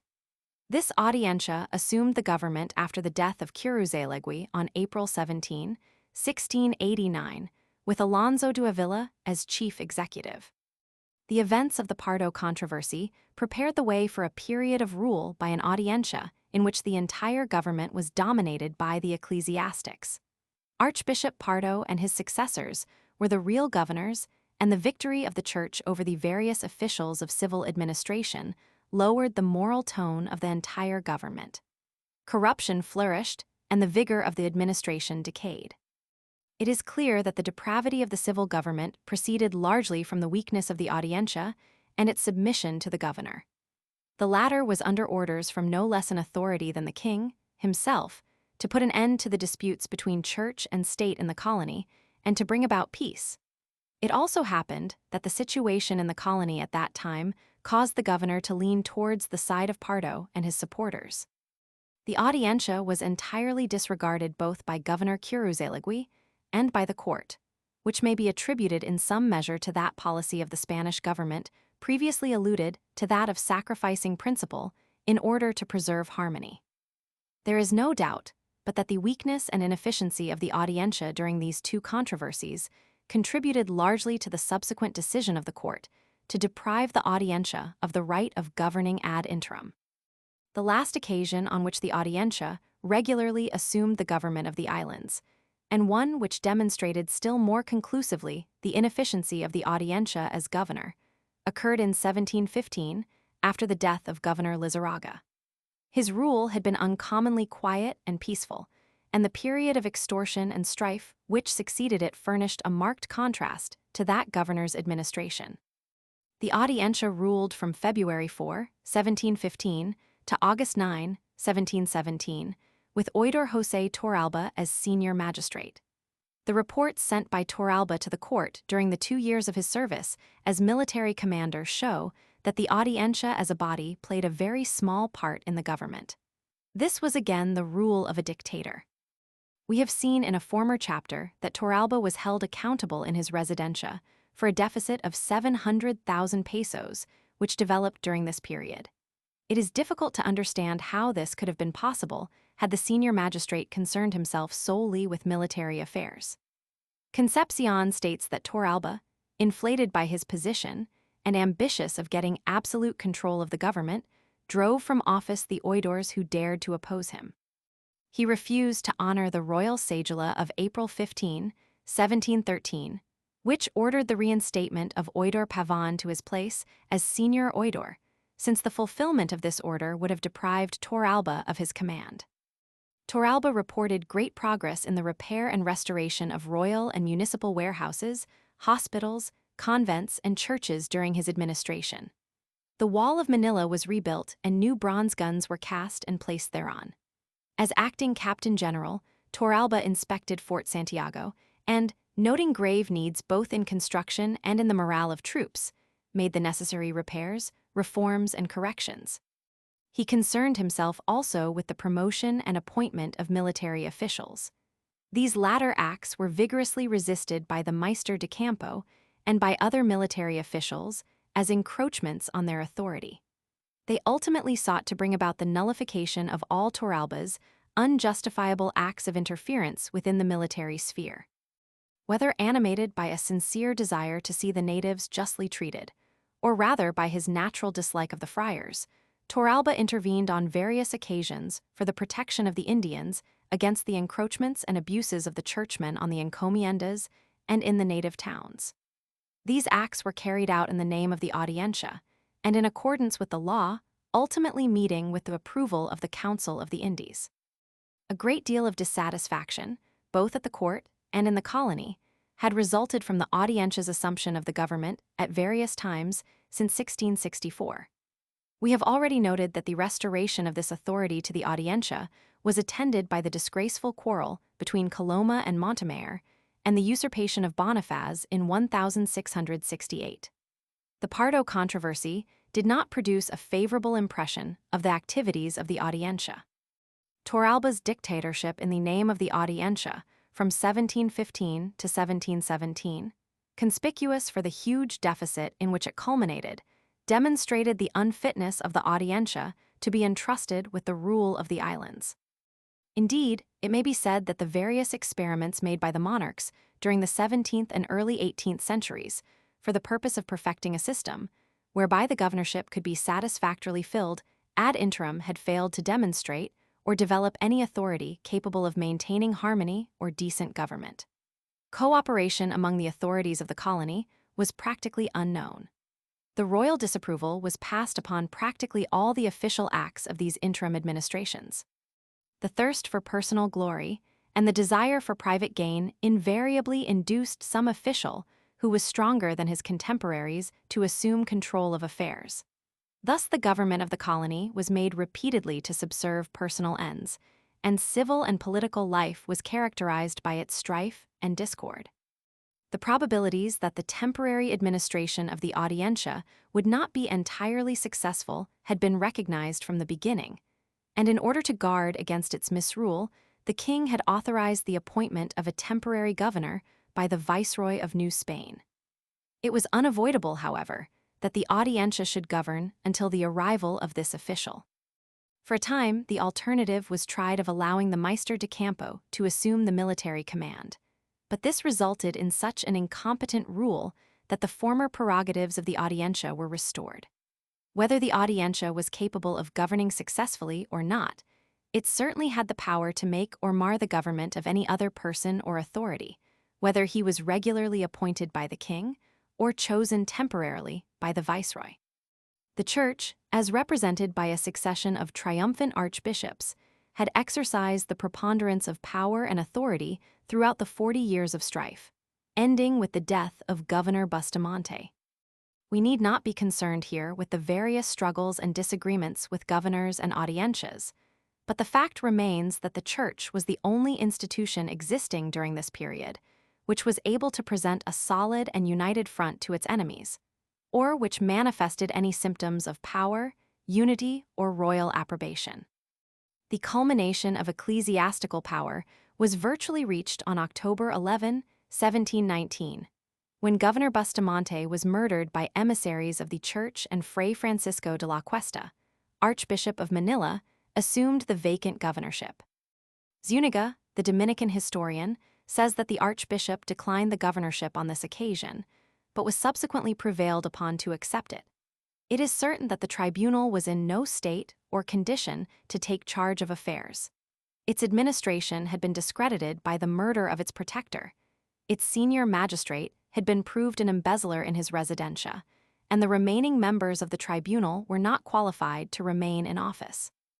Oidores Villa and Pavon, removed by Torralba and Bustamante, were restored by the archbishop, and were content to recognize him as president of the Audiencia. Each of them had his own claims to the position of acting governor, and had Cuesta not occupied the governorship with their consent, these oidores would either have been languishing in banishment as punishment for having resisted the prelate, or they would have been struggling for the honors of a position occupied by a pretended mediator, as on former occasions. So there can be no doubt that it was best for all concerned that the Church was powerful at this time. The colony had had enough of strife and murder, and there was urgent need of some authority with sufficient power to bring about peace. It is sufficient to say that the Audiencia renounced its claims to the government, and, according to Zuniga, who devotes an unusual amount of space to this important epoch in the ecclesiastical history of the islands, the people were very content with the archbishop's rule after the injustice and oppression of Bustamante. It may be noted that the archbishop exercised complete authority over the Audiencia, even to the extent of restoring oidores who had been unlawfully dismissed, and of acting as an intermediary between magistrates. He was master of the situation, and his interim rule was preferred by the sovereign and by the people to that of the Audiencia. The Royal Order of September 8, 1720, legalizing the government of the prelates, applied not only to the administration of questa, but it established a precedent for the temporary rule of 4 prelates. In compliance with this decree, 3 sealed envelopes, pliegos de providencia, were sent to the Audiencia to be placed unopened in the archives of that tribunal, and the seals were to be broken only on the death of the governor. These envelopes were accompanied by an order from the king, directing that the person mentioned in the first envelope should be recognized as temporary governor. In case of his absence or incapacity to serve, the second envelope was to be opened, and the directions contained therein were to be followed, and if these could not be complied with, the third envelope was to be opened. No further necessity for the observance of this law of succession arose until after the death of Governor Gaspar de la Torre, when, on August 15, 1745, the first envelope was opened in the presence of the Audiencia. The post of archbishop being vacant at this time, it became necessary to follow the directions prescribed by the second envelope. It was found that Fray Juan de Arrechedura, Bishop of Nueva Segovia, had been designated as the governor's successor. The Audiencia relinquished the control of affairs into his hands, and he governed for a period of 5 years.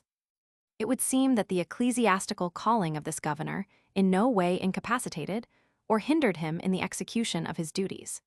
His administration was characterized especially by various measures taken for the defense and fortification of the islands. He suppressed several insurrections in Ilocos and Cagayan, dispatching military forces under the command of alcaldes mayors against the revolting natives. He repelled several Moro raids and made treaties of peace with the Sultan of Sulu. There is no evidence of discord between the governor and the Audiencia during this period. Although Archbishop Trinidad arrived and took possession of his see on August 27, 1747, he made no attempt to take charge of political affairs. He permitted Arrechedura to continue as governor for 3 years, handing over to him a royal mandate for the absolute expulsion of the Chinese, carried into execution, the interest of the governor being too deeply involved in the suspension of it, the Chinese paying him a contribution for his forbearance. The archbishop found that Arrechedura was strongly attached to this nation, and he became so far a convert to his sentiments on this subject that he did not put the royal order in force. This seems to have been the only error committed by this illustrious prelate during the time he held the government. In all other respects, his conduct reflected the highest honor on him. The third time the government was taken over by a prelate was in 1759 on the death of Governor Arandia. On this occasion, it became necessary to open the third pliego de providencia. The Metropolitan See of Manila and the Diocese of Nueva Segovia being vacant, Bishop Espeleta of Cebu was the senior prelate of the islands. Shortly after the accession of Espeleta, Manuel Rojo, the new archbishop, arrived, commanding Espeleta to vacate the governorship at once. Rojo refused, citing the precedent established by Bishop Arrechedura. Espeleta appealed to the Audiencia for support, but the oidores were unable to agree on the question, 2 of them, Calderon and Galban, supporting Rojo, and the other 2 remaining in favor of the retention of the governorship by Espeleta. The question was left to the fiscal, Francisco Lindro de Viana, who advised that the matter should be carried to the Council of the Indies for final settlement. It transpired, therefore, that Espeleta retained the governorship from 1759 until 1761, and he did very effective work in repelling the raids of the Moros, who had been ravaging the provinces with impunity for some time. The prosecution of Dr. Santiago Orendain occupied a large share of Espeleta's attention during his administration. This controversy should be noted here because it illustrates the relations between the Audiencia and an ecclesiastical governor. Orendain had been the advisor, assessor, of Governor Arandia and was held responsible for the repressive measures taken against the church during the administration of the latter. The rule of an unscrupulous prelate presented an excellent opportunity for revenge, and Orendain's prosecution was unanimously demanded by the ecclesiastical element of the colony. The magistrates also welcomed the opportunity to retaliate upon a hitherto successful, but unpopular, rival. The fiscal brought action against Orendain, who sought refuge in an Augustinian convent, whereupon the civil authorities forced an entrance into the asylum seizing Orendain and imprisoning him in Fort Santiago. The provisor of the ecclesiastical court excommunicated Magistrate Villacorta, who had exculpated Orendain in his trial, but the ban was disregarded by the Audiencia. A division over the question arose in the tribunal, and matters were assuming a threatening aspect when the authorized appointment of Governor Rojo arrived. Espeleta gave up his office, and the first act of the new governor was to restore Orendain to full favor as his counselor. The affair of Dr. Orendain illustrates a phase of Spanish colonial administration which is too characteristic to be left unnoticed here. Aside from the influence which Orendain exercised over Governor Arandia, his persecution shows the measure of personal rancor which even a prelate might put into his administration, spending practically 2 years in the pursuit of revenge. In this, he was supported by the Audiencia. In this affair, neither the Church nor the Audiencia were animated so much by motives of right and justice as they were influenced by personal feelings. The rule of Archbishop Rojo from 1761 to 1764 was a notable one in the history of the Philippines. The principal event during his administration was the capture of Manila by the British. This furnished the occasion for the resistance of Oidor Simón de Anda y Salazar, in the name of the Audiencia, both to the English and to the archbishop who had ordered his surrender. These events show the complete incapacity of an ecclesiastical governor of Rojo's type and personality to fulfill the military requirements of his position. In the operations of Anda, we note how a man of decisive action, energy, courage, and loyalty was able to force the issue and deprive the archbishop governor of the executive functions which he had assumed legally, but which he was unable to dispense. This episode illustrates, furthermore, the general disregard of the laws which placed the governorship in the hands of a man who was unfit for its exercise, showing again that in the selection of a person to carry out the duties of governor, the military side of the situation could not be disregarded. Anda, at the time of the accession of Rojo, was a junior magistrate in the Audiencia, having arrived in Manila on July 21, 1761. The British squadron entered Manila Bay on September 22, 1762. The British subsequently attacked the city, the fall of which seemed imminent on account of the neglectful state into which the defense had fallen. The proposition was made to the Archbishop Governor by Fiscal Francisco Lindro de Viana, and the Audiencia that Oidor Anda should be dispatched to the provinces with the title of Governor and Captain General of the islands, for the purpose of maintaining and defending them under the sovereignty of the Spanish monarch, and in order that he might keep the natives quiet in their Christian instruction and in their obedience to the king. The archbishop refused to accede to this proposition on the grounds that neither he nor the Audiencia had any authority to create a governor and captain general, which was the proper privilege of his majesty, and that it was enough to give him the title of visitor of the land, and of lieutenant of the captain general. This was done, therefore, and Anda left on the night of October 3, 1762, with these titles and powers. It is important to note that Anda was not given the title of governor and captain general, but that as oidor he was commissioned visitador de tierras and tenient de gobernador y capitan general. The authority to designate oidors as visitors of the provinces was a function regularly exercised by the president of the Audiencia and authorized by the laws of the Indies. It appears from the above that Anda was sent to the provinces to defend them against the English. This was the main object as stated in the original proposition of the Audiencia. Zuniga states the purpose of the departure of Anda to have been to maintain the islands in obedience to the King of Spain, and this is corroborated by the testimonies of Anda, Viana, and of Rojo himself.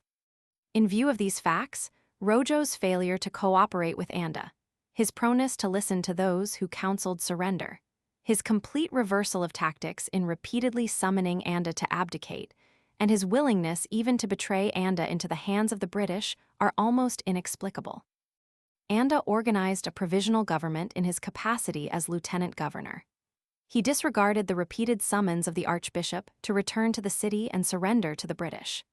In a letter to the archbishop, dated October 21, 1762, Anda justified his position and made clear that he was not acting on the basis of any delegation of power as captain general, which authority, he acknowledged, still rested with Rojo.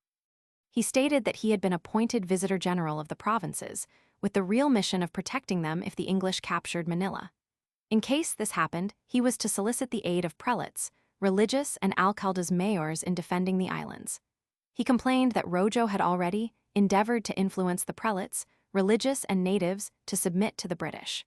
He urged that Rojo should desist from his opposition to his efforts, pointing out the great desirability of their cooperation.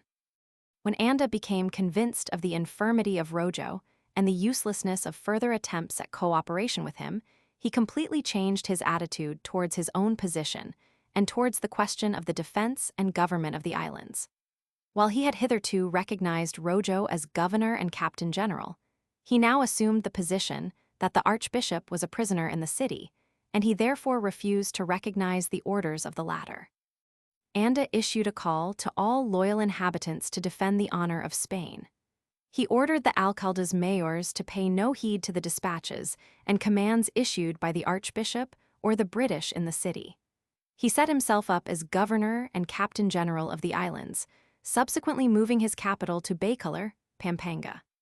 He obtained possession of the funds of the royal treasury, which had been sent to the province of Laguna when the English had appeared, and he turned a deaf ear to the demands of the archbishop that the money should be returned to the city in order that it might be applied on the payment of the 4 million peso war indemnity imposed by the victorious British. Anda enlisted a military force aggregating 8,000 men, and he successfully prevented the enemy from doing more than capture Cavite, Pasig, and a few other places of minor importance. Notwithstanding the demands of the British, who had placed a price of 4,000 pesos on his head, and the entreaties of the archbishop, Anda resisted until he was assured that peace was definitely arranged between Spain and Great Britain. The justification which Anda offered for his conduct was as follows: the regular governor and the Audiencia, excepting himself, were prisoners in the city of Manila. Their positions and places were therefore vacant, and Anda, as the sole oidor who was not incapacitated, should accordingly succeed and had succeeded to the management of political affairs and defense. He was both Audiencia and governor. In support of his contention that he himself was the legally constituted Audiencia, he cited the law promulgated by Philip Roman III on August 14, 1620, declaring that, in some of the Audiencias of the Indies it has happened, and it might happen still that the oidors being absent and only one remaining. In such cases the Audiencia is to be conserved and continued with only one oidor. Anda had been a legally appointed oidor on special delegation to the provinces when the city fell into the hands of the British. The governor and the remaining oidors had become prisoners and were civilly dead. Being the only magistrate of the Audiencia yet on duty, he was at once Audiencia and governor.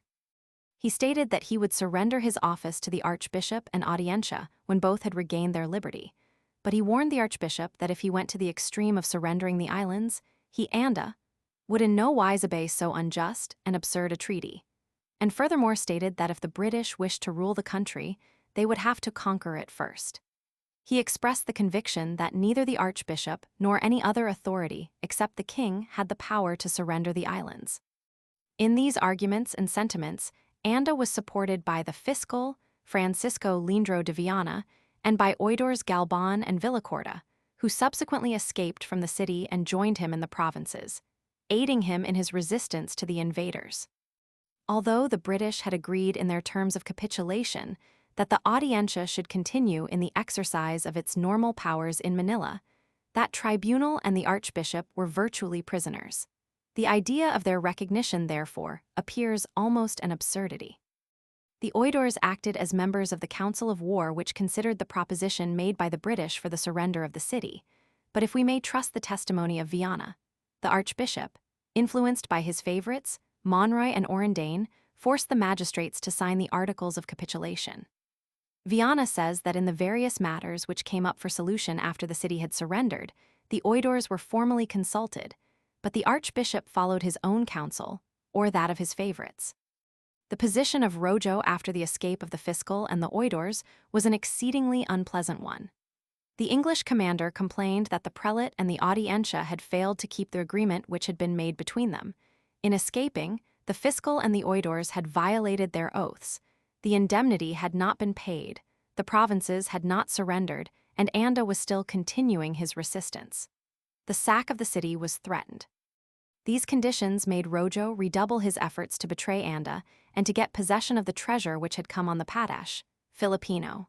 The British offered remission of tribute to all natives then in insurrection who would surrender. Anda was charged with responsibility for the danger with which the city was threatened.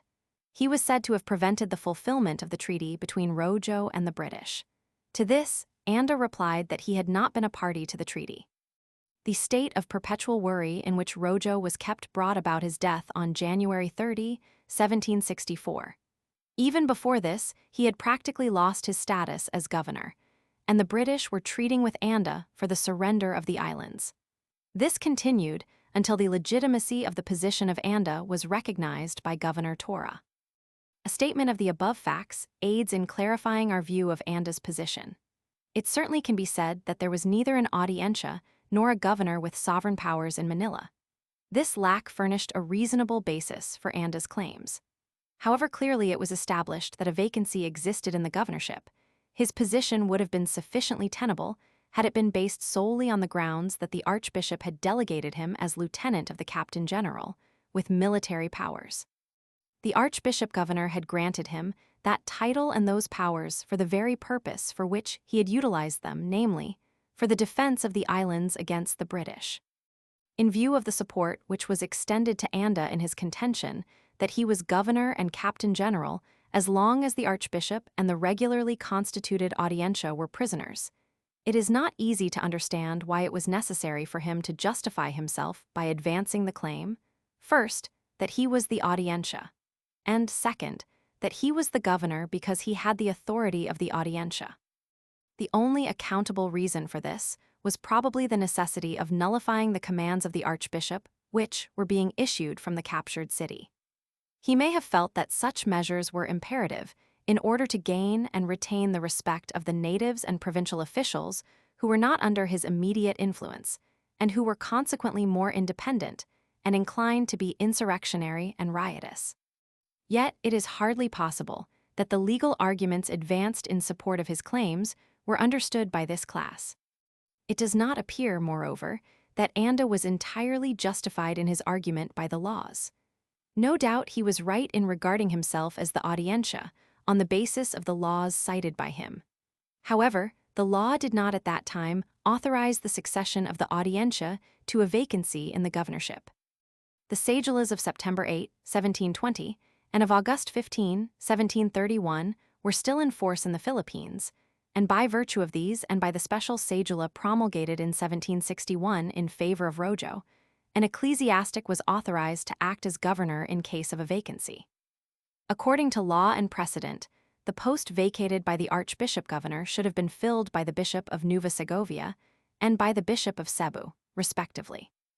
It is true that neither of these ecclesiastics put forth any effort to maintain their legal rights, probably for the reason that they realized their incapacity to organize and conduct the defense of the islands as well as Anda had done. The audiencia had not succeeded to the government since 1715. It had been forbidden to do so in 1720 and subsequently. It is therefore difficult to understand how Anda could have seriously advanced the claim that in his capacity as sole oidor, he should succeed to the government. Aside from the opposition of the archbishop, there does not seem to have been any great difference of opinion on the question of whether Anda could rightfully claim the prerogatives of the audiencia and governorship at the same time. Rojo paid no attention to the legal arguments advanced by Anda, but contended that both the governor and the audiencia were still in full possession of their powers and in complete enjoyment of their liberties within the city. No comment is to be found on Anda's contention in the royal dispatches which were sent in answer to his reports.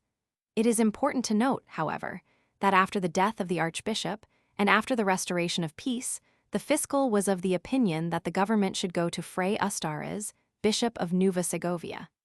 In this opinion, he was seconded by Oidor Galban. It would seem that Anda was supported in his resistance to Archbishop Rojo and the British largely on grounds of expediency.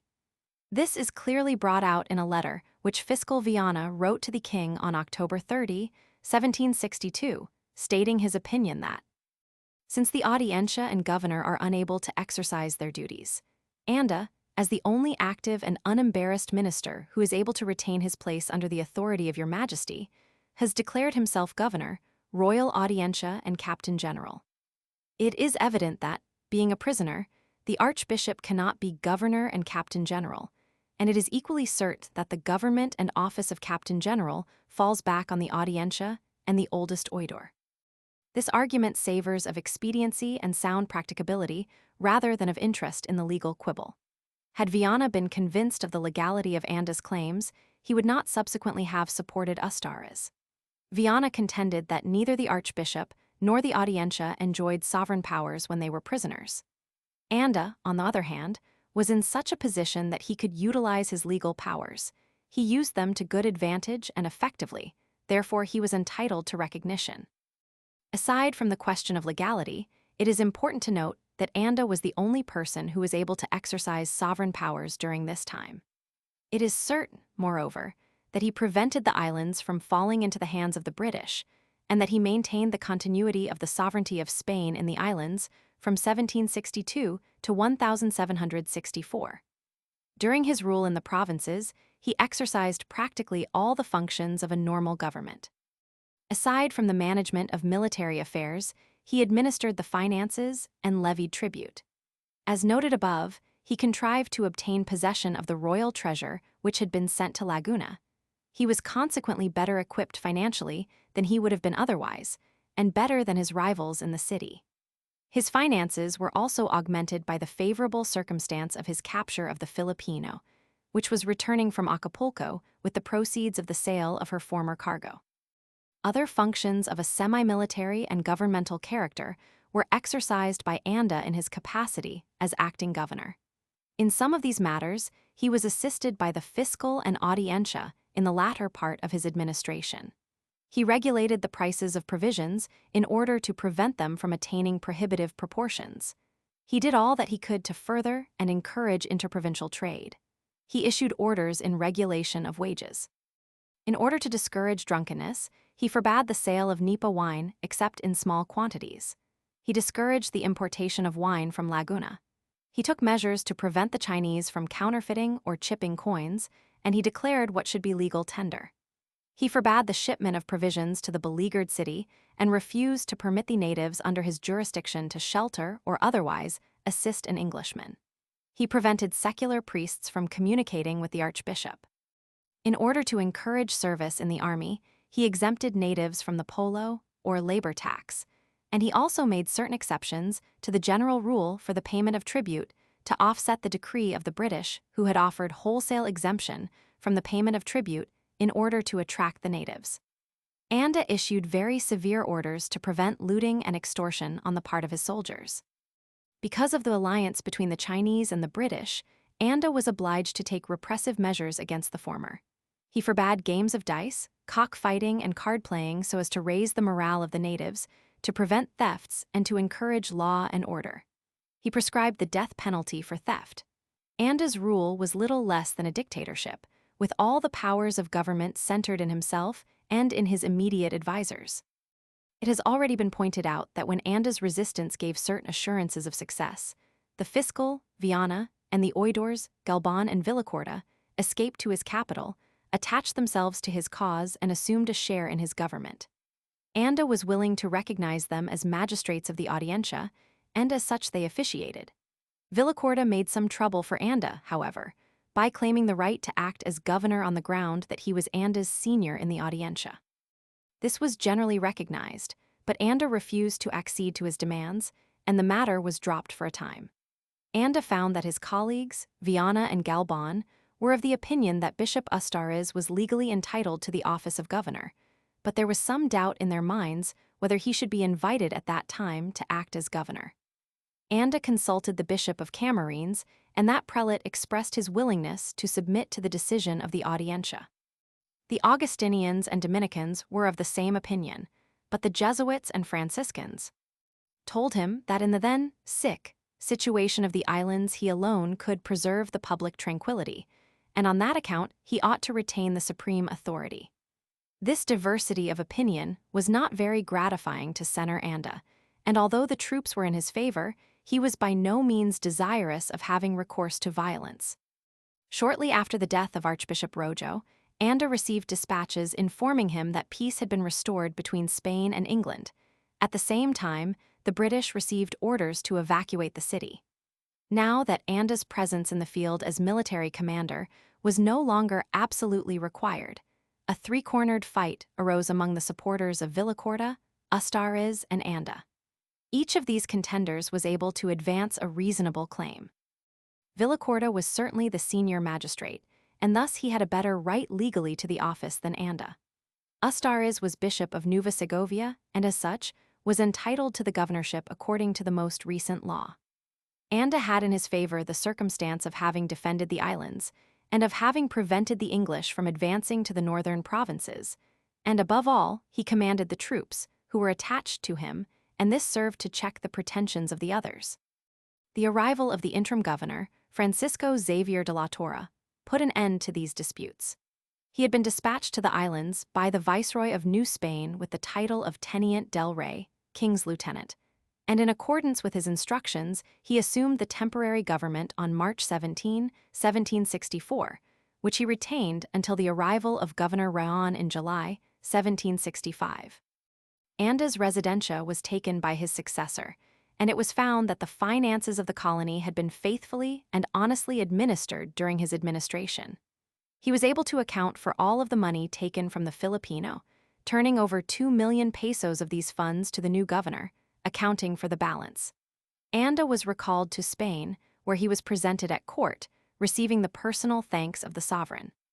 Torres' accession to the governorship marks the discontinuance in the Philippines of the practice of allowing the archbishop to take charge of the government during vacancies.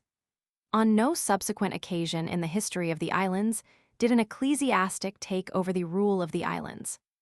It would seem that this plan of succession was abandoned quite generally throughout Spain's dominions, though there is no instance in which the rule of a prelate ever resulted quite so disastrously as in the Philippines from 1762 to 1764.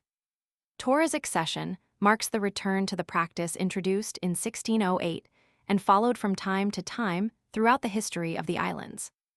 The Audiencia, as a tribunal, concerned itself no further with the temporary government of the islands. On September 30, 1762, a new cedula authorized the appointment of a Teniente del Rey by the Viceroy of New Spain, and the succession of this official was ordered in case of a vacancy. This law was repromulgated on 2 subsequent occasions, the first time on November 23, 1774, and again on July 2, 1779. The plan of succession which it authorized was followed quite generally in the subsequent history of the islands, until the separation of New Spain in 1821 rendered impossible the appointment of a teniente by the viceroy. Anda's government was the last occasion on which the Audiencia, in reality or in theory, ever attempted to rule by its own right, except by association with the Teniente del Rey, with whom it acted in the usual advisory capacity, as authorized in the above-mentioned laws.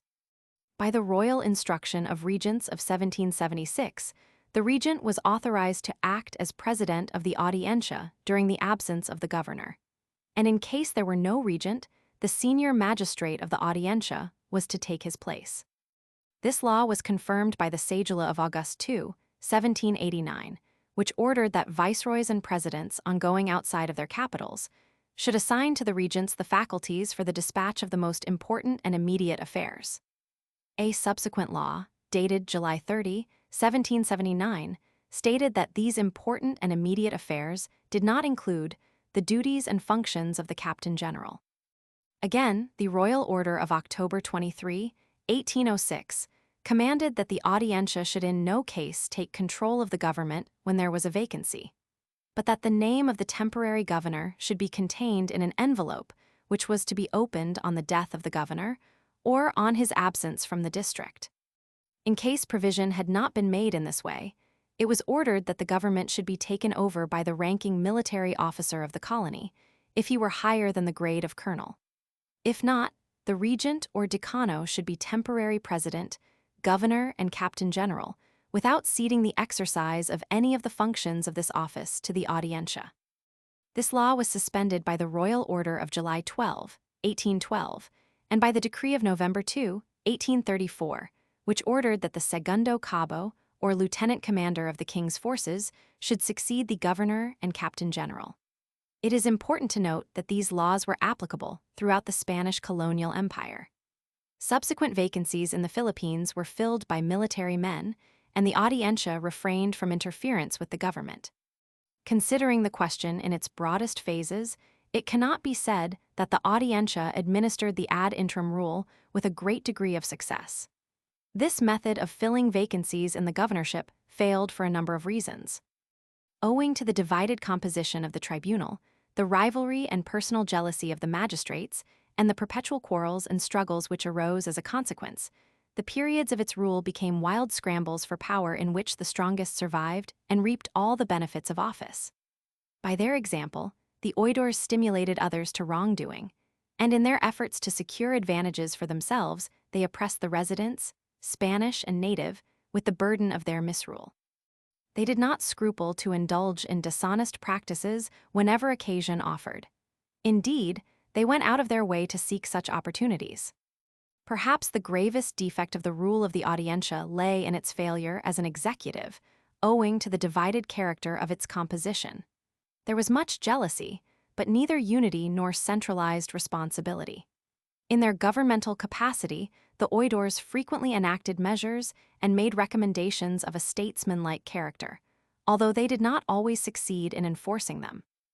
The magistrates were neither experienced legislators nor trained soldiers, and the latter defect seems to have been a cause of considerable dissatisfaction, especially among the military classes. These were naturally jealous of an assumption of military power by lawyers, whose commands they refused to obey. Nevertheless, it must be conceded that such individual oidores as Morga, Alcaraz, Almanza, and Anda acquitted themselves of their military duties with great credit when called upon. The reform, which gave the government to the churchmen, was designed to obviate the defects expressed above. It was believed that a prelate would not be open to so many ventures of a questionable and mainly commercial character. Moreover, the archbishops in Mexico and elsewhere had fulfilled the duties of the executive on former occasions with a fair degree of success. The church was the most powerful, highly centralized, and unified institution in the Philippines at the time when both the Audiencia and the governorship were weakest. The ecclesiastical authority had repeatedly triumphed over the civil government, and the former gave promise of being able to control matters more effectively in the future than the Audiencia had done in the past. The rule of the churchmen did not remedy matters, however, except that it produced harmony through the exercise of force.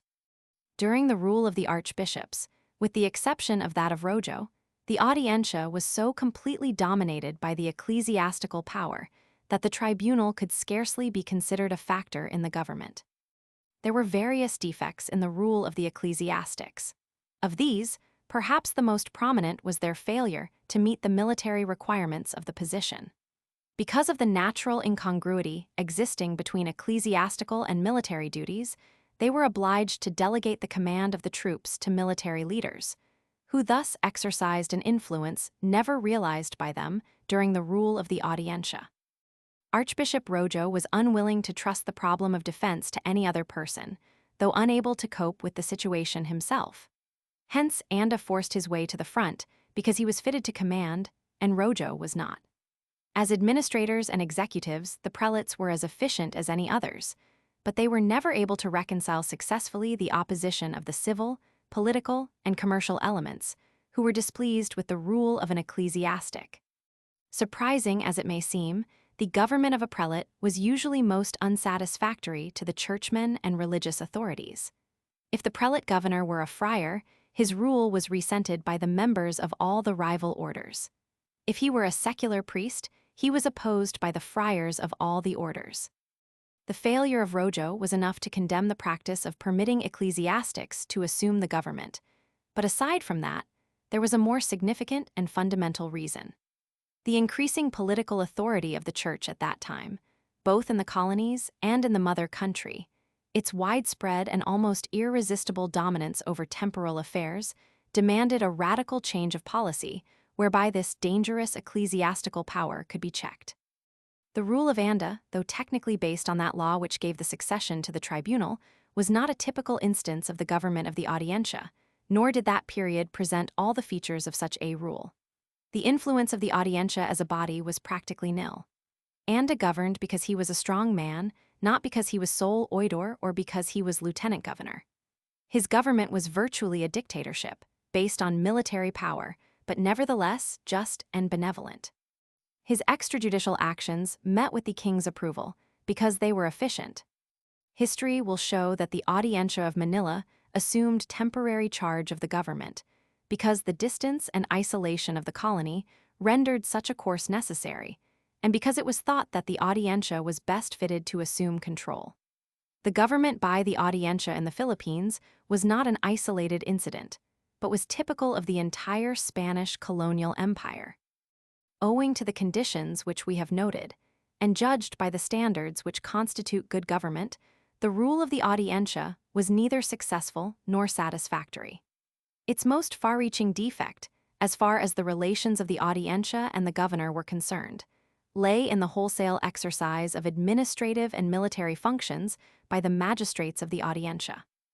This impaired the quality of their services as impartial magistrates, and contributed in most cases to an insatiable thirst for power. The magistrates were loath to surrender the exercise of these governmental activities on the accession of the succeeding governor, the Audiencia displaying a marked tendency to continue in the exercise of administrative control. This, then, was a decided cause of strife and dissension between the Audiencia and the governor. Chapter 10. The Audiencia and the Church, the Royal Patronate. The Audiencia was frequently brought into contact with the powerful ecclesiastical organization in the Philippines. We have already referred in this book to some of the notable occasions of this relationship. Before the establishment of the Audiencia, the Church exercised an extensive authority in governmental affairs. The ecclesiastics aided the civil government by administering justice in the provinces when there were no civil courts. The prelates of the islands, the provincials of the religious orders, and even the friars advised the governors and provincial officials on Indian affairs and the administration of the encomiendas. When the advice of the Church was solicited by the home government as to the advisability of removing the Audiencia, the suggestions of Fray Alonso Sanchez and Bishop Salazar went far toward bringing about a final solution of the problem of government in the Philippines. These were some of the ways in which the influence of the Church was impressed upon the Audiencia. The creation of an Audiencia, with judicial and advisory functions, put an end to the exercise of these extraordinary powers by the Church and tended to confine its activities to the ecclesiastical field. Nevertheless, the prelates continued to advise the governors in administrative matters throughout the entire history of the islands. Their influence was especially strong in matters relating to the natives, their government and protection, and the archbishops even went so far at times as to give advice on questions of foreign policy. Most of the time this counsel was solicited and was well received. From 1650 onwards, as we noted in the last chapter, the Church waxed exceedingly strong in the Philippines, and the prelates not only advised, but dominated governors and audiencias. In 1668, Governor Diego Salcedo was unseated, imprisoned and exiled by the commissary of the Inquisition, while a pliant magistrate of the Audiencia took over the government and administered affairs in a manner entirely satisfactory to his ecclesiastical supporters. The period from 1684 to 1690 showed the weakness of the Audiencia when opposed by a powerful prelate allied to a hostile governor. And in 1719, the Church reached the climax of its power by bringing about the murder of a governor, and then succeeding him, overcoming every opposing element in the colony, including the Audiencia. From that time onward, the prelates governed during vacancies in the governorship, something which the Audiencia had failed to do. Finally, in 1762, Simón de Anda y Salazar assumed the reins of government and the obligations of defense, an act which was sanctioned technically because he was an oidor, but really because he was an able man, capable of accomplishing what the Church had failed to do. In this chapter, it is not our purpose to review the historical facts of the relations of the Audiencia and the Church or the growth of clerical influence over the Audiencia. These matters have been referred to in earlier chapters. It is rather the design to study here the influence which the Audiencia, in its turn, exercised in ecclesiastical affairs, noting whence it derived its authority and what was the nature of its powers. The Audiencia was established as the ultimate local authority, coordinate with the governor, or the viceroy in New Spain or Peru, for enforcing the laws of the royal patronage. Not only was it authorized to act as a tribunal in these matters, but also to officiate as an active executive agent. It is clear that although the governor was the royal vice-patron, he was not expected to act alone and unsupported in dealing with the powerful and often hostile ecclesiastical authority. In former chapters of this treatise, attention has been given to the considerations which forced him to share the duties and responsibilities of government, finance, commercial supervision, and even military affairs with the Audiencia. The support of that body was even more necessary in dealing with the powerful ecclesiastical organization. The authority which the Audiencia exercised jointly with the royal vice-patron was based upon the law ordering. Our viceroys, presidents, oidores, and governors of the Indies to see, guard, and fulfill the laws, and in the provinces, towns, and churches in the Indies, to see that all laws and preeminences which pertain to our royal patronage are guarded and fulfilled, which they will do by the best means that may appear to them convenient, giving all the orders and instructions necessary to the end that all the instructions that we may give shall be carried out in due form. And we pray and charge our bishops and archbishops, deans and ecclesiastical chapters of the metropolitan and cathedral churches and cathedrals, and all the curates and occupants of benefices, clerics, sacristans, and other ecclesiastical persons, and the provincials, guardians, priors, and other religious of the orders, in so far as it is incumbent upon them, to guard and fulfill them, the laws and preeminences of the king, and see them fulfilled and obeyed, conforming with our viceroys, presidents, audiencias, and governors, as much as may be appropriate and necessary. In accordance with this law, the Audiencia exercised the right of intervention in practically all matters to which the authority of the vice-patron extended. Foremost among these were the supervision and administration of ecclesiastical revenues, the administration of vacant benefices, the extension of missionary influences, and the construction of churches and monasteries. The Audiencia, moreover, had authority over the reception and installation of prelates, parish priests, and regulars, and their removal for cause. In all these matters, the Audiencia was responsible directly to the king and made reports thereon. In fact, it may be said that the tribunal, in coordination with the vice-patron, served as a connecting link between the church in the islands and the royal council in Spain.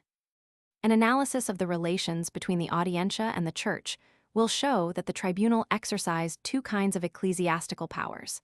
These may be regarded respectively as executive and judicial.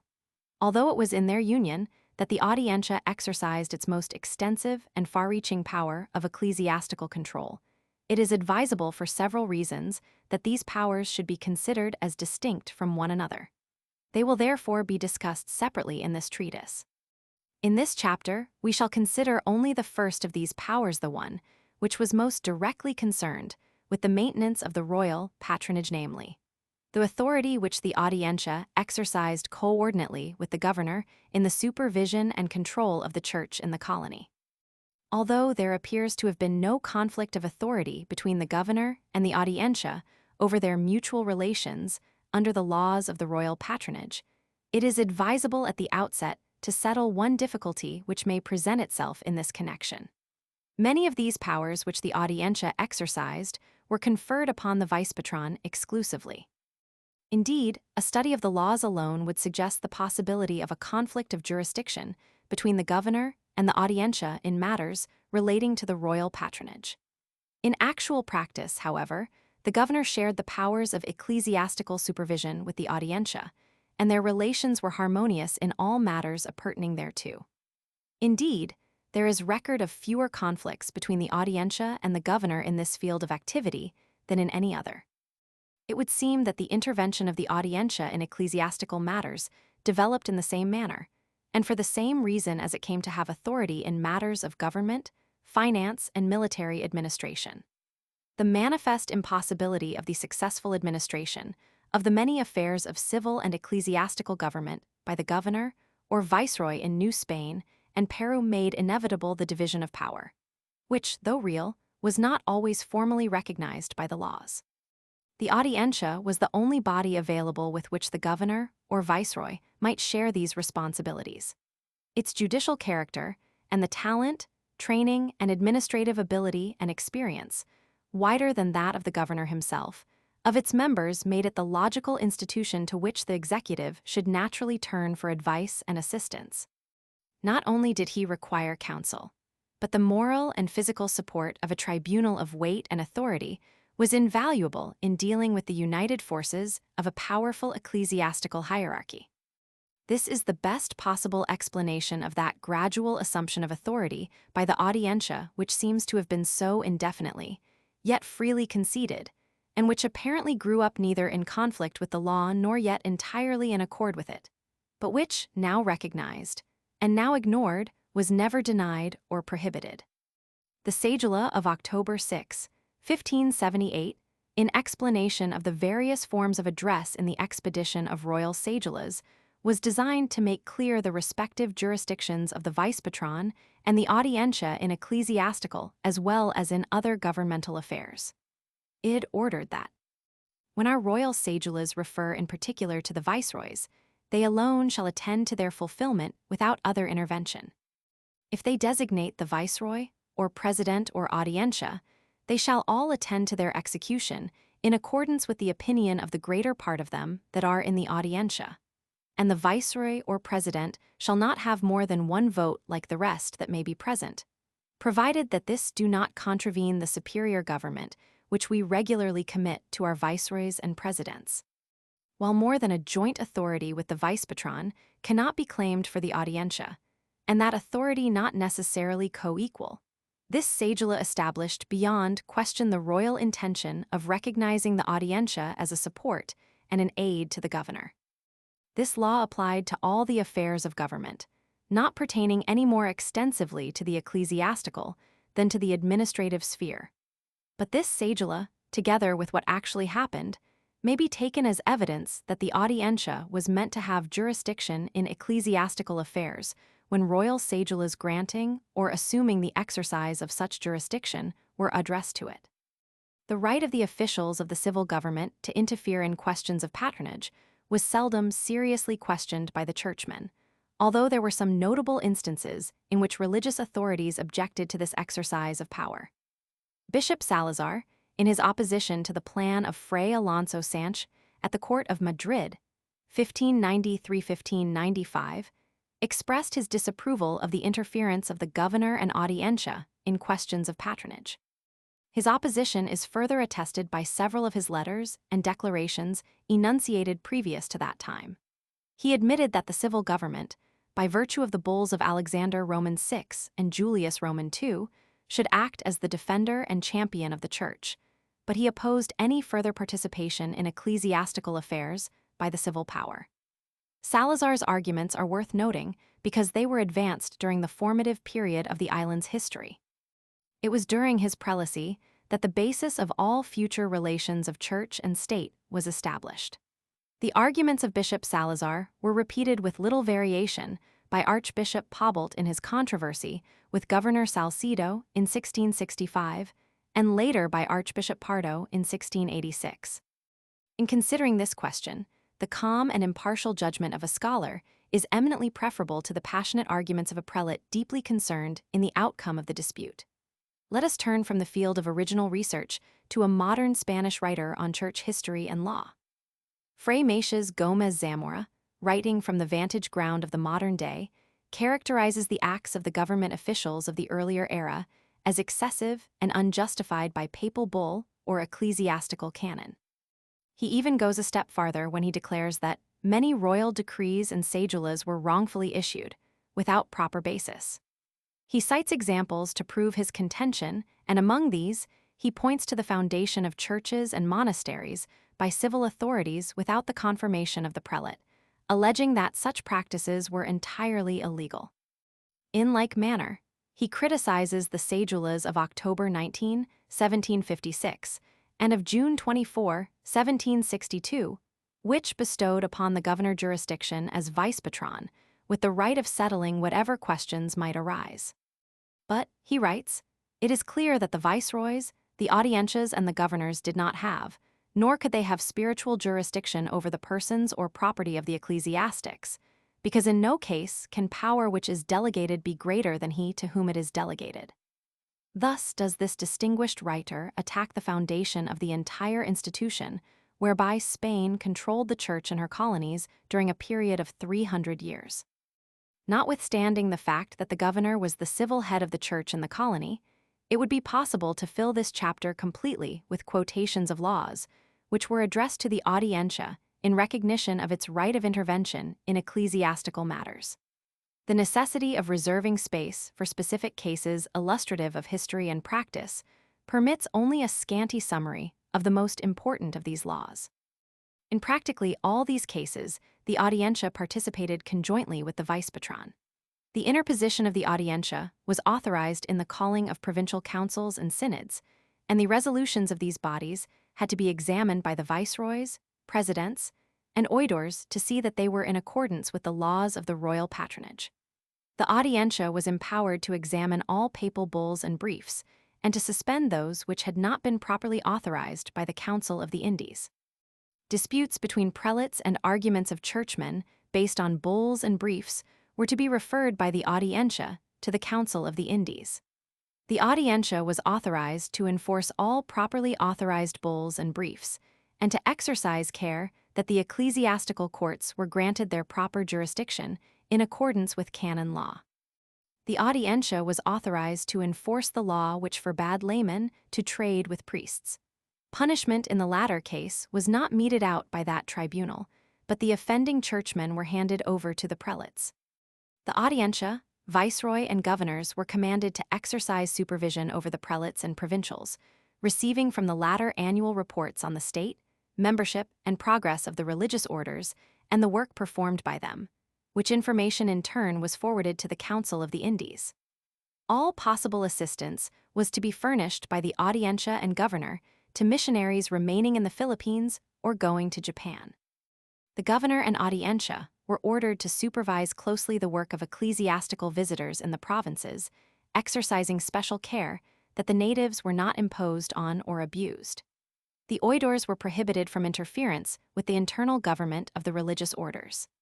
Members of orders could not usually be removed by their provincials without the consent of the vice patron and the audiencia, the authority of the latter extending to the removal and exile of offending priests.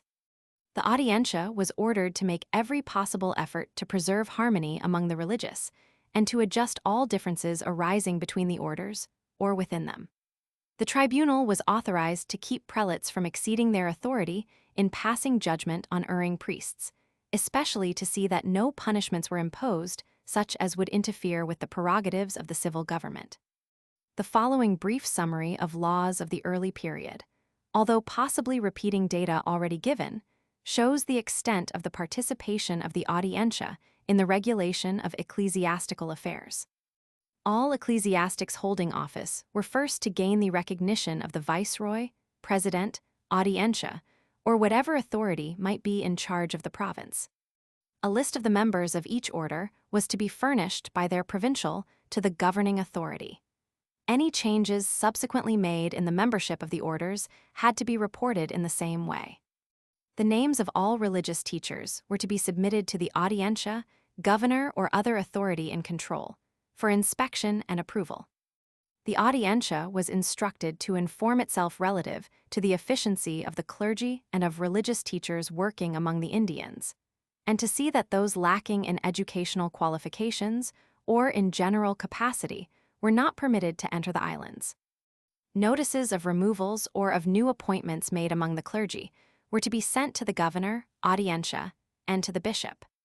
The jurisdiction of the audiencia under the royal patronage extended to practically all classes of churchmen and church affairs. By the cedulas of August 4, 1574, and of October 25, 1667, the Audiencia acquired the right of passing on the credentials of prelates who came to the islands. That tribunal was entrusted with the duty of seeing that bishops and archbishops carried with them the duly attested confirmation of the Council of the Indies, and no prelate was allowed to leave the islands unless he had the permission of the governor or Audiencia. The tribunal exercised a check on the governor in this particular, and saw to it that in granting this permission, he did not show favoritism or otherwise violate the laws of the royal patronage. Two striking illustrations of the Audiencia's jurisdiction over the inspection of the credentials of the prelates and higher churchmen occur in the history of the Philippines. In 1674, Francisco de Palu, a French bishop who had been engaged in missionary work in China, was cast upon the shores of the Philippines. The Audiencia immediately dispatched orders for his detention, and he was not permitted to return to his district on the ground that his presence and jurisdiction in China constituted an encroachment on the rights of Spain.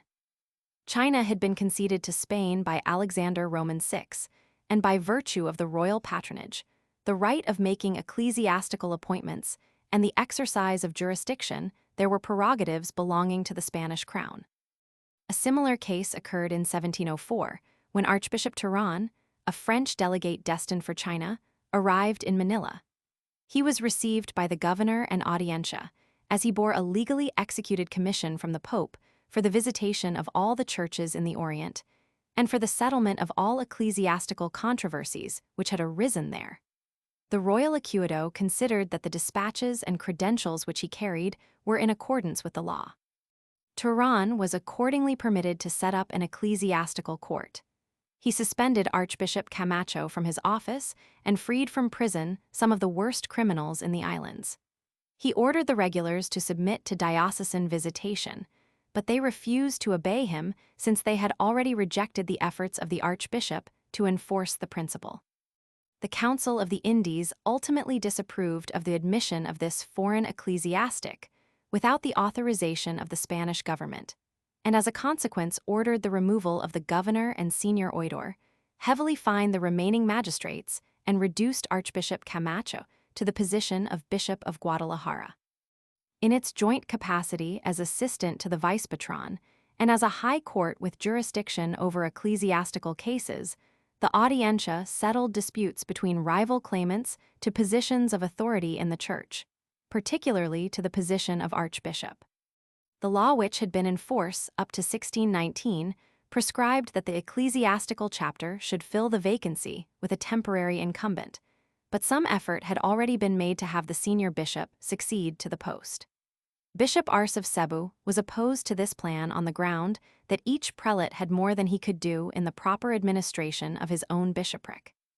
Nevertheless, it may be noted that on January 22, 1630, Arce was made acting archbishop of the Metropolitan See of Manila by virtue of the acuito of the Audiencia and the vice patron. Arce's accession to the post was in accordance with a papal bull which had been promulgated with the king's approval at some date between 1619 and 1630. There had been a three-cornered fight between the ecclesiastical chapter, the Bishop of Cebu, and the Bishop of Nueva Segovia, and this conflict had been settled by the acuito in favor of Arce, while the chapter appealed to the Council of the Indies. When Guerrero, the new appointee, arrived, he immediately laid claim to the office, which Arce refused to surrender on account of an irregularity in the archbishop's appointment. Arce appealed to the Audiencia, but the tribunal refused to authorize any innovations.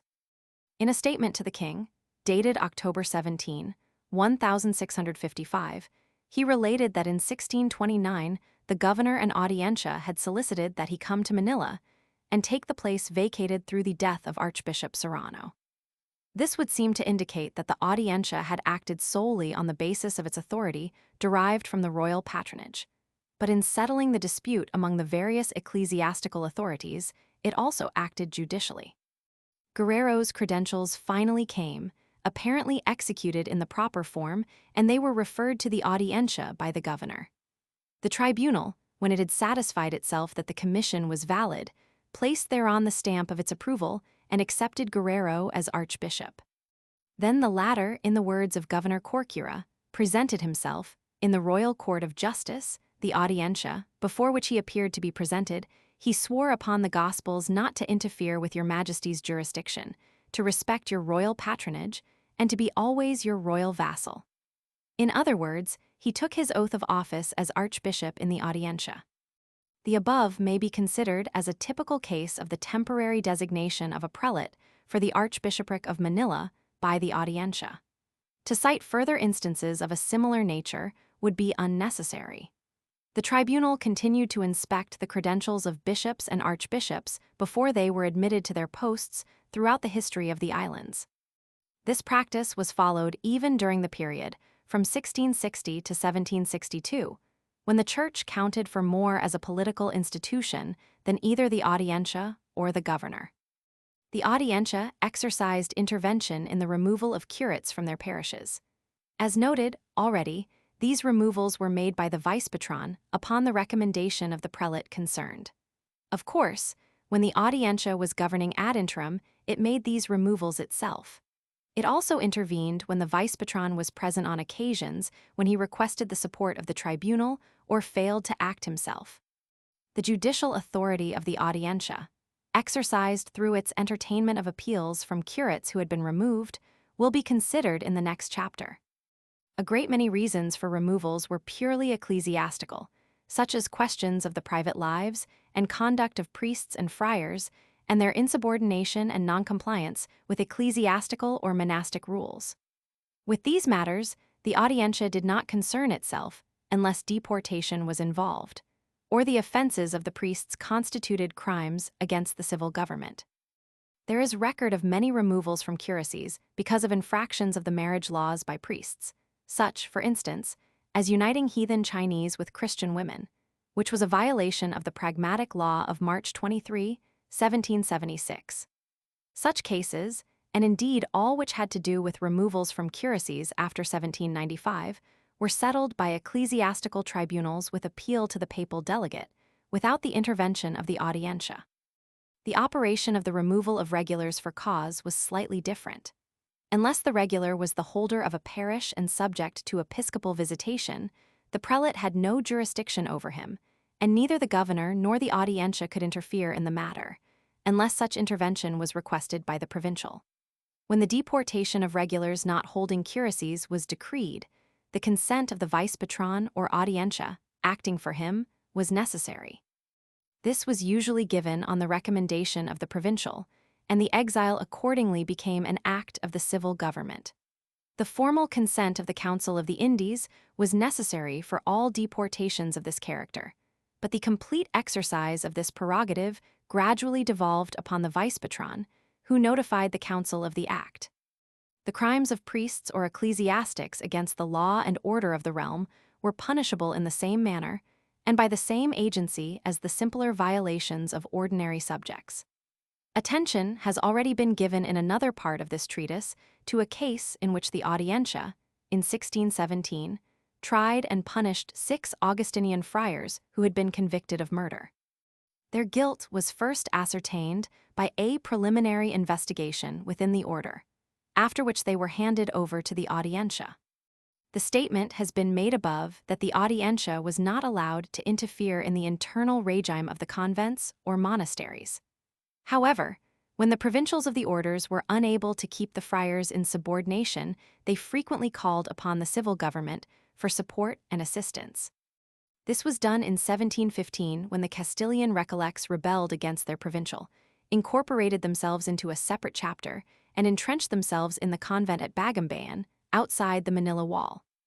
Oidor Torralba, then acting as governor and vice-patron, came to the support of the provincial upon appeal.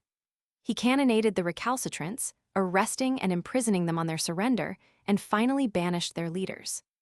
On this same occasion, it may be noted, the provincial solicited the aid of the archbishop, whose interference the rebellious friars had resisted as an attempt at episcopal visitation. The disciplinary jurisdiction over priests and friars referred to above suggests a similar authority which the Audiencia exercised over the prelates. Within the period of 1 year after the installation of Archbishop Guerrero at Manila in 1636, the governor, with the support of the Audiencia, had banished this same prelate and his ecclesiastical provisor, condemning the former to pay a fine of 2,000 ducats. The governor contrived also to influence the judge conservator to pronounce a ban of excommunication upon them both, in return for a like censure that had already been passed on the governor by the prelate. The banishment of Archbishop Pobalt by Governor Salcedo and the Audiencia, prior to the arrest of that governor by the commissary of the Inquisition, the exile of Archbishop Pardo in 1684, and the imprisonment of Archbishop de la Cuesta by Governor Bustamante and the Audiencia in 1719, are incidents in the history of the islands which serve well as illustrations of the disciplinary and coercive jurisdiction of the vice-patron and Audiencia over the churchmen. These events need only be referred to here, as they have already been discussed in relation to other phases of the history of the Audiencia. As visitors of the provinces, the oidores were required to inspect the ecclesiastical work of the parish priests and to note their care and treatment of the Indians. In the exercise of these duties, they were protected by a law which forbade prelates to proceed against them with censures while they were carrying on such investigations. Le Gentil, the noted French traveler, who visited the islands during the middle of the 18th century, testified that the oidores did not fulfill their duty with great faithfulness. Le Gentil stated that on account of their dependence on the hospitality of the priests when traveling from place to place in the provinces, the visitors' inspections were merely perfunctory and of little value. The above testimony is not corroborated, however, by the report of Oidor Francisco Guerrella, who was sent to Camarines in 1702 to take account of tribute and to inquire into the state of the encomiendas. He reported that in the curacies which were administered by the Franciscans, there was an entire absence of religious instruction. The natives were mistreated, and they were permitted to continue in idolatry, drunkenness, and superstition. Neither the priests nor the alcaldes mayors exerted any uplifting or civilizing influence. The alcaldes mayors, it was alleged, connived with the priests to defraud the natives by the imposition of excessive tribute and by the exaction of all sorts of fraudulent ecclesiastical tithes. The oidor in this case sought to remedy this state of affairs by dispatching reformatory edicts against the friars, and by posting notices and copies of royal decrees and cedulas designed to inform the natives of their rights under the law and to warn them against the imposture of the friars. Whereupon, the Franciscans appealed to the Bishop of Camarines and persuaded him to excommunicate the oidor on the grounds that he had usurped the ecclesiastical jurisdiction. This appeal to the papal delegate was in direct violation of the cedula mentioned above, protecting such visitations against ecclesiastical censure. The oidor appealed to the Audiencia, and that body solicited the prelate by rugo y encargo to remove his censures. The Audiencia would go no further, however, as two of the magistrates were personally hostile to Guerrella. Hence the oidor was obliged to remain in the provinces at the mercy of the friars. After 6 months of isolation, Guerrella, who was broken in health, sent an appeal for aid to the king on June 20, 1702. This memorial embodied a full account of his attempts to make necessary reforms in the provinces subject to his visitation. It was presented to the Council of the Indies on October 14, 1706. 3 observations might be made from this incident. First, there was little vigor, promptitude, or effectiveness in the Spanish judicial system, as therein exemplified. It took 4 years for this petition to be presented to the council, and considerably more time for an answer to be made. Secondly, this affair shows to what extent petty spite and private quarrels interfered with good government and efficient administration. Thirdly, it illustrates the fact that the entire civil government, including the Audiencia, was very much under the domination and influence of the ecclesiastics. An inspection which was similar to that just described was made by Oidor José Torralba in 1713 in the provinces of Albay and Cebu. Torralba was unable to complete his work, owing to his recall to Manila, where he was obliged to resume his place in the Audiencia on account of the insufficient number of magistrates present in the tribunal. It seems that in the provinces subject to his visitation, the former charges of the Franciscans had been turned over to the seculars, most of whom were natives. Torralba reported that under the careless and incompetent administration of the parish priests, the churches had gone to ruin and all Indian instruction had been abandoned. In his report, he commented unfavorably on the stupidity and immorality of the native clergy, alleging that in them lay one of the causes of the poverty and degradation of the people. He recommended the restoration of the regulars. Torralba's recommendations were not followed, either because of his hurried departure from the provinces where he left his work unfinished, or because of the disinclination or lack of authority of the Audiencia and vice patron. No definite steps were taken at this time for the amelioration of the condition of the people or for the reform of the clergy. That the interests of the friars were vigorously and effectively championed at the court is evidenced by the royal decree of June 14, 1714, which was dispatched not alone to the Philippines, but which was made general in Peru and New Spain. It forbade the governors and audiencias, using their authority as vice patrons, to justify their interference with the interior administration of the convents and monasteries of the orders, which it was complained they were doing without authorization. This decree particularly emphasized the principle, which has already been set forth in this treatise, that the vice patrons and audiencias should not concern themselves with the discipline and punishment of friars not holding curacies. The promulgation of this decree was brought about as a result of the efforts of the commissary of the Franciscan order in Madrid. Not only were the oidores required to inspect the work of the parish priests, but the audiencia, in the exercise of the royal patronage, was authorized to receive, assist, and supervise the ecclesiastical visitors who came from Spain or Mexico, or were designated from the ranks of the local clergy to inspect the orders. These visitors were also authorized to inspect friars who were in charge of parishes, and when on these tours of inspection, they might be accompanied by the prelate in charge of the curacies retained by the friars under inspection. The audiencia was to cooperate in all possible ways with these visitors, and should any question arise between them and a prelate over jurisdiction, the tribunal was to do everything possible to bring about a harmonious adjustment of the points of difference. This is illustrated by a case which arose in 1776, when Fray Joseph Pereira was given a royal commission to make a general investigation of the Augustinian order in the Philippines. Fiscal Andrade of the Audiencia demanded that Pereira should submit all his documents for inspection on the basis of the royal patronage and other laws, but the Audiencia, under the presidency of Governor Anda, refused to support the fiscal. The king, on April 6, 1778, rebuked the Audiencia for its failure to support the royal patronage, citing two cedulas, those of July 2 and of October 14, 1773, respectively, in which he had already admonished the vice patron in that particular. The failure of the Audiencia and governor to exercise all their prerogatives in support of the royal patronage on these various occasions can probably be attributed to dissensions within the tribunal and to the corrupting influence of the church. The statement has frequently been made in this treatise that the Audiencia served as a connecting link between the court and the colony. It constituted a channel through which a large amount of correspondence was carried on, and one of the duties most frequently required was that of furnishing special and regular reports and informations on various subjects connected with the church.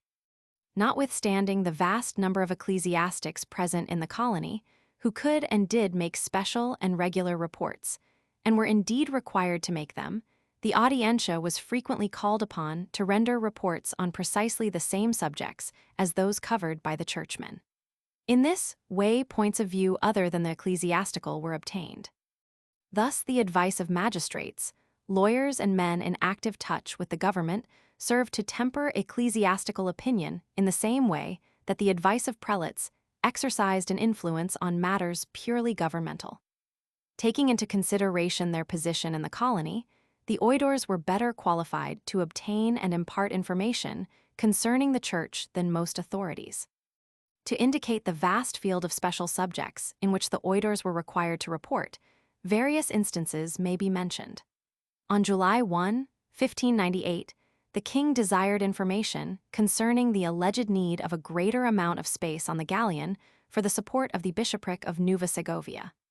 The archbishop and the bishop of that diocese had both recommended that more cargo space be given to the church.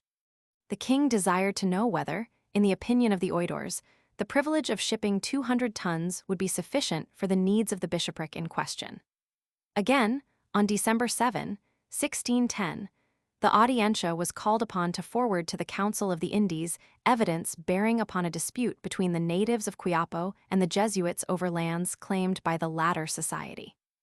On another occasion, the king requested of the Audiencia a report concerning the work, deserts, and financial condition of the convent of Santa Clara, which had asked for royal aid.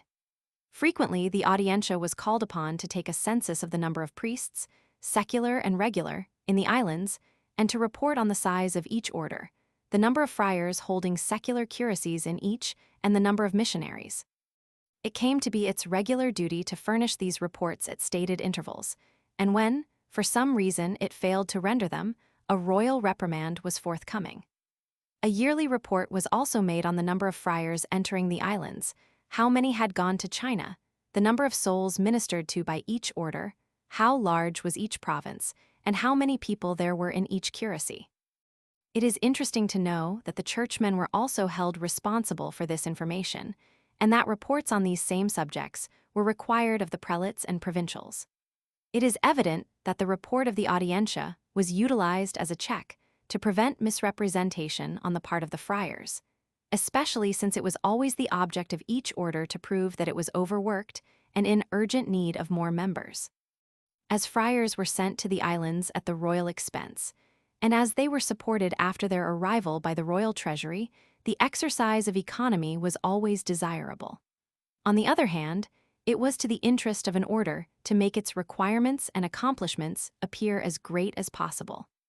Another function which the Audiencia came to exercise by virtue of its authority in behalf of the royal patronage was that of general supervision over the colleges and universities. In the laws of the Indies, this duty was imposed upon the viceroys and governors, and nothing was said of the authority of the Audiencia in that particular. According to the laws of the Indies, in fact, the Audiencia had little jurisdiction or authority over colleges, universities, and seminaries, but as the administration of these was entirely in the hands of the Church, the Audiencia came to exercise much the same authority over education that it did over other church activities. Oidores and fiscals were forbidden to act as rectors, but they might participate in the law examinations to satisfy themselves whether the standard of instruction in the royal universities and colleges was sufficiently high, and whether the education, training, and ability of candidates for the licentiate's degree gave evidence of their fitness. According to the royal decree of November 27, 1623, the University of Santo Tomás was founded in the Philippines with the advice of the governor and acuedo of the Audiencia. Here again, that tribunal may be seen in the act of assuming non-judicial functions, which primarily belong to the governor through the unwillingness or inability of that official to act alone. The Audiencia early exercised advisory powers in educational affairs. The Jesuits, as early as 1585, had requested permission to found and establish a college or seminary in Manila, and the king on January 11, 1587, requested of the Audiencia a report on the general conduct, progress, and accomplishments of the Jesuit order, asking in particular what benefit would accrue from the establishment of a Jesuit college in Manila. The Audiencia, in its report of June 25, 1588, characterized their work as very effective, the learning and ability of their personnel remarkable.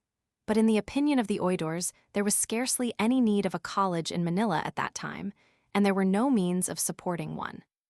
When Santo Tomás became a royal university in 1648, the Jesuits were obliged to sue in the Audiencia for the right to continue the bestowal of academic degrees. Their request was denied by the tribunal, but the decision was reversed by the Council of the Indies in 1653. On May 3, 1722, San Jose was made a royal college and was subjected to the visitation and patronage of the Audiencia. In 1769, when the Jesuits were suppressed, an attempt was made to continue San Jose as a secular institution under the supervision of the Audiencia. This brought forth such determined opposition from the Dominicans and from the friends and supporters of Santo Tomás that on June 30, 1778, A cedula was issued ordering the Audiencia to close San Jose and hand over all students in attendance there to the archbishop, so that they might be placed in secular colleges and seminaries.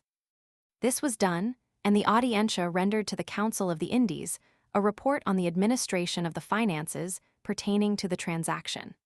The revenues derived from all unsold properties belonging to the Jesuits were included in the temporalities, and the income from these were transmitted to the royal treasury. Subsequently, the archbishop attempted to assume jurisdiction over these Jesuit properties and funds, and to this the Audiencia objected. In 1784, the matter was finally settled by the decree of the king in answer to an appeal which had been carried by the prelate from the Audiencia to the Council of the Indies.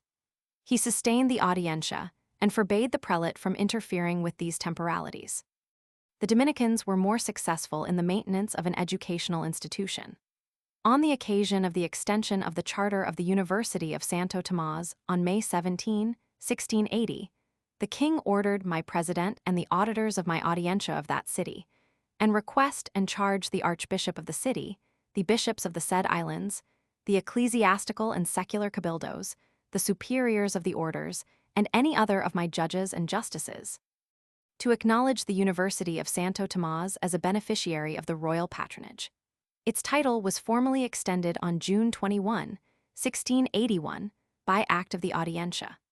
The tribunal not only exercised the right of patronage over the Dominican University, but also over the College of San Juan de Letrán, a seminary for boys which was founded in 1640 and maintained by the Dominicans as an adjunct to Santo Tomás. Reports, recommendations, and informations exist in abundance to prove that the Audiencia exercised considerable influence in the life and history of these institutions. The tribunal celebrated acuitos to improve the instruction in mathematics, physics, law, and medicine. It provided for the examination of students, passed on their credentials, made regulations for the bestowal of degrees, and decided upon the fitness of prospective teachers.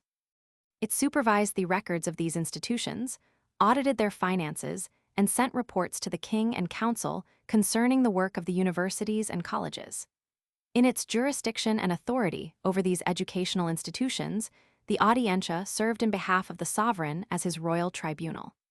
These were royal universities, endowed with special royal charters and privileges, and it was fitting that they should be controlled by the royal Audiencia in the king's name. In addition to this, as they were administered by the Church, the Audiencia and the vice patron exercised joint control over them, in the name of the royal patronate, in the same manner that they supervised other ecclesiastical activities. As we have already noted, the Audiencia exercised jurisdiction over matters of church finance.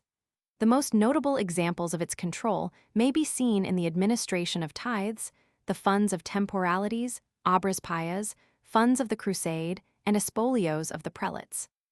The Audiencia was authorized to guard the royal interest in the matter of the collection and the administration of tithes, particularly with a view to seeing that overambitious churchmen did not obtain more than their share, and that in the collection of the tithes they did not oppress the natives. The special care of the oidores was to see that tithes be not paid directly to the prelates. In fact, these funds were to be administered by the civil government, and prelates were not to be allowed to interfere with their collection. No changes were to be made in the authorized manner of collecting these funds on the responsibility of colonial officials. Recommendations for reform should be made to the Council of the Indies either by the prelate or by the Audiencia. The Audiencia was ordered to see that the proper division and distribution of tithes were made, and that the 2/9 of the gross sum collected was duly set aside for the crown, in accordance with the law. Further evidence that the Audiencia was regarded as the instrument of the royal will in these matters is afforded by the circumstances leading up to the reforms of 1768 and 1786. And it should be noted particularly that the king and council relied on that tribunal for advice and assistance in the drafting and execution of these measures. A number of tentative laws and proposals for changes in the system of collection and administration of the tithes was sent to the Audiencia, from time to time, prior to 1768, and the magistrates were required to submit opinions as to the availability and applicability of the proposed measures. In 1768, a decree was issued fixing the tithe at 10 reals per Indian. Previous to that year, a number of religious orders owning large tracts of agricultural land had refused to pay these taxes, and the Audiencia, by virtue of the Royal Order of September 25, 1768, was ordered to enforce the law, which it did, even proceeding to the seizure of the chattels of the recalcitrant friars. On December 11, 1775, the Audiencia passed an ordinance diminishing the tithes to be paid by natives, mestizos, Chinese and Japanese by 1/2 real per person. On July 12, 1778, the king asked the Audiencia to submit evidence on the question of whether the law worked any hardship on the inhabitants of the colony, and whether encomenderos and friars were paying their share. At the same time, and on the same date, the royal approval was given to the auto which the Audiencia had enacted on December 11, 1775. The recommendations of the Audiencia were also largely followed in the decree of January 20, 1786, which was merely a repromulgation of an earlier auto of the Audiencia, which ordered that tithes should not be collected directly from the Indians unless the latter were owners of lands. Otherwise, they were to be collected from the landlords. By subsequent laws, the Audiencia was temporarily deprived of its jurisdiction over tithes. When the Philippine government was reorganized in 1787 by the Ordinance of Intendants, many of the special commissions which had been previously retained by the magistrates were ceded to the superintendent of real hacienda. The actual collection of tithes was made the duty of the superintendent by cedula of October 6, 1792, but because of its relation to the royal patronage, the Audiencia, in practice, found it convenient to retain control. Governor Aguilar, who was also superintendent of real hacienda, wrote to the king on July 31, 1799, alleging that there was no reason why the Audiencia should exercise this authority, when, by virtue of its financial nature, this duty belonged to the superintendent.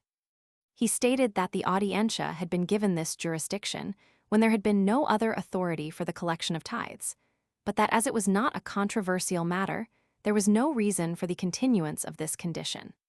In the letter referred to Aguilar, stated that he had attempted to put his interpretation of the law into execution, but in so doing had been opposed by the Audiencia. The answer to this appeal does not appear in connection with the original, but the royal cedula of April 21, 1803, restored to the Audiencia jurisdiction over the collection of tithes. It may be said, however, that with the creation of the superintendency, the Audiencia was shorn of many of the miscellaneous functions with which it had been formerly endowed. The funds of the temporalities, however, did not come under this category. They were greatly augmented in 1767 when the Jesuits were suppressed, and as was usual with such miscellaneous and unclassified duties, as well as on account of the Audiencia's relation to the royal patronage, the administration of these funds came under the charge of an oidor whose official title was Administrator of the Funds of the Temporalities. Nevertheless, the Audiencia's share of direct control over these funds was still considerable.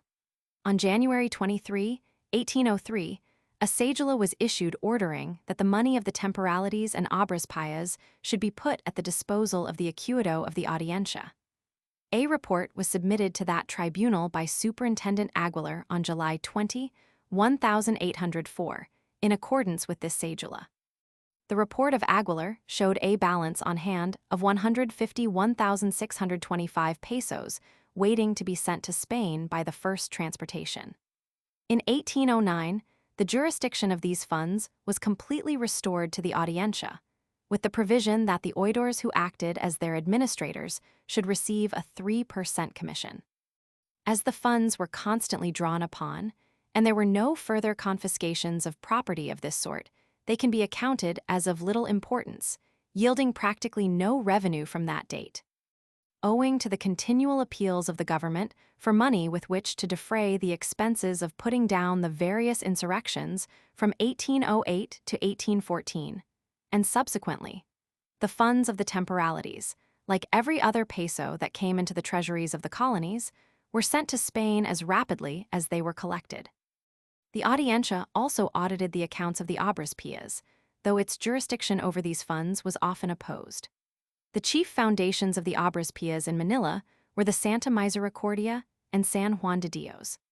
The wealth and power of the Misericordia became so great, and so well did it profit by the various immunities extended to it, that by the early part of the 18th century, it had become the object of the distrust and envy of all classes of Manila society. It was chiefly disliked because it had been permitted to utilize so much free space on the galleon. Other inconveniences had arisen from its participation in trade, wherein, possessed of so many advantages, it was enabled to derive profits and benefits that were denied to competing merchants in the colony. Complaints were made against it by certain religious orders, merchants, treasury officials, oidores, and the governor himself. It was the consensus of opinion among these that the accounts of this society should be inspected by the government, and, in accordance with these recommendations, a cedula was expedited, ordering the society to submit its accounts to the Audiencia for inspection and approval.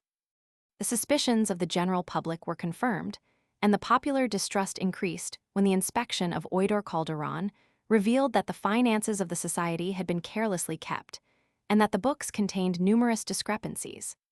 The scrutiny of the Oidor showed the existence of a deficit of 383,437 pesos. That is, the records called for property in the hands of the society to the value of that sum which could not be found.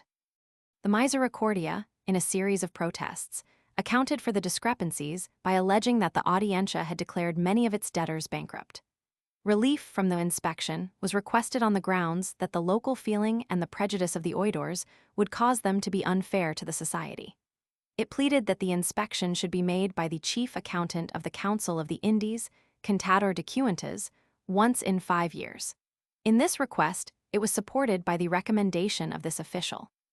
On April 19, 1755, the cedula of November 9, 1747, was modified on the basis of these protests, and in lieu of the annual inspection of the oidor was substituted the requirement that once in 3 years the Misericordia should submit its own accounts.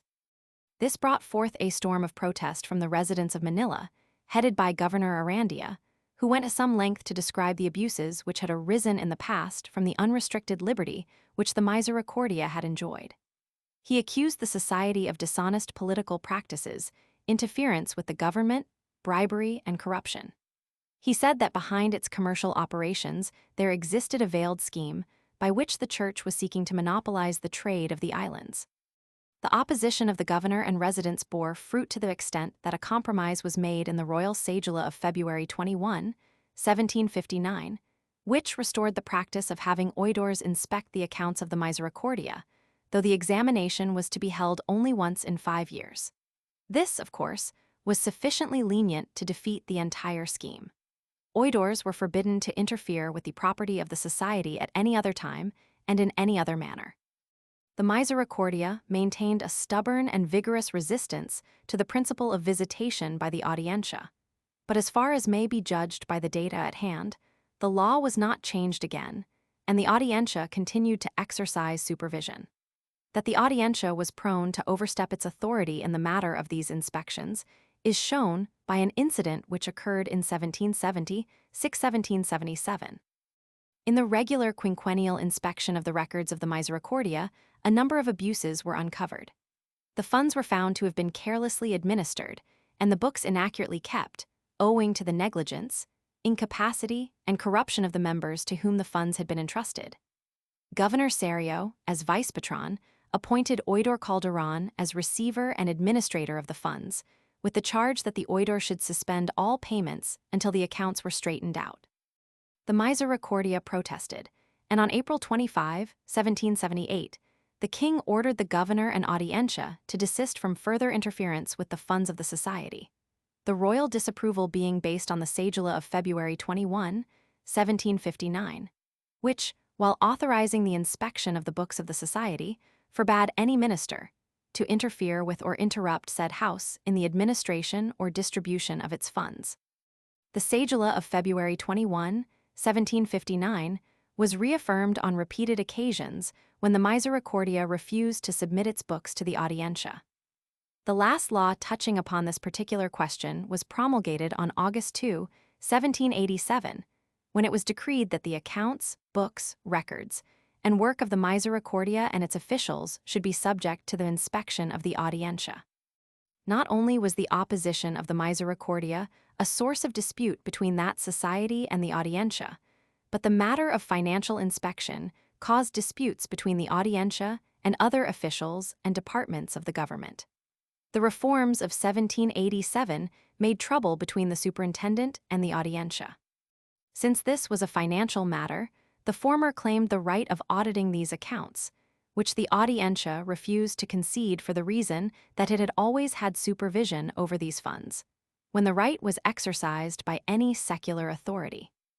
The question was definitely settled by the cedula of January 22, 1803, which ordered that the money of temporalities, pious funds, and charitable societies should be put at the disposal of the acuito, and that if any matters relative to those branches were then pending before the superintendent, they should be remitted at once to the Audiencia.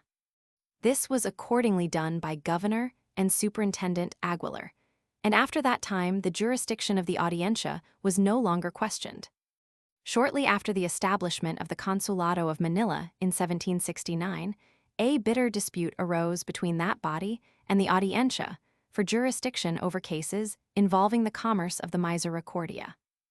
On the basis of the cedula of July 8, 1774, the Consulado claimed exclusive jurisdiction over all disputes involving trade which arose between merchants. It advanced the contention that in all suits involving losses of galleons, the society should be considered in the case of an individual merchant.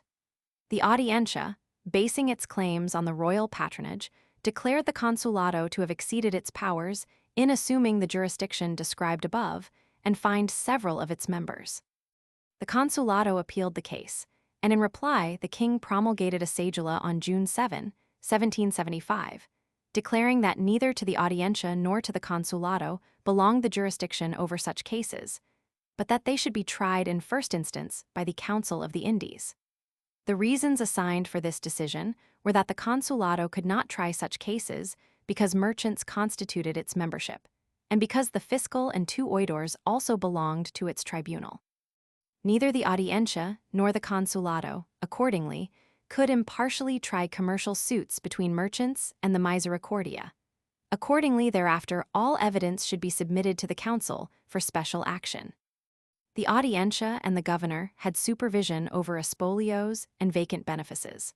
When a prelate entered into office, it was his duty to file with the fiscal an inventory of all properties belonging to him at the time of his advent to the diocese. On the occasion of his death, a treasury official was designated to estimate and administer the property left, pay the debts of the deceased churchman, execute his will with regard to his property in accordance with the law, and turn over the residue to the royal treasury. This process was known as taking the espolio. The espolio of a deceased prelate was taken, according to the early laws, by an official of the royal treasury, who was designated by the president for the purpose, and who officiated under the supervision of the Audiencia. The tribunal verified the autos and substantiated the proceedings of the agent. Whether any modifications in the manner of collecting, distributing, or accounting for the funds or properties derived from these espolios were made elsewhere is not clear. But in the Philippines, the abuses which arose in the settling of these ecclesiastical estates and benefices made the personal intervention of the oidores necessary on a number of occasions. By royal cedula of June 23, 1712, it was ordered that in all the Audiencias of the Indies the magistrate, next in rank to the senior oidor, should be constituted as the private judge who, with the concurrence of the officials' reals, should have jurisdiction over and should proceed against, receive and collect all the products and rents of the vacant archbishoprics and bishoprics, until the day on which the new prelates should take possession of their offices, proceeding with full cognizance, to the collection of whatever might be due, with the assistance of the officials' reals, who in this matter are subject to the royal Audiencia.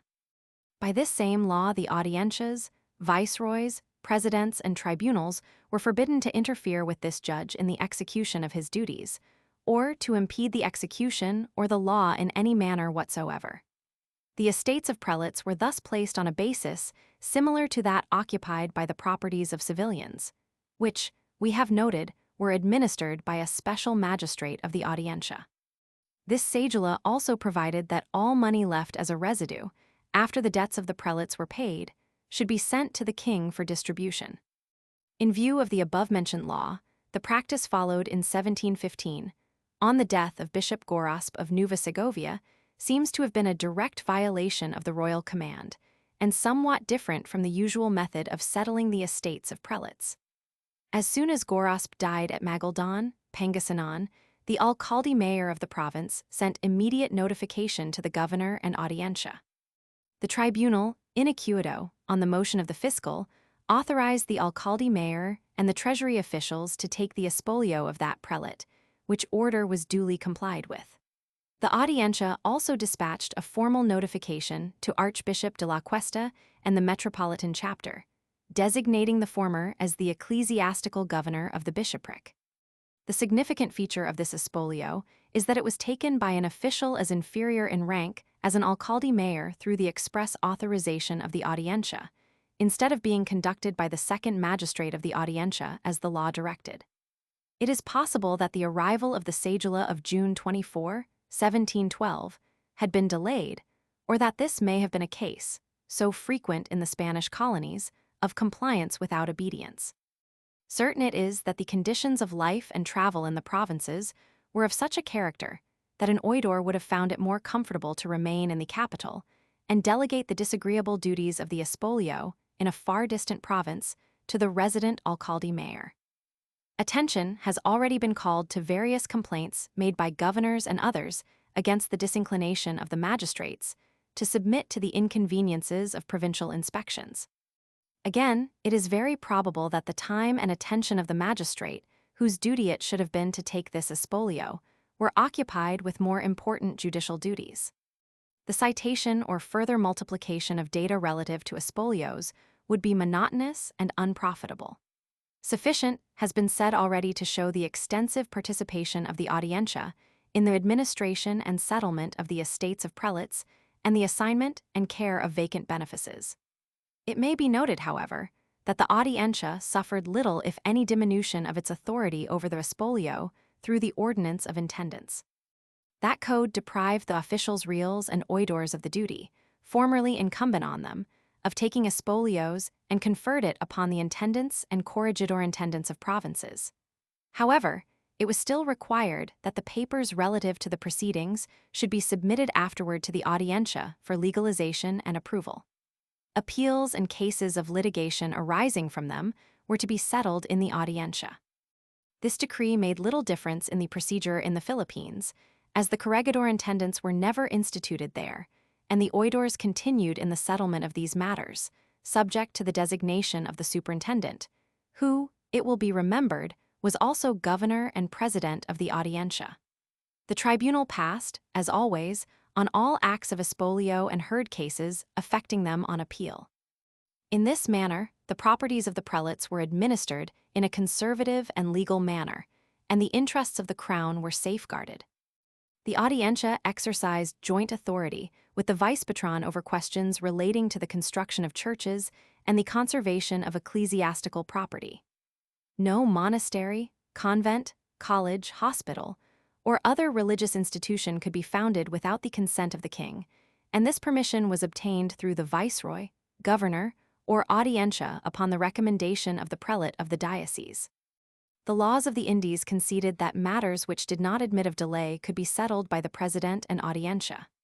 In fact, as early as August 15, 1620, Governor Fajardo acknowledged receipt of a letter from the king in which occurred the statement that no church or convent, not even a chapel, ought to be, or can be, founded unless concurrent with your permission and that of the Audiencia. It was provided that all petitions of religious orders for permission to construct convents and monasteries should be referred to the council, with the recommendations of the Audiencia, but in actual practice, when the advice of the Audiencia was in the affirmative, the vice-patron gave the desired consent, reporting on his action to the Council of the Indies. Thus, we see that the governor and Audiencia in reality exercised complete authority in uncontested cases.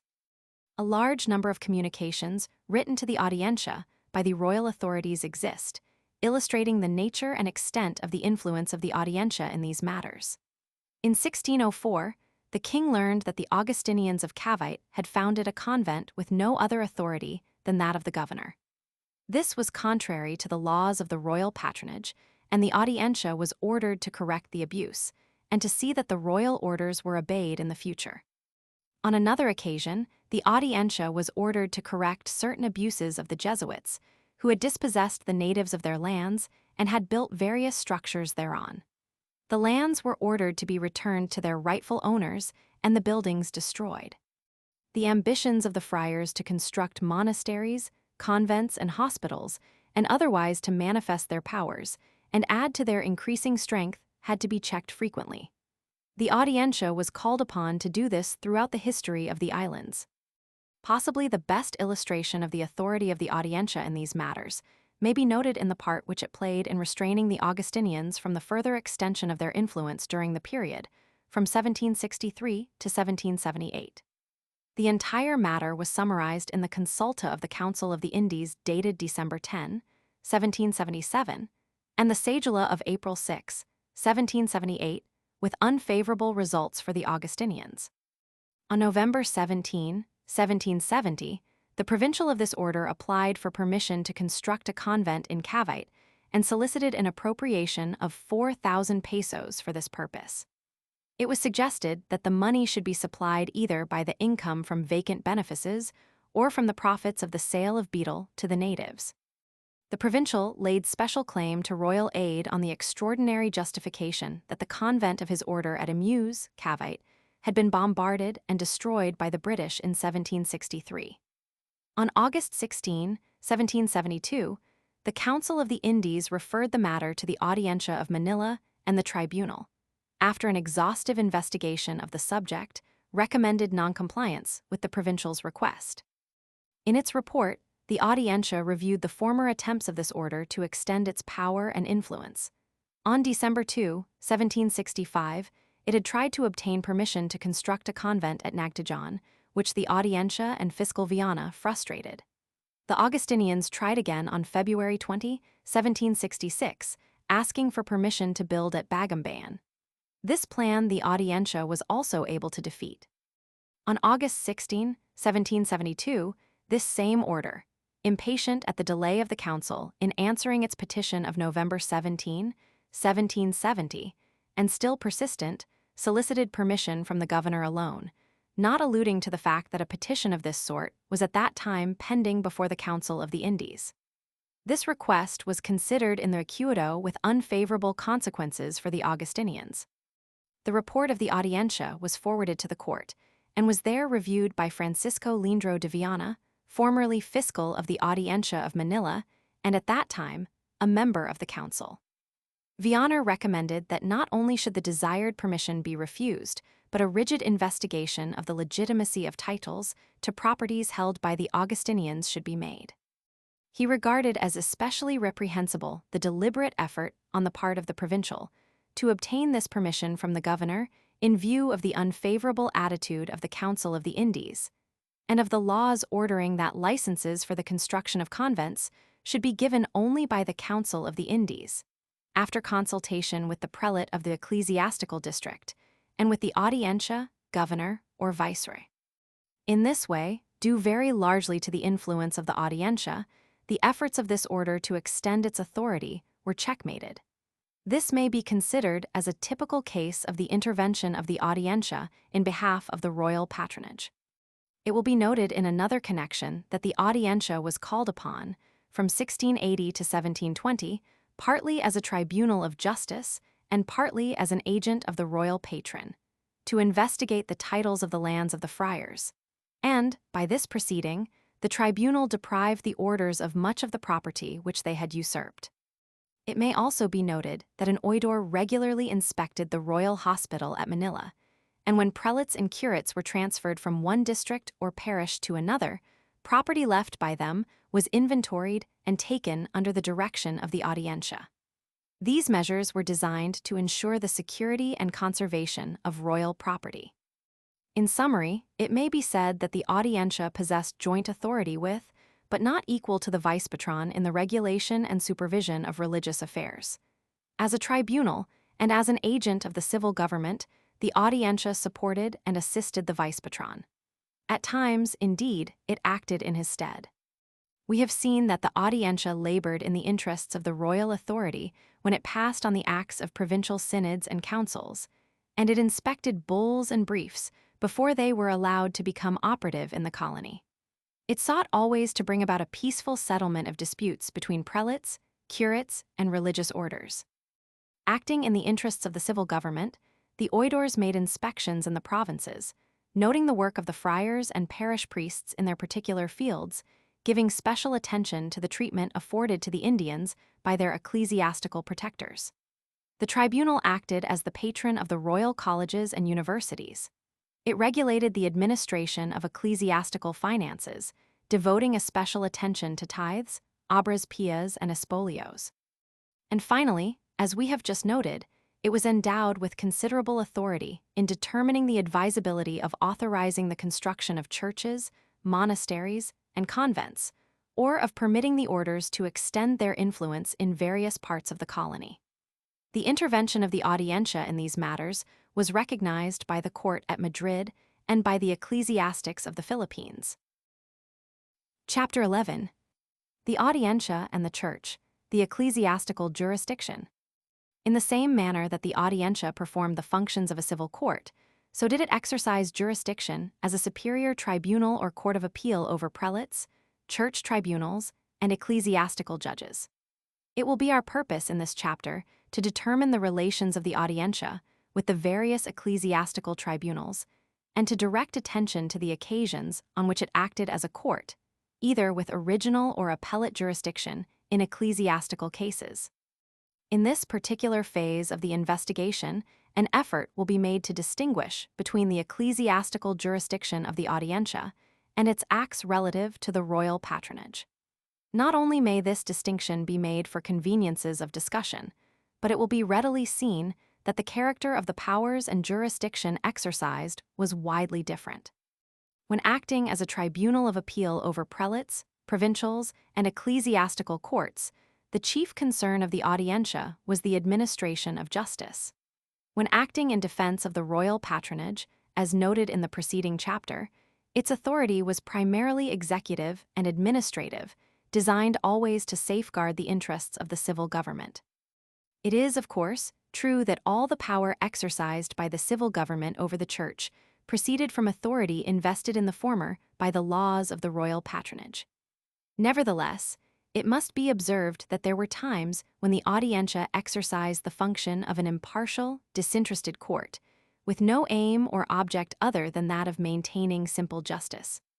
It may be conceded, for example, that the authority which the Audiencia exercised in the settlement of disputes between religious orders and between the prelates and the regulars partook of the same judicial character as the jurisdiction which it had in settling disputes between civil corporations and individuals.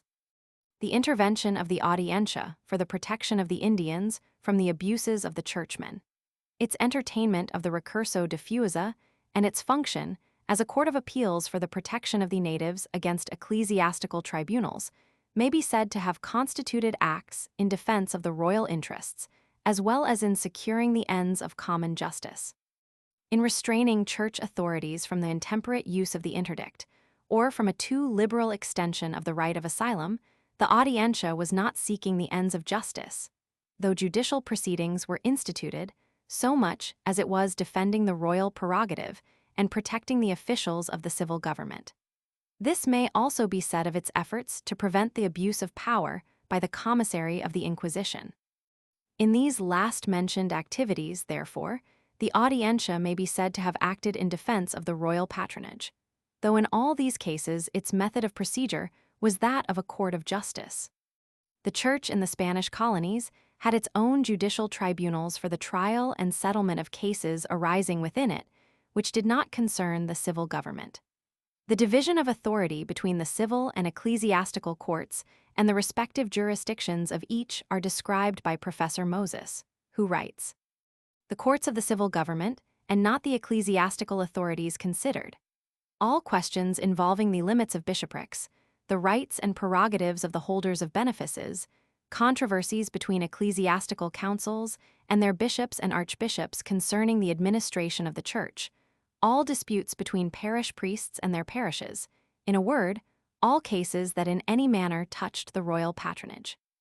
Even matters spiritual and cases between persons of a privileged tribunal were not excepted from the civil jurisdiction, but certain cases might be brought before the viceroy, and, if desired, an appeal might be taken from the viceroy's decision to the Audiencia. It will be our function in this chapter to determine the participation of the civil courts in these matters. The power of intervention in ecclesiastical matters, which was exercised by the civil tribunals, was always a source of discord in the Philippines. The attitude of the churchmen on this question is well shown by a letter written January 20, 1688, by Fray Alonso Laudon, procurator in Madrid for the Franciscans of the Philippines, in protest against the encroachments of civil government. He wrote that the principal causes of trouble in the Philippines are the disagreements which continually exist between the royal Audiencia and the ecclesiastical judges. The ministers of the royal Audiencia, by virtue of the royal patronage of your majesty whom they represent, hold that the Audiencia has ecclesiastical jurisdiction over the church and over purely ecclesiastical persons, over spiritual cases and the administration of the Holy Sacrament, and spiritual and territorial jurisdiction in regular and secular parishes. Laudon described the helplessness of the ecclesiastical judges and the ineffectiveness of their jurisdiction, circumscribed as it was by that of the civil magistrates. He stated that all the judicial acts of the ecclesiastical ordinaries were rendered null by the magistrates of the Audiencia, and that the ecclesiastical authorities were reduced to such a condition that they did not know where to turn for relief or remedy, as even the papal decrees were rendered ineffectual by the encroachments of the civil jurisdiction. He stated that the ecclesiastical judges see in all this a meddling and interference with the ecclesiastical jurisdiction, which has always been allowed, but they cannot hereafter give fulfillment to the provisions of the Audiencia, even at the risk of expulsion from their districts. Laudon was of the opinion that the laws had been misinterpreted by the civil officials, and that the king had never intended that the churchmen should be so entirely shorn of their powers. He concluded his appeal with the solicitation that such laws should be made as would determine the questions at issue and bring about harmony between church and state in the islands. This should be done, he said, in order that each may be caused to see clearly the duties and jurisdiction which belongs to him, and that each may freely make use of his own powers and prerogatives, and thus avoid suits and other disagreements. The laws of the Indies prescribed that the most harmonious relations should prevail between the ecclesiastical and civil magistrates. The Audiencia was commanded to aid the prelates and ecclesiastical magistrates in the exercise of their jurisdiction, neither interfering with them nor permitting them to be molested by other civil authorities. These laws, like those of the royal patronage, not only gave to the civil government a commanding position with relation to the church, but they established the magistrates as the supervisors and guardians of the church courts. It was the duty of the Audiencia, on the other hand, to guard strictly the prerogatives of the civil magistrates, and, in fact, those of all officials of the government, and not to allow the ecclesiastics to infringe on their jurisdiction through acts of fuiza, interdicts, or by any other illegal means. The ecclesiastical courts were forbidden to try laymen or those subject in first instance to the jurisdiction of the civil courts. They were forbidden to imprison private subjects, or embargo or sell their property without first seeking the consent and cooperation of the secular arm. They were forbidden to try any cases except those involving the church, and they could not, without the aid of the civil authorities, impose fines or condemn persons to labor. In general, they were solicited to work in harmony with the Audiencia and to give all possible assistance to that body.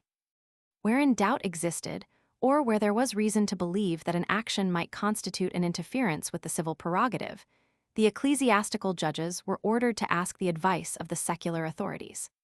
The ecclesiastical and secular magistrates were enjoined to aid each other actively when occasion demanded, the prelates supporting the Audiencia, and the latter dispatching provisions to its magistrates and subdelegates in support of the ecclesiastical judges and tribunals.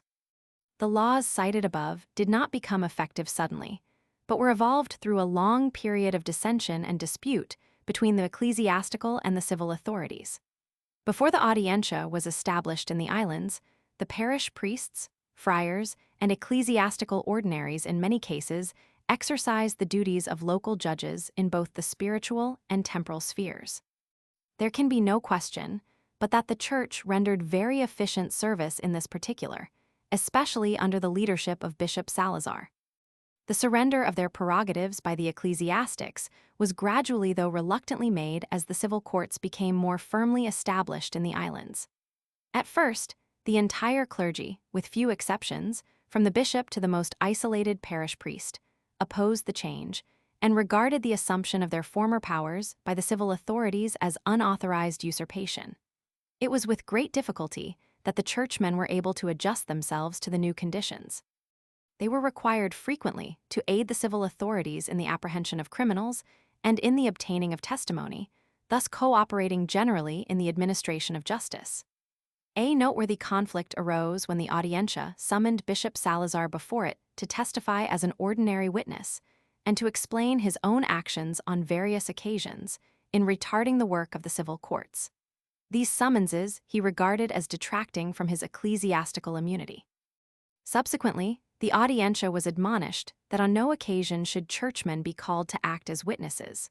So it came about that, although the intervention of the Audiencia was prescribed by the laws of the Indies and admitted elsewhere in the Philippines, owing to the strength of the ecclesiastical organization and its former prominence in affairs of government, the assumption of its legal power by the Audiencia was necessarily gradual.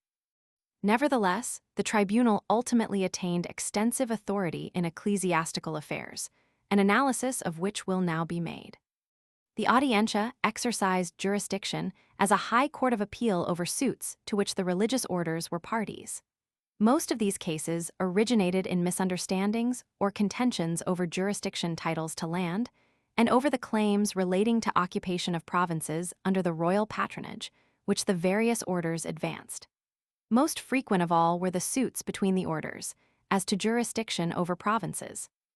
An example of this is furnished by the contention which arose in 1736 between the Jesuits and the Recollects for the exclusive right to minister in Mindanao.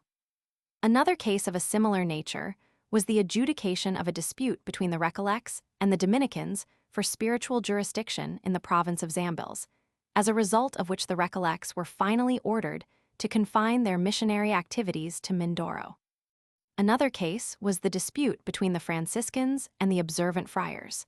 A large number of the latter arrived in the islands in 1648 with letters from the Viceroy of New Spain. They were at once given territory which had been previously assigned to the Franciscans. On the basis of a brief of Urban Roman VIII, prohibiting the occupation of the same province by two different orders, the Franciscans brought suit in the Audiencia, with the result that the newcomers were not only dispossessed of the province that had been assigned to them, but their patents and briefs were cancelled on the grounds that they were not properly authorized by the Council of the Indies. Reference was made in the last chapter to the suits which occurred between the Jesuits and Dominicans, the two orders most extensively interested in higher education, for the right to maintain universities in Manila. The greater number of these disputes, in fact all of them, seem to have been based on the rivalry of their two colleges and on their zeal for royal favor and patronage. When Santo Tomas became a royal university in 1648 and was empowered to grant degrees as such, the Jesuits brought suit in the Audiencia for the right to confer honors of a like character in their College of San Jose. The Audiencia denied their petition. The case was appealed to the Council of the Indies, and the higher authority decided that both institutions should enjoy equally the privilege of conferring scholastic honors. The rivalry and bitter feeling between these two orders did not cease with this settlement, but in 1683 the Dominicans again brought suit in the Audiencia, seeking to limit the educational activities of the Jesuits. The matter was again carried to the Council of the Indies. Although the decision was made in favor of the Jesuits, the disagreements between the two orders, the charges and countercharges, and the influence of Archbishop Pardo, a Dominican, in behalf of his own order, went far beyond the authority of the Audiencia. whose efforts to restrain them were entirely ineffectual. Even the natives themselves, at times, went so far as to sue the religious orders in the Audiencia. This was done in 1738 when the mestizos of Santa Cruz brought suit against the Jesuits, because the latter had sought to make the residents of Santa Cruz pay for certain improvements in the parishes of that district. These improvements had been authorized by the Jesuits, and from them the society had derived great benefit, while the residents had derived no particular good from them. In 1737, on complaint of the natives, an investigation was conducted by Oidor Calderon, which put a check upon certain transactions of the Jesuits in the province of Batangas. It was proved that they had collected rents repeatedly from the Indians for lands to which they had no title. The most significant and decisive judicial authority which the Audiencia exercised in ecclesiastical matters, and that which was productive of more conflicts and opposition on the part of the Church than any other cause, was the jurisdiction of the tribunal over the secular church courts, at the head of which was the Metropolitan Tribunal of the Archbishop. The method of intervention most frequently followed in cases appealed from the Archbishop was by the entertainment of the recurso diffusa. In this way, the civil jurisdiction, acting through the Audiencia, could intervene for its own protection, and by means of this special procedure that tribunal actually did restrain the ecclesiastical judges more frequently and effectively in important cases than in any other way. It was on the grounds of fusa that the Audiencia justified its action in practically all cases of interference with the jurisdiction of the church courts. Cases of fusa were those which came to the Audiencia through the abuse of their judicial powers by prelates or ecclesiastical judges. Cases, literally, in which the latter had usurped or trespassed the authority of the civil courts or government. The execution of the decision of an ecclesiastical judge could be suspended by an edict of the Audiencia on the grounds of fusa, while the case was being investigated by that tribunal. The civil government usually took the initiative in these appeals, but there were occasions in the history of the islands in which ecclesiastical authorities and tribunals interposed recursos diffusa against the Archbishop. In dealing with these cases, the Audiencia first ascertained whether fusa had been committed, and then, if the results of the investigation were affirmative, the tribunal was empowered to raise the fusa, ulzar or quitter la fusa, and place limitations upon the ecclesiastical authority in order to prevent future abuse of power. The Audiencia was without authority to fine prelates, bishops, or ecclesiastical judges, but it had sufficient jurisdiction to remedy excesses and restore conditions to their former state. The tribunal was urged to use the utmost discretion in dispossessing offending prelates and judges of their benefices or positions as a punishment for fusa, and not to proceed to such lengths except in exceptional cases, wherein the strictest measures were necessary. On such occasions, the Audiencia might exile the offending ecclesiastic, giving account of its act to the Council of the Indies. All proceedings of this nature had to be carried on secretly and with the greatest possible dispatch and brevity, and all churchmen who were deprived of their benefices through the recurso diffusa had the privilege of an appeal to the Council of the Indies. In the treatment of cases of fusa, an informal judicial hearing was given. The spirit of the proceeding was supposed to be that of a harmonious investigation, in which both sides, ecclesiastical and civil, were mutually and equally concerned in the solution of a given problem, and in ascertaining where an error had been committed. The object of this proceeding was said to be the furtherance of the interests of the Crown, the salvation of souls, and the spread of the benevolent influence of the Church. That the spirit of peace and harmony failed to manifest itself at many of these investigations is shown by the bitter contests which arose between the civil and ecclesiastical judges as results of the entertainment of the recurso diffusa. The spiritual authorities alleged on these occasions that they regarded the restraining action of the government as presumption, unauthorized by ecclesiastical canons. In the well-known Pardo controversy, 1680–1689, references to which may be found in any history of the Philippines, there occurred many occasions on which the Audiencia was obliged to avail itself of the recurso diffusa. By this means, the Audiencia sought to restrain Archbishop Pardo from usurping the civil jurisdiction and that of the religious orders and of the metropolitan chapter. Interference with these orders was in violation of the royal patronage, the ultimate authority over them being the patron and not the archbishop.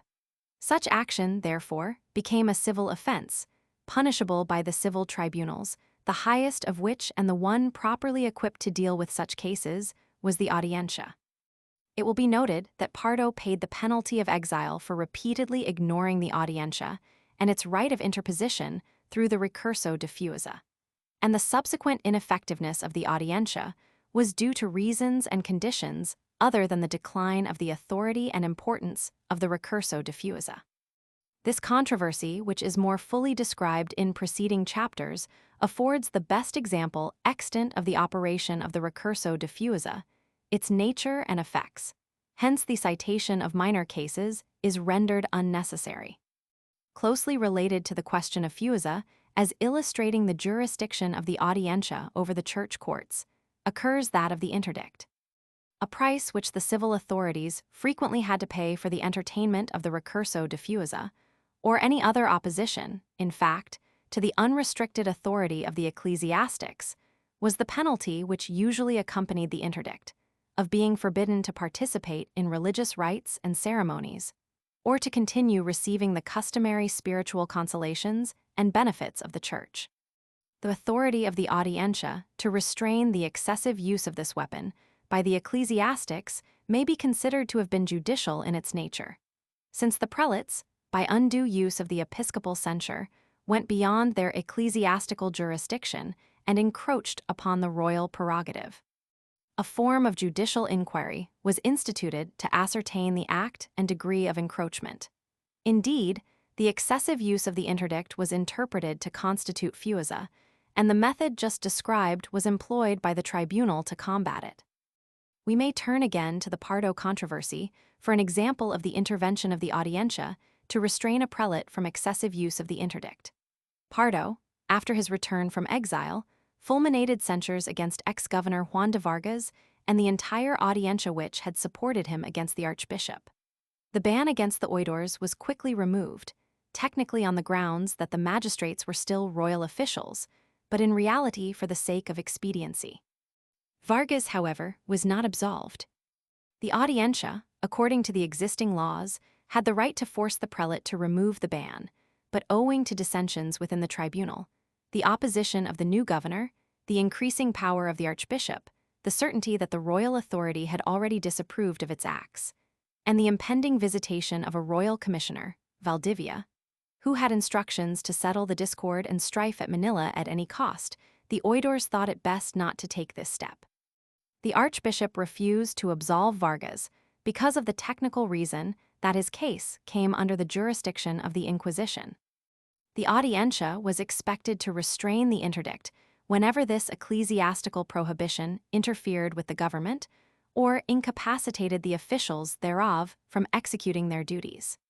The interdict was not to interfere with the royal prerogative, nor was it to be imposed for insignificant causes or personal reasons. The Audiencia was given the special injunction not to interfere with censures generally, but to permit them to be applied in needful cases, the oidores bearing in mind only the requirement that these ecclesiastical measures should not be allowed to interfere with the civil government. It had frequently been the practice of the prelates to pronounce censures against oidores and alcaldes, who, in proceeding with their duties as inspectors of the provinces, encroached upon what the churchmen regarded as their own particular and private jurisdiction. This, of course, was forbidden, and the Audiencia, by way of fusa, usually entertained appeals from these officials of the civil government and set aside all such acts on the part of the representatives of the church. Reference was made in the last chapter to the circumstances surrounding the effort of Oidor Guerrella to inspect the province of Camarines. This magistrate was excommunicated by the bishop of that diocese and was compelled to remain in banishment 5 months, the Audiencia refusing to set aside the censure on account of the personal animosity of the magistrates toward Guerrella. Nevertheless, prelates were enjoined to obey the Audiencia when that tribunal ordered the cancellation or suspension of an episcopal censure or prohibition. When an appeal was made to the Audiencia from such an act by an alcalde, oidor, visitor, or other official at some distance from the capital, the prelate was expected, upon the judicial summons of the Audiencia, to suspend his censure until the facts of the case had been ascertained, and the decision of the tribunal had been rendered. This was the law, but occasionally, as in the case of Guerrilla, local circumstances rendered impossible or undesirable the fulfillment of the law. It has been shown in the preceding chapter that before the coming of the Audiencia, the Church had utilized the weapon of excommunication on very slight pretext, and it had been partly for the purpose of restraining this abuse that the Audiencia was established. The early governors, especially, had many difficulties with this phase of ecclesiastical high-handedness, and the letters of such executives as de Vera, Tello, Dasmariñas, and Morga complained continually against this particular abuse of power by the prelates, regretting the lack of any authority to set aside these excessive acts on the part of the churchmen. All the above-mentioned governors had been excommunicated for various acts in opposition to the ecclesiastical power. Governor Ronquillo, in the characteristic letter, which is quoted in another part of this treatise, reported that the Audiencia, after its establishment, had effectively restrained the excesses of excommunication on the part of the Church. Indeed, during the 25 years succeeding Ronquillo's term as governor, the Audiencia had so frequently set aside ecclesiastical censures, and so completely terminated the abuses of the privilege of sanctuary by friars and priests, in fact so generally held at naught the principle of ecclesiastical immunity, that the king, on November 13, 1626, was obliged to issue a special cedula in restraint of his Manila tribunal and for the protection of the ecclesiastical jurisdictions. Examination of a large number of cases shows that the method by which the Audiencia set aside excommunication was usually through an ultimate reliance on force. Nevertheless, taking 300 years of the history of the Philippines into consideration, there were relatively few cases in which matters went so far that the Audiencia actually had to use force, the case being usually that the judicial protest of the tribunal against an abuse of this kind was sufficient. Theoretically, any act of excommunication or interdict was suspended, ipso facto, by the intervention of the Audiencia pending further investigation, and the prelate was required to abide by the decision of the tribunal. The following typical cases may be cited to show that the Audiencia frequently did rely on the civil power, as a last resort, for the enforcement of its injunctions. In 1623, an oidor was excommunicated for having violated the ecclesiastical sanctuary in seizing Juan Soto de Vega, a fugitive from justice, who had taken refuge in the cathedral. The Audiencia, finding itself opposed by the Metropolitan Court, sent a constable to arrest the provisor who had fulminated the excommunication, threatening the latter with a fine of 2,000 pesos and banishment if he did not desist and cancel the censure. The archbishop, who at first supported the provisor, was put under military guard at the behest of the Audiencia. The Jesuits then used their good offices in behalf of the government, as a result of which the matter was arbitrated and peace was brought about. In 1636, however, the archbishop and provisor were banished and fined heavily, because they persisted in a censure which the Audiencia had restrained. Their continual refusal to hearken to the commands of the vice-patron and the royal tribunal and their insistence on the censure were adjudged to constitute fuiza. This case originated in the violation of the right of asylum by the governor and the arrest of a murderer who had taken refuge in the Augustinian convent. So open was the defiance of the civil government that the criminal was executed in the courtyard, under the very windows of the convent wherein were congregated the prelate and his supporters who were commanded not to touch the body for 3 days. The archbishop was removed from his convent by soldiers at the command of the Acuado and banished to the island of Corregidor, where he remained 26 days, after which mediation was effected, and the weak-old prelate, tottering with age, was restored to his metropolitan capital. Montero y Vidal states that this case is interesting and important as a test of the power of the governor. For many persons, he alleges, did not believe that the governor could raise an interdict. That he was enabled to do so, with the support of the Audiencia and with the aid of his military forces, there can be no question. Some reference should be made at this time to the abuses of the interdict by Archbishop Pardo. This prelate went so far as to place a ban upon the Church of the Jesuits because it contained the dead body of an offending oidor. For reasons other than the lack of legal authority, the Audiencia was powerless to restrain his censures at that time. On another occasion, the Audiencia and governor, by placing armed guards at the doors of the Dominican Church and preventing the celebration of services therein, suppressed an interdict which had been issued through the influence of that order on behalf of Archbishop Pardo. Governor Bustamante claimed that he was acting in accordance with his own properly constituted authority in 1719, when he appointed his own Audiencia, set aside repeated interdicts, penetrated the asylum of the church, arrested the archbishop, and defied the entire ecclesiastical organization. He seems to have exceeded his powers no more flagrantly than did some of his predecessors under like circumstances. Yet, for personal and political reasons, he was unable to count on the support of the other elements of the colony in this struggle with the ecclesiastical power, and the battle ended disastrously for him. Acting Governor Anda, relying on armed force alone, defended Manila against the British, achieved victory for his cause, and secured the approbation of the king in the face of repeated ecclesiastical censures from Archbishop Rojo.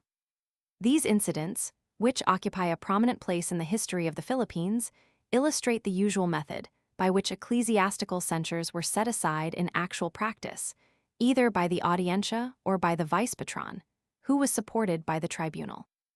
A department of the church over which the Audiencia did not have such complete authority, either judicially or administratively, was the Inquisition.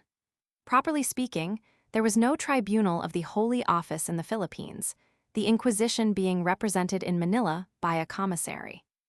This representative was sufficiently powerful, however, to constitute a worthy opponent for the civil power, and one who, on account of the immunities which he enjoyed, and because of the secret methods which he was able to employ, kept all the tribunals and authorities of the civil government at a respectful distance. Although the laws of the Indies directed that the inquisitors who were sent to the colonies should present their titles to the audiencias and viceroys, this did not give the civil authorities any advantage over them. The Audiencia was expected to formally receive the inquisitors and to pay them all due respect. At the time of the establishment of the Inquisition in Manila, no Audiencia as yet existed. From the very beginning, however, the dignitaries of the Inquisition were placed under special royal protection, with complete power over their own sphere. Officials of the government and all other persons were warned and enjoined not to interfere with or oppose them in any way. As early as May 22, 1610, the Council of the Indies placed itself, and all subordinate audiencias and governors, in a position inferior to that of the Inquisition. The interference of civil magistrates with the inquisitors in behalf of the government was forbidden, even the ordinary means of protection were denied them. The recurso diffusa could not be employed, nor could the interdicts of the inquisitors be raised, even in notorious cases of their infringement upon the royal jurisdiction. Little change was made in these laws until the latter part of the 18th century. The oidors were ordered to lend such secular aid as might be required, and were originally instructed to obey the mandates and carry out the orders of the inquisitors without inquiries into the religious reason for any action the latter might take. Each judge, ecclesiastical or royal, was to limit himself strictly to his own particular field, and thus conflicts of authority were to be avoided. The laws of the Indies prescribed many regulations which were designed to induce harmony and cooperation between the officials of the Inquisition and those of the civil government. Viceroys, audiencias, and governors were authorized to execute the sentences of the representatives of the Inquisition and to extend to them every facility and assistance. Oidors and executives were forbidden to open the mail or tamper with the correspondence or legal documents of the inquisitors. Oidors and fiscals were authorized to give legal advice to the judges of the Inquisition when counsel of this kind was required. The inquisitors were to be given precedence over the officials of the civil government in everything pertaining to the official duties of the former. But in questions of civil administration and in matters of ceremony, the oidors took precedence over inquisitors, unless the latter enjoyed higher rank by virtue of some other office. The tendency of the laws, however, through a period of 200 years, was to delimit and circumscribe the authority of the Inquisition in matters bordering on the jurisdiction of the civil government. This is seen, especially in the offense of polygamy, which, up to 1754, was dealt with solely by the Inquisition. By the cedula of March 19th of that year, polygamy was brought under the fuero mixto. The same law ordered that prisoners, after punishment by the inquisitorial tribunal for heresy, should be dealt with by civil judges for an offense against the laws of the realm. On September 7, 1766, this crime was again made punishable solely by the Inquisition. But on August 10, 1788, jurisdiction over cases of polygamy was taken entirely from the Inquisition and given to the royal justices. This may be considered as indicative of the decline of the authority of the Inquisition in the 18th century. The inquisitors, of course, were not permitted to exercise jurisdiction over the Chinese or over the aboriginal inhabitants of the islands. In its relations with the civil power in the Philippines, and particularly with the Audiencia, two charges have been brought against the Inquisition. The first was that in the early years of the island's history, it was utilized by the prelates for the more complete usurpation of powers belonging to the civil government and the Audiencia. The tribunal, of course, was left entirely without recourse, by virtue of the exemptions and immunities of the Inquisition mentioned above. On July 20, 1585, the Audiencia, in a letter to the king, cited several instances in which Bishop Salazar, unwilling to cede his claims to jurisdiction over certain civil offenders, handed them over to the commissary of the Inquisition instead of surrendering them to the Audiencia, to which jurisdiction over such cases belonged. The Audiencia, appealing to the king for aid, alleged that the prelate had taken undue advantage of the civil power by sheltering himself behind the Inquisition, where the Audiencia has no jurisdiction. This charge was also brought against Salazar by the Jesuit Sanchez in his memorial of 1591. It is significant that no decree was issued during the earlier era, which authorized the Audiencia to repair the abuses of the inquisitors. Although on many occasions the Audiencia and the local court of the Inquisition were respectively enjoined to confine themselves to their own particular fields of authority. The second charge made against the Inquisition was that it allowed itself to be influenced, utilized, and possessed by individuals and private interests for their own selfish ends. Under these conditions, the Audiencia was powerless. The Inquisition openly fought the government and vanquished it entirely on various notable occasions. There may be found no better illustration of this than the Salcedo affair in 1667 and 1668, during which the commissary of the Inquisition was the instrument of the governor's enemies, proceeding to such excesses in his zeal that he ultimately proved to be the agent of his own downfall. The various sacerdotal historians of the Philippines, in treating of the Salcedo affair, agree that the failure of the Audiencia to do its duty in checking the so-called excesses of the governor led the prelate and the ecclesiastical dignitaries of the colony to turn to the Inquisition for relief. Among the acts of treason and heresy of which Governor Salcedo was said to have been guilty, the most conspicuous were his negotiations with the Dutch at Batavia for the conquest by them of the city of Manila. This was the leading pretext for his arrest. We have already mentioned in a former chapter that the conduct of the oidores was not above reproach on this occasion. Immediately after the removal of the governor, a dispute arose between magistrates Coloma and Montemayor for the control of affairs, only to be settled by the usurpation of the government by the ecclesiastical candidate, Bonifaz. With Salcedo out of the way and the Audiencia intimidated and powerless, the Inquisition and the ecclesiastics ruled with a high hand for a period of 3 years, until the arrival of the new governor, Manuel de Leon, in 1671. The Audiencia, after it had been reconstructed by Governor Leon, gave some account to the king of the excesses of Fray Joseph de Paternina, religious of the Order of San Agustin, and commissary of the Holy Inquisition, who has been so vain and haughty since the imprisonment of Governor Salcedo, a thing very unfortunate for these islands. The most harmful result of the affair, in the estimation of the Audiencia, was the growing feeling on the part of the people of the Philippines that the Inquisition was the most powerful agency there, and that every person in the colony was subject to it.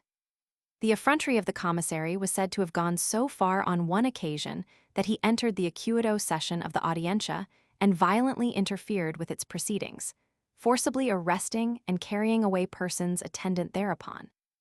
This defiant and insolent act was the greatest offense that could be offered to the royal authority, and the Audiencia felt that if a continuance of these excesses were tolerated, the royal tribunal would be despised and held at naught by the very citizens who should regard it with the most veneration. A list of the acts of aggression on the part of the commissary was submitted by the Audiencia at this time.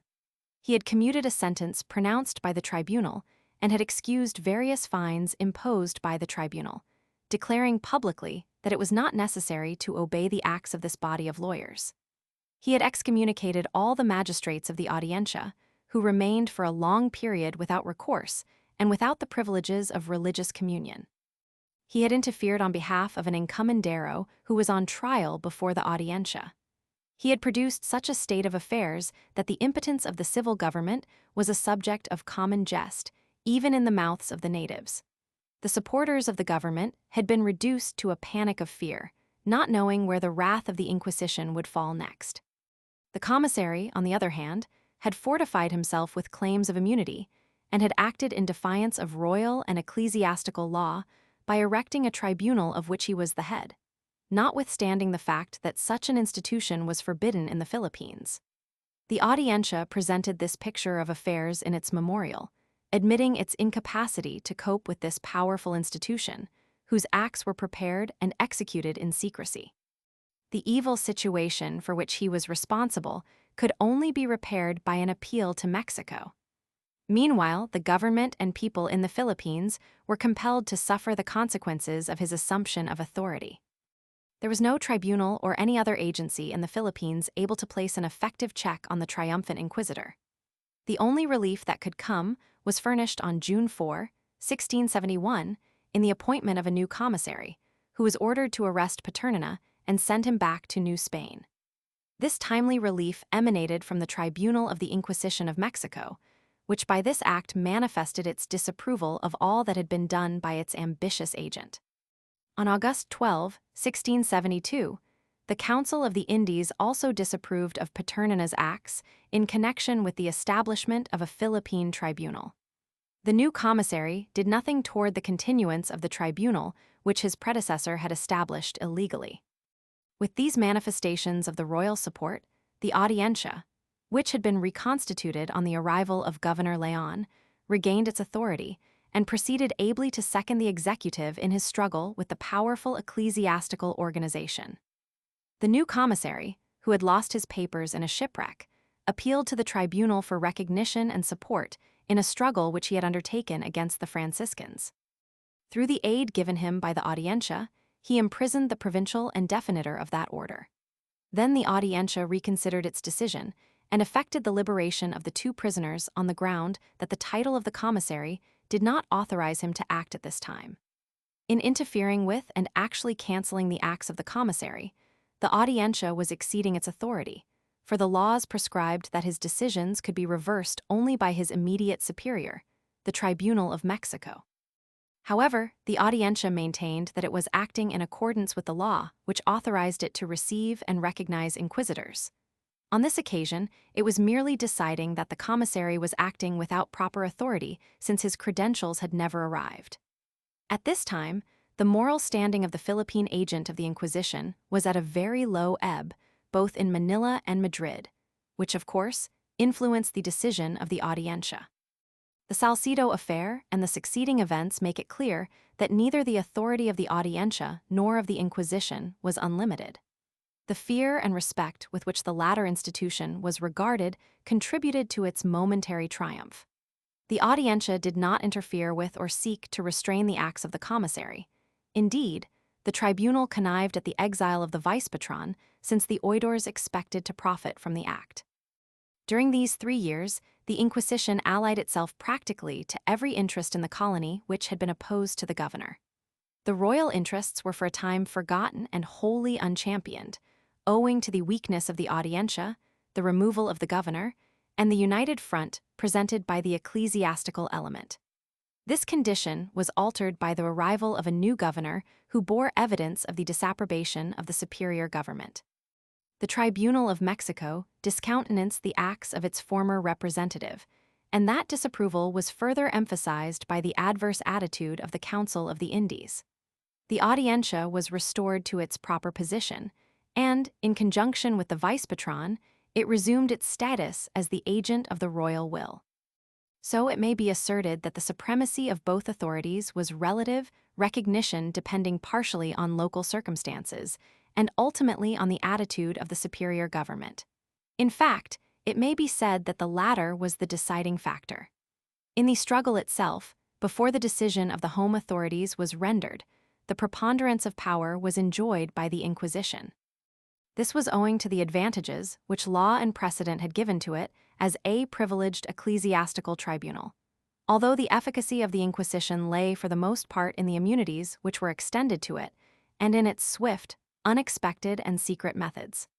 Its ultimate defeat on this occasion, and the continued abuse of its power, did much to detract from its prestige and authority in the Philippines. During the 18th century, considerable authority over the Inquisition was given to the civil courts. The former position of supremacy, wherein its authority could not be so much as questioned by a secular tribunal, was gone forever. On August 2, 1748, a decree was promulgated whereby chanceries, audiencias, and corregidors were authorized to restrain any inquisitorial tribunal from maltreating its own prisoners. This same law provided for the punishment by the civil courts of inquisitors who contravened this law. This was the first regulation which really gave to the Audiencia the power necessary to restrain the acts of the Inquisition. We find no indication of any such liberal legislation in the 16th and 17th centuries, but by the time this law was promulgated, the power of the Church in Spain was considerably reduced, and that of the Inquisition was already on the decline. By a number of subsequent laws, the Inquisition was gradually, but surely limited in power and authority. We have already noted that on August 10, 1788, jurisdiction over the crime of polygamy and over cases involving the infraction of the marriage relation was taken from the Inquisition and given to the civil courts. By the cedula of December 12, 1807, authority was given to the royal justices to receive inquisitors, inspect their titles, and to assign them to their districts, assisting them in all possible ways. The civil authorities were ordered to guard against an excessive number of these functionaries. The magistrates were especially instructed to act as guardians of the royal prerogative in dealing with the representative of the Inquisition and to report to the superior government on their relations with them. By this cedula, the authority of the inquisitorial agents was distinctly limited to matters of faith, with appeal to the tribunal of the Inquisition. The magistrates were ordered to see that these instructions were followed. In this way, the civil authorities, and particularly the magistrates of the audiencias, became the guardians of the royal prerogative against the agents of the Inquisition, who were kept within the proper bounds of a purely religious jurisdiction. It would be desirable, did time and space allow it, to illustrate further the jurisdiction of the Audiencia over ecclesiastical affairs by showing in detail the part which the tribunal played in the friar lands litigation and in the disputes over ecclesiastical visitation in the 17th and 18th centuries in the Philippines. It will be sufficient here to state that the government sought at irregular intervals and with varying degrees of success to make the orders prove titles to lands in the same manner that was required of other corporations and individuals. The Audiencia, as a tribunal, and the individual magistrates as special commissioners, participated judicially in the examination of these titles and in the correction of the abuses which were discovered. The oidores, when serving as special magistrates for the verification of these titles, officiated in a double capacity. By the very nature of the services rendered, they were judges. They were also agents of the royal patron, and as such they represented the person of the king, ascertaining whether the royal rights had been usurped or infringed upon.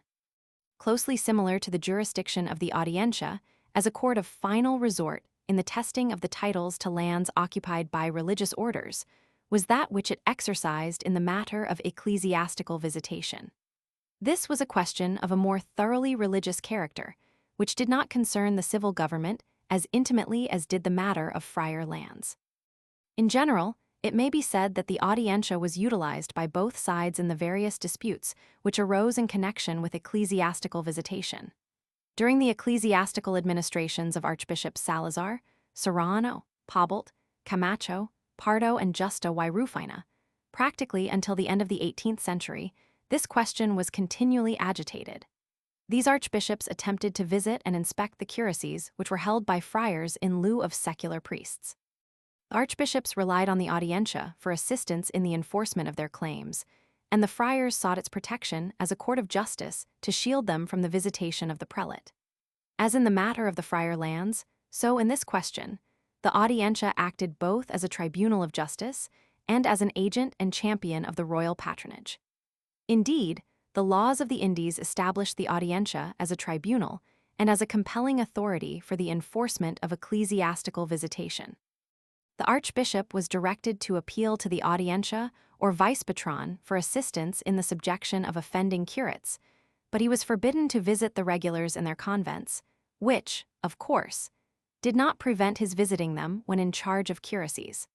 On the other hand, the Audiencia was forbidden to entertain appeals on the ground of fusa from regulars who objected to the visitation of the prelates. Local conditions in the Philippines did much toward determining the character of the support rendered by the Audiencia, both to the archbishops and to the friars. During the later months of the Pardo controversy, when the Audiencia had been demoralized by the triumph of the archbishop and the visitor, Valdivia, the decision of the tribunal had but little weight, and the prelate did as he wished in regard to the matter of visitation. In Camacho's time, when the friars were on the point of leaving the islands rather than submit to visitation, the Audiencia and the governor wisely counseled moderation and completely abandoned the obstinate prelate. During Anda's term of office, the question was again taken up, but the effort to enforce the principle was abandoned because the government could not find seculars, either Spanish or native, to take the place of the friars who threatened to leave the islands if visitation were insisted upon. The magistrates likewise rendered invaluable service in imparting legal advice to the vice-patron, friars, and others interested. They also kept the court informed as to what was actually transpiring in the colony. It may be seen, therefore, that the Audiencia participated in two important ways in the enforcement of episcopal visitation. It was primarily a court. It acted as agent of the royal patron. In these capacities, the influence of the tribunal was greatest.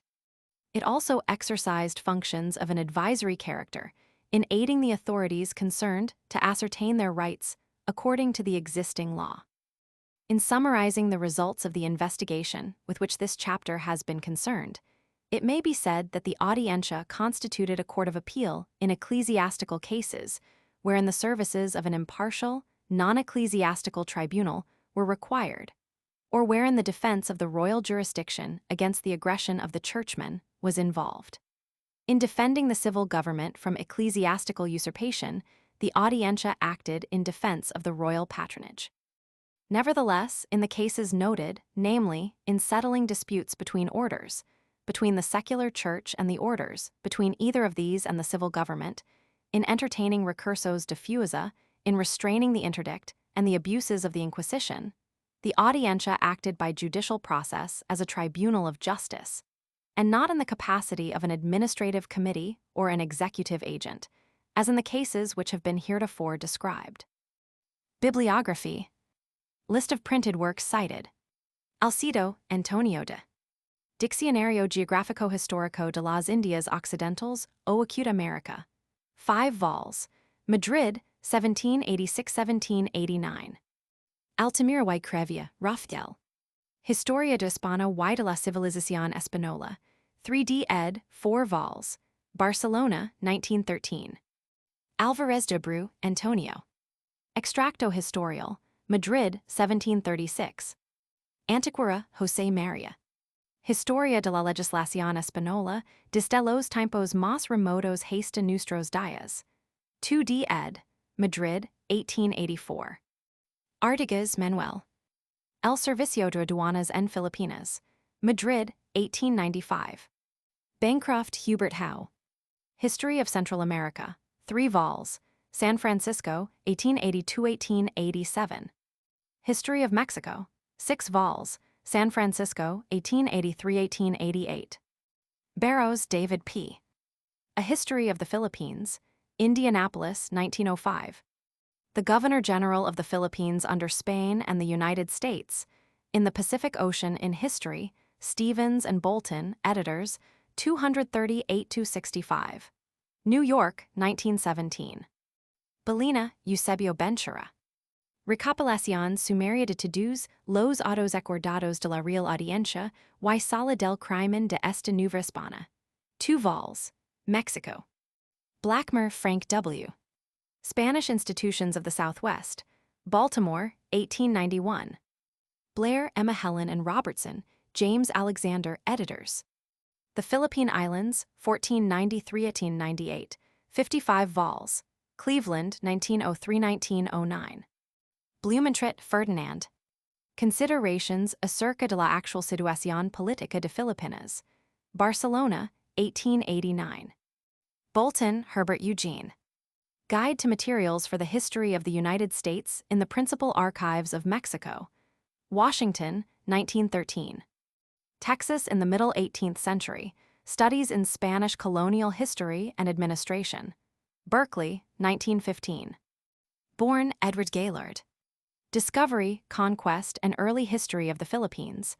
Cleveland, 1907.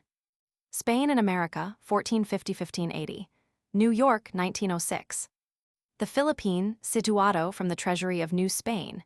In the American Historical Review, X, 459–461. Buzetta, Manuel and Brave, Felipe. Diccionario Geográfico, Estadístico, Histórico de las Islas Filipinas. 2 vols. Madrid, 1850–1851. Canovas del Castillo, Maximo. Noticias históricas, geográficas, estadísticas, administrativas y militares de las Islas Filipinas. Madrid, 1859. Castro, Agustín Mariada. Resina sobre la Guerra de los Ingleses. Manila, 1765. Cavada y Méndez de Vigo, Agustín de la. Historia, Geografía, Geologia y Estadística de Filipinas. 2 vols. Manila, 1876. Chapman, Charles E. The Founding of Spanish California, the Northwestward Expansion of New Spain, 1687–1783. New York, 1916. Quirino, Pedro. Relación de las Islas Filipinas y acute de lo que vi en ellas en trabajado los padres de la Compañía de Isis. Rome, 1604. Colección de autos acordados de la Real Audiencia Chancillería de Filipinas. 5 vols. Manila, 1861–1866. Colección de documentos ineditos para la Historia de España. 113 vols. Madrid, 1842–1912. Colección de documentos ineditos relativos al descubrimiento, conquista y colonización de las pociones españolas en América y Oceanía, sacados, en su mayor parte, del Real Archivo de Indias. 42 vols. Madrid, 1864–1886. Colección de documentos ineditos relativos al descubrimiento, conquista y organización de las antiguas pociones españolas de ultramar. Segunda Saray. 13 vols. Madrid, 1886–1887. Colección de las leyes, decretos, y declaraciones de las cortes y los reales decretos, ordines, etc., desde 1837 hasta December. 13 vols. Madrid, 1845. Continued from 1846 as the Colección Legislativa de España. Colección del Real Decreto de 27 de febrero de 1767 para la ejecución del extrañamiento de los regulars de la Compañía. Madrid, 1767. Colección Legislativa de España, 180 vols. Madrid, 1810–1898. Colin, Francisco. Labor Evangelica, Ministerios Apostólicos de los Obreros de la Compañía de Isis, Fundación y Progresos de su Provincia en las Islas Filipinas. Nueva edición, por L. P. Pablo Pastells. Barcelona, 1900–1902. Camin, Tomás de. Estado de las Islas Filipinas. Madrid, 1820. Concepción, Juan de la. Historia General de Filipinas. 14 vols. Manila, 1788-1792. Correleu y Acute José. America, Historia de su Colonización, Dominación y Acute Independencia. 4 vols. Barcelona, 1896. Craig, Austin. The Former Philippines Through Foreign Eyes. Manila, 1916. Craig, Austin and Benitez, Conrado. Philippine Progress Prior to 1898. Manila, 1916. Creighton O'Joly, Jacques. Clement Roman 14 y los Jesuitas, o Acute la Historia de la Destrucción de los Jesuitas. Madrid, 1848. Histoire religieuse politique et littéraire de la Compagnie de Jesus. 5 vols. Paris, 1859. Cunningham, Charles Henry. Origin of the Friar Lands Question in the Philippines. In the American Political Science Review, X, 463-480. The Ecclesiastical Influence in the Philippines. In the American Journal of Theology, Roman 22, 161-186. The Inquisition in the Philippines. In the Catholic Historical Review, Roman 3, 417-445. The Institutional Background of Spanish American History. In the Hispanic American Review, I, 2439. The Question of Ecclesiastical Visitation in the Philippines. In the Pacific Ocean in History, Stevens and Bolton, editors, -237. New York, 1917. The Residencia in the Spanish Colonies. In the Southwestern Historical Quarterly, Roman 21, 253-78. Dinvilla y Collado, Manuel. El Poder Civil en España. 6 vols. Madrid, 1885-1886. Historia del Reinado de Carlos Roman 3. 6 vols. Madrid, 1893. Significación que tuvieron en el gobierno de América la Casa de Contratación de Sevilla y el Consejo Supremo de Indias. Madrid. Decretos creando y organizando el Cuerpo de Administración Civil de Filipinas. Madrid, 1870. Decretos de la Reina Dona Isabel Roman II, desde 1834 hasta December de 1836. 2 vols. Madrid, 1835-1837. Decretos del Rey Don Fernando Roman 7, desde el 4 de Mayo de 1814 hasta fin de December de 1831, Weiss, desde 1832 hasta fin de December de 1833. 18 vols. Madrid, 1818-1834. Delgado, Juan. Historia General Sacroprofana, Politica y Natural de las Islas del Poniente, Llamadas Filipinas. Manila, 1892. Des Devises du Desert, Gaston. El Espagni de el Ancien Régime, 3 vols, 1897-1904. Viceroys et Capitaines Généraux descendants Espagnols à la fin du Roman 18e cycle. In the Revue Historique, CXXV, 223-64. CXXVI-60, 225-70. Díaz Casimiro. Conquistas de las Islas Filipinas. Valladolid, 1890 1st ed., 1718. Elliot Charles Burke. The Philippines, to the end of the military regime, to the end of the commission government. 2 vols. Indianapolis, 1916-1917. Escrich Joaquin. Diccionario Razonado de Legislación y Jurisprudencia. 3d ed. vols. Madrid, 1847. Estadística de las Causas Criminales, Negocios Civils y Expedientes de Gobierno, despachados por la Audiencia de Manila durante el año de 1876.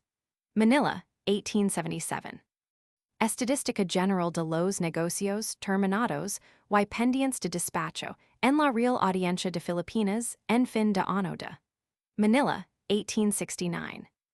Estadística Judicial de Negocios Despachados por la Real Audiencia de Cebu en 1886. Cebu, 1887. Suplemento al Diccionario Razonado de Legislación y Jurisprudencia. Madrid and Santiago, 1851. Fabi, Antonio Maria. Ensayo Histórico de la Legislación Española. Madrid, 1896. Fernández Martin, Manuel de. Compilación Legislativa del Gobierno y Administración Civil en Ultramar. 15 vols. Madrid, 1888-1898. Ferrando, Juan. Historia de dos pp. Dominicos en las Islas Filipinas, Madrid 1872. Fonseca, Fabián and Arusha, Carlos de. Historia General de la Real Hacienda. 6 vols, Mexico, 1845-1853. Ford, Worthington Chauncey. Public Records in Our Dependencies, in American Historical Association, Annual Report, 1904, 130-1147. Washington, 1905. Foreman, John. The Philippine Islands, London, 1906. Gaceta de Manila, La. Publicación Oficial, Diarrhea, en la que aparecían todos los decretos, reales órdenes y demás disposiciones dictadas por las autoridades en las cuestiones de gobierno, fomento, hacienda estado, gracia y justicia, administración. Fue creada en substitución del Bulletin Oficial por Real Orden de 18 de Mayo de y publicó su último número el 12 de agosto de 1898. Manila 1898. Garcia Iquez Balseta, Joaquin. Don Fray Juan de Zumaraga, Mexico 1881. Gomez Zamora, Meches. Regio Patronato, Español y Acute Indiano, Madrid 1897. Gavantes, Felipe Mérida. Compendio de la Historia de Filipinas, Manila, 1877. Vida de Don Simón de Anda y Salazar, Manila, 1862. Grau y Monfalcón, Juan. Memorial Informatorio al Rey, por la Ciudad de Manila sobre las pretensiones de aquella ciudad, y acute islas, y sus vecinos, y moradores, y comercio con la Nueva España. Madrid, 1637. Justificación de la Conservación y Comercio de las Islas Filipinas, Madrid, 1640. Griffin, George Butler. A Brief Bibliographical Sketch of the Recopilación de Indias, in Historical Society of Southern California, Publications, San Francisco, 1888. Hackett, Charles Wilson. Delimitation of Political Jurisdictions in Spanish North America to 1535. In the Hispanic American Historical Review, I. 4069. Hartzenbusch Eugenio. Apuntes para un catalogo de periódicos medralnos, Madrid, 1894. Helps, Arthur. The Spanish Conquest in America, 4 vols, New York 1904, M. Oppenheim ed. Hernes, Francisco Javier. Colección de Bulas, Breves y Otros Documentos Relativos a Acute la Iglesia de América y Filipinas. 2 vols, Bruselas, 1879. Histoire de la Persecution de Jews Saints Everques par les Jesuits.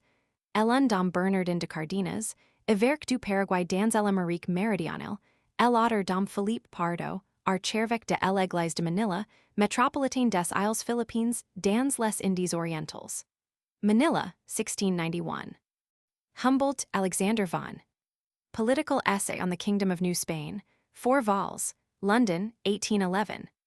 Instrucción que los veres de Nueva España dijeron a acute sus sucesores, 2 vols, Mexico, 1873. Jagger, Fedor. Viajes por Filipinas traduidas del alemán por S. Vidal y Soler. Madrid, 1875. Juan de la Concepción. Si Concepción. La Fuente, Modesto. Historia General de España, 25 vols, Barcelona, 1880-1890. Lange, Charles de. L'expansion colonial du Portugal jusque au début du siècle, in Lange and van der Linden, Histoire de l'expansion coloniale des peuples européens, Portugal et Espagne. Bruxelles, Paris, 1907. La Pérouse, Jean-François de Gallop. Voyage de la Pérouse autour du monde, Paris, 1797. Lee Henry Charles. A History of the Inquisition in Spain, 4 vols, New York, 1906-1907. The Inquisition and the Spanish Dependencies, New York, 1908. Legental de la Galicière, Guillaume, Joseph Hyacinthe Jean-Baptiste. Voyage dans les mers de l'Inde, fait par ordre du roi, à l'occasion du passage de Vénus, sur le disque de Soleil, le 6 juin 1761, and le 3 du mer mois 1769. 2 vols. Paris, 1779-1781. Lira, James A. The Americans in the Philippines, 2 vols, Boston and New York.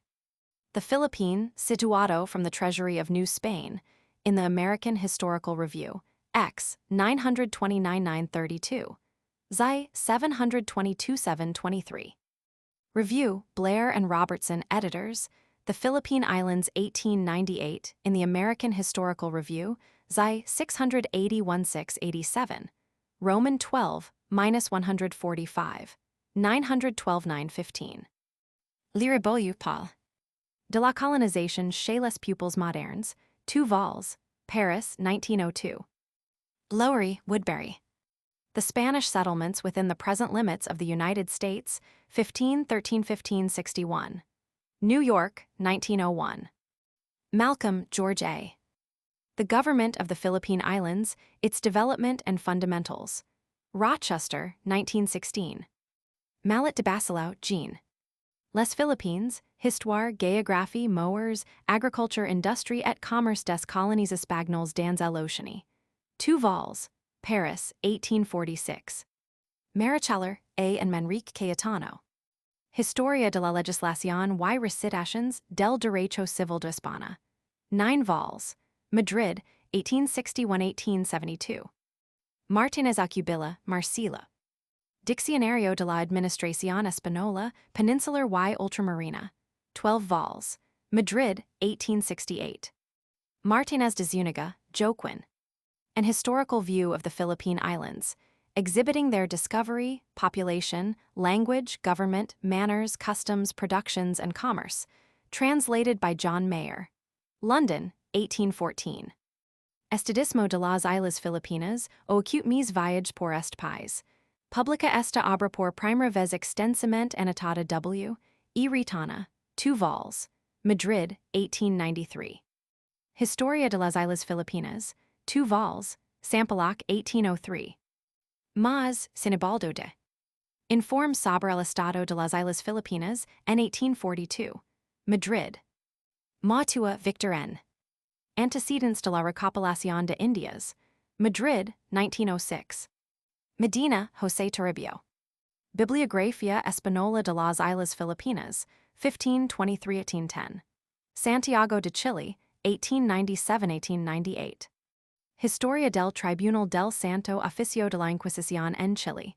2 vols, Santiago de Chile, 1890.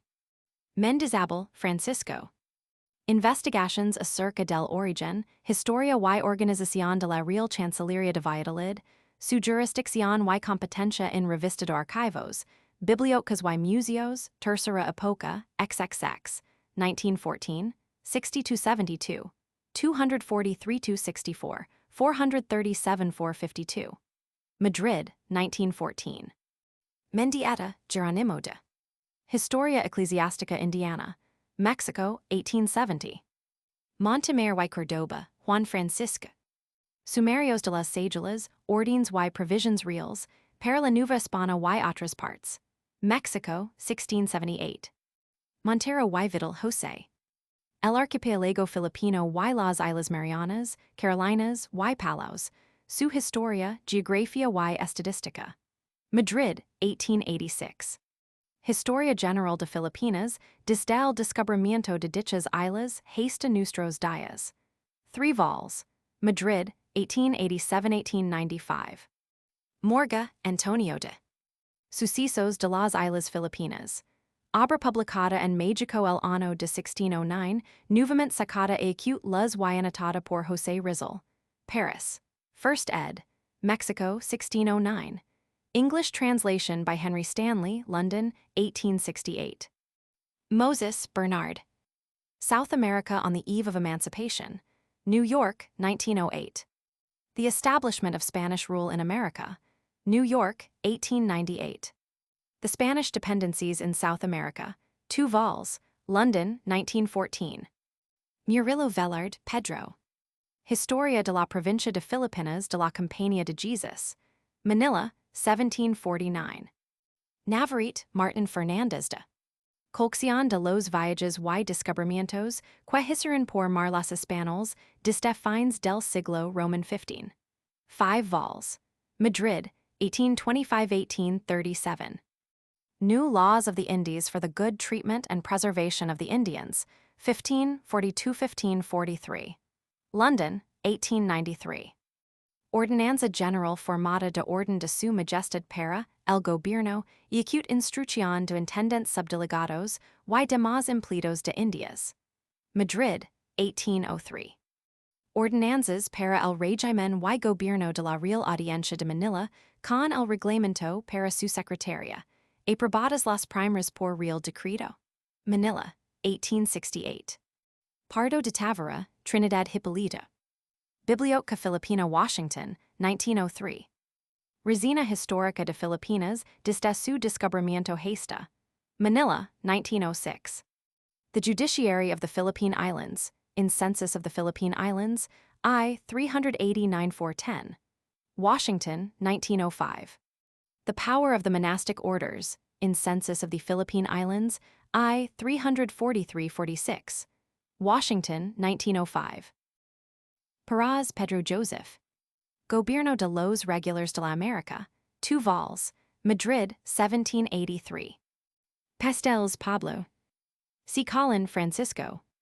Misión de la Compañía de Jesus de Filipinas en el siglo Roman 19. 3 vols, Barcelona, 1917. Pérez y López, Antonio Xavier. Título de la Legislación de España y Acute Indias, 28 vols, Madrid, 1798. Pons, Francisco Raymond Joseph de. A Voyage to the Eastern Part of Tierra Firma, or the Spanish Main, in South America, during the years 1801, 1802, 1803, and tr. by an American gentleman. New York. Prescott, William H. History of the Conquest of Mexico, Philadelphia, 1890. Priestley, Herbert I. José de Galvez, Visitor General of New Spain, 1765–1771. Berkeley. Puga, Vasco de. Provisions, Sagelas, Instrucciones de su Majestad de esta Nueva España, 1525–1563. 2 vols, Mexico, 1878–1879. First ed. Mexico, 1563. Real Ordenanza de 13 de Octubre para el restablecimiento y acute instrucción de intendentes de provincias y exércitos. Madrid, 1749. Real Ordenanza para el establecimiento y acute instrucción de intendentes de exército y provincia en el Virreinato de Buenos Aires. Madrid. Real Ordenanza para el establecimiento y instrucción de intendentes de exército y provincia en el Reino de la Nueva España. Madrid. Reales Ordenanzas formadas por el Superior Gobierno y Real Acuerdo de estas Islas en 26 de febrero de 1768. Para el buen gobierno de los gobernadores, corregidores y alcaldes mayores de sus provincias. Manila, 1834. Recopilación de leyes de los Reinos de las Indias. 5th ed. vols, Madrid, 1841. 1st ed. 4 vols, Madrid, 1681. 2d ed. vols, Madrid, 1754. 3d ed. 4 vols, Madrid, 1774. 4th ed. vols, Madrid, 1791. Ritana, Wenceslo Amelio. Catalogo abreviado de la Biblioteca Filipina, Madrid, 1898. Ricafort Mariana. Reglamento para establecer la Comisión de Policía, ordenada con acuerdo de la Real Audiencia de las Islas Filipinas. Sampaloc. Robertson, James Alexander. Bibliography of the Philippine Islands, Cleveland, 1908. Catholicism in the Philippines, in the Catholic Historical Review, Roman 3, 375–391. Legazpi and Philippine Colonization, in American Historical Association, Annual Report, 1907, I. 140–3156. Washington, 1908. Notes on the Archives of the Philippines, in American Historical Association, Annual Report, 1910, 423–425. Washington, 1912. The Social Structure of and Idea of Law Among Early Philippine Peoples, and a recently discovered pre-Hispanic criminal code of the Philippine Islands. In the Pacific Ocean in History, Stevens and Bolton, editors, 161–91. New York, 1917. Robertson, William. The History of the Discovery and Settlement of America. New York. Rodriguez Beres, Miguel. Diccionario de la Administración de Filipinas, 17 vols, Manila. Rodriguez San Pedro, Joaquin. Legislación Ultramarina, publicada con la colaboración de Corat Pierre y González Yungwatu. 16 vols, Madrid, 1865-1869. Rascher, Wilhelm Georg Friedrich. The Spanish Colonial System, E.G. Bourne ed., New York, 1904. Salazar, Domingo de. Carta Relación de las Cosas de la China y de los Chinos del Perón de Manila, enviada al rey Felipe Roman II, desde Manila el 24 de junio de 1590. Madrid, 1897. Salazar, Vicente. Historia de la Provincia de Santísimo Rosario de Filipinas, Manila, 1742. San Agustin, Gaspar de. Conquistas de las Islas Filipinas, Madrid, 1698. San Antonio, Juan Francisco de. Crónicas de la Apostólica Provincia de San Gregorio de Religiosos Descalzos de NSPS Francisco en las Islas Filipinas, China, Japan. 3 vols. Manila, 1738-1744. Santa Cruz, Baltasar de. Tomo segundo de la Historia de la Provincia de Santo Rosario de Filipinas, Zaragoza, 1693. Schmidt, Gustavus. The Civil Law of Spain and Mexico, New Orleans, 1851. Schurz, William Little. The Chinese and the Philippines, in the Pacific Ocean in History, Stevens and Bolton, editors, 214-22. New York, 1917. The Manila Galleon and California, in the Southwestern Historical Quarterly, Roman 21, 107-126. Shepard, William R. Guide to the Materials for the History of the United States in Spanish Archives, Washington, 1907. Smith, Donald Eugene. The Viceroy of New Spain, Berkeley, 1913. Saber una resina histórica de Filipinas. Colección de artículos que han visto la luz pública, en refutación de los calumniosos errores que el Dr. T. H. Pardo de Tavera ha escrito contra las beneméritas órdenes religiosas de Filipinas en su resina histórica impresa en Manila. Manila, 1906.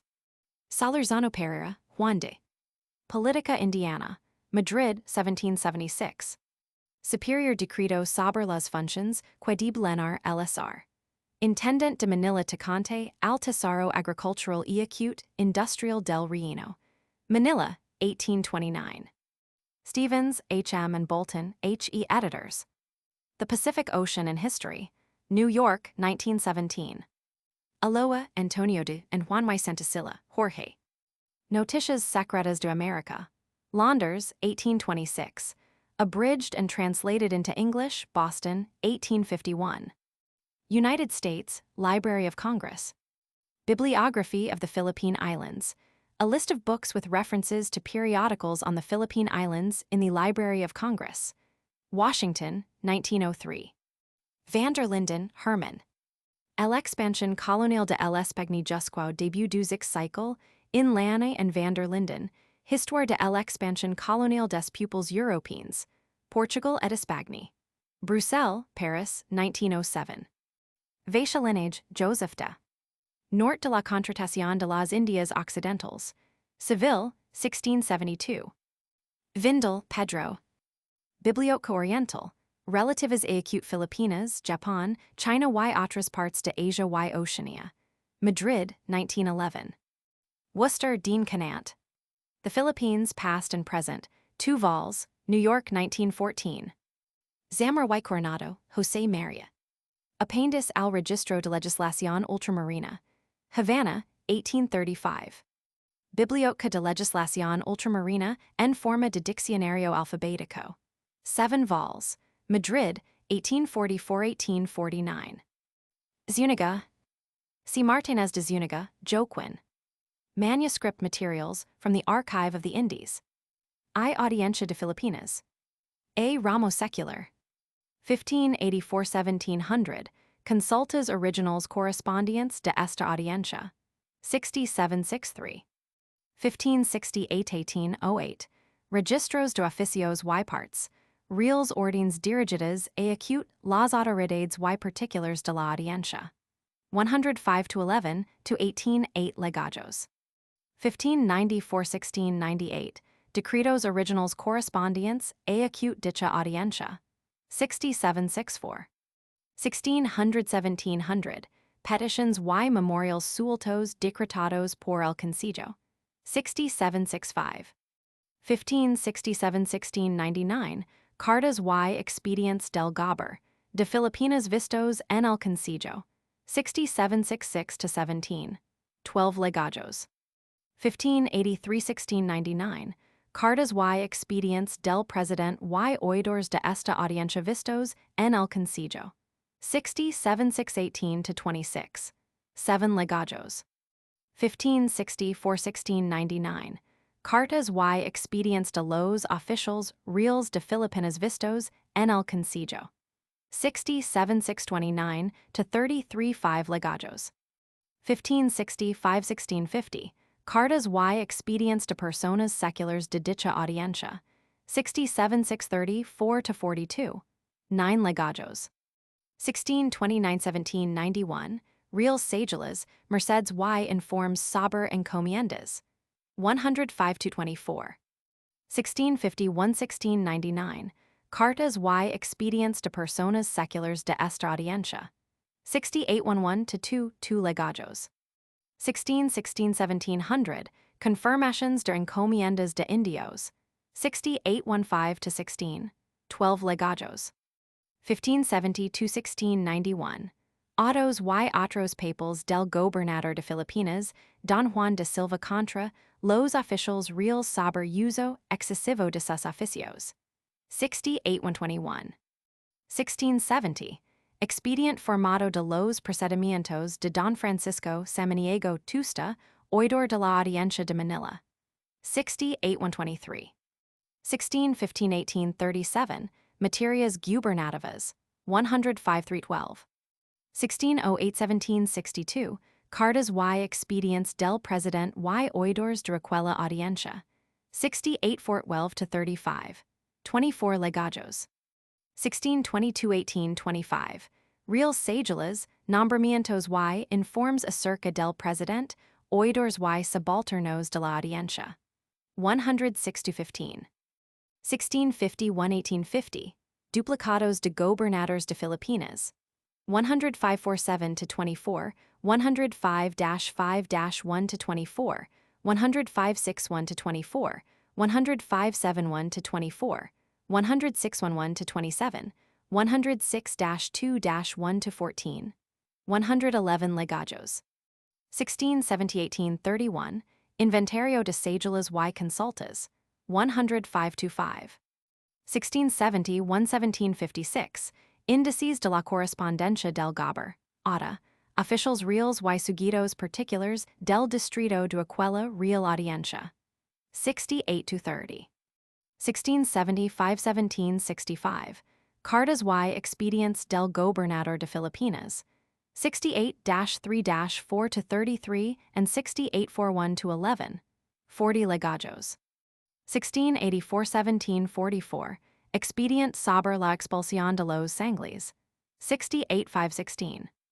1680-516-88, Testimonios de autos obrados en Acapulco, Mexico y Filipinas, en razón de descubrir los bienes del gobernador de Manila, Don Juan de Vargas Hurtado y su cuñado Don Francisco Guerrero Ardila. 68-124. 1680-716-90, Testimonios de autos sobre la rebelión, conversión y expulsión de los sangles de China. 68-125.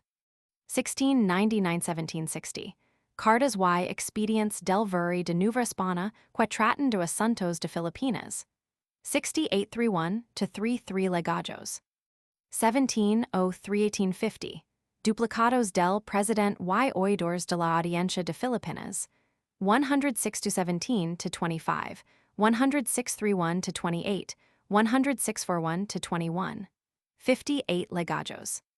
1711-1722, expte, Sobre la restitución de las plazas de oidores de la Audiencia de Manila, acute don Gregorio Manuel de Villa y don José Antonio Pabón, y lo resultó contra don José Torralba, oidor de la misma audiencia. 68-530-31. 2 legajos. 17-15-17-27. Expte. Sobre los procedimientos del Gober. Don Fernando Bastillo Bustamante, y sobre la muerte violenta que sufrió dicho gobernador y su hijo. 68-61-55 legajos. 17-18-17-84. Expte.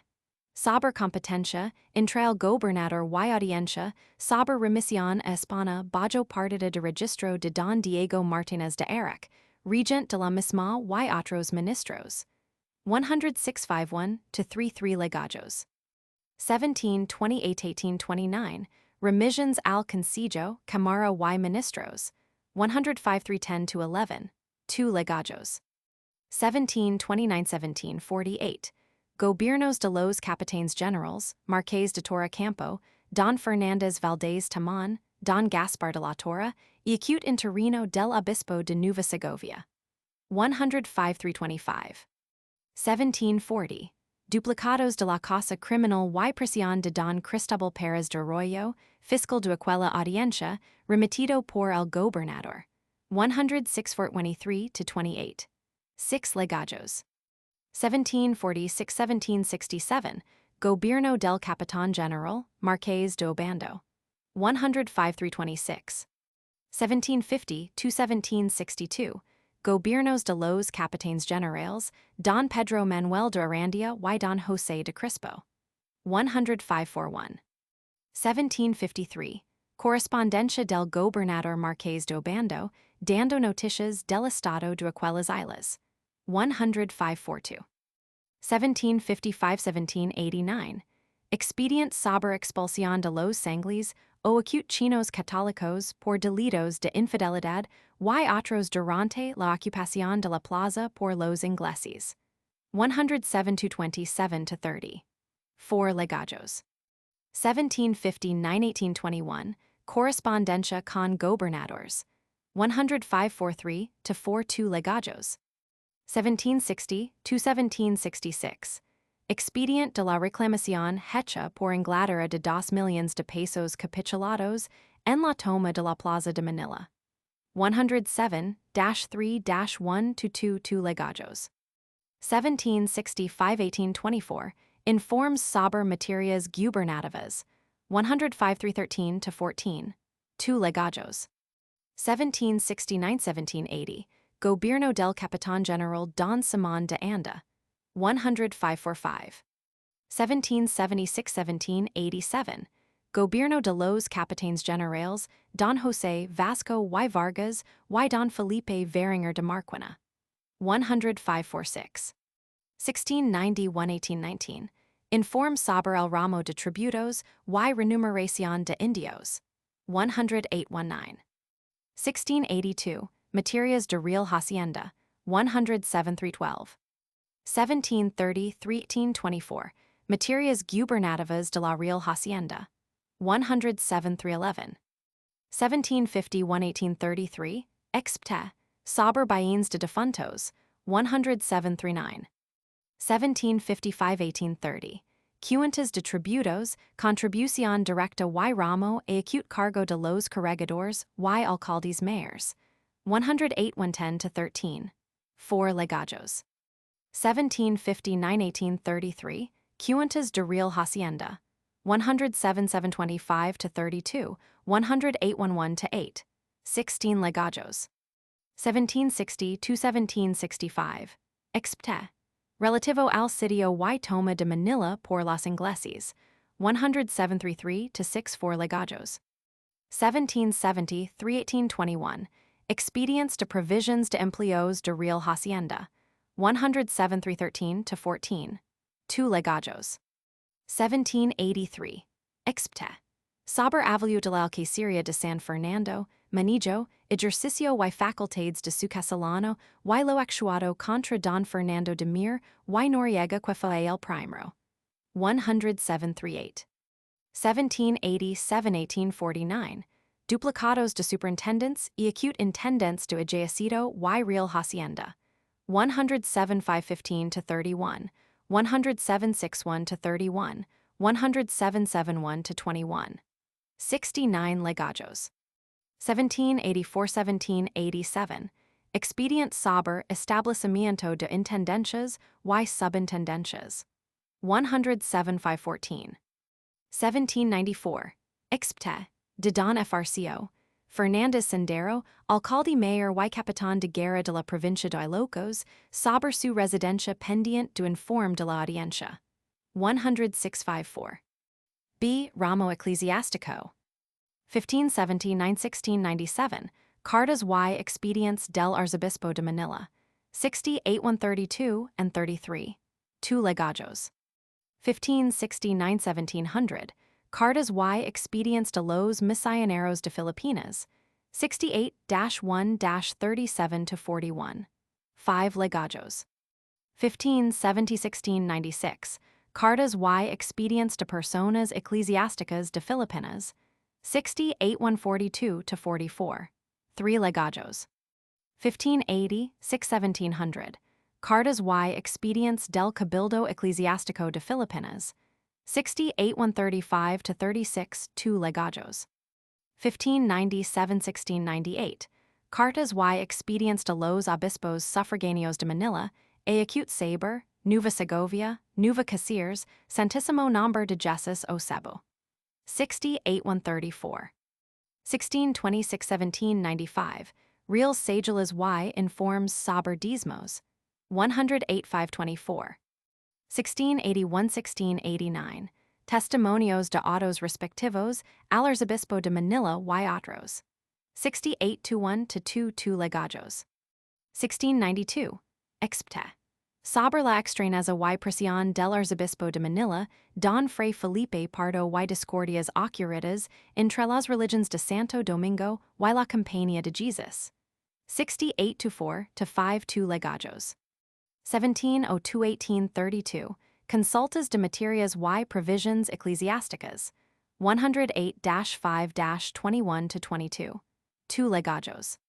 1726-18-15, Real Sagelas y Informes sobre Medias Anadas y Mesadas Eclesiásticas.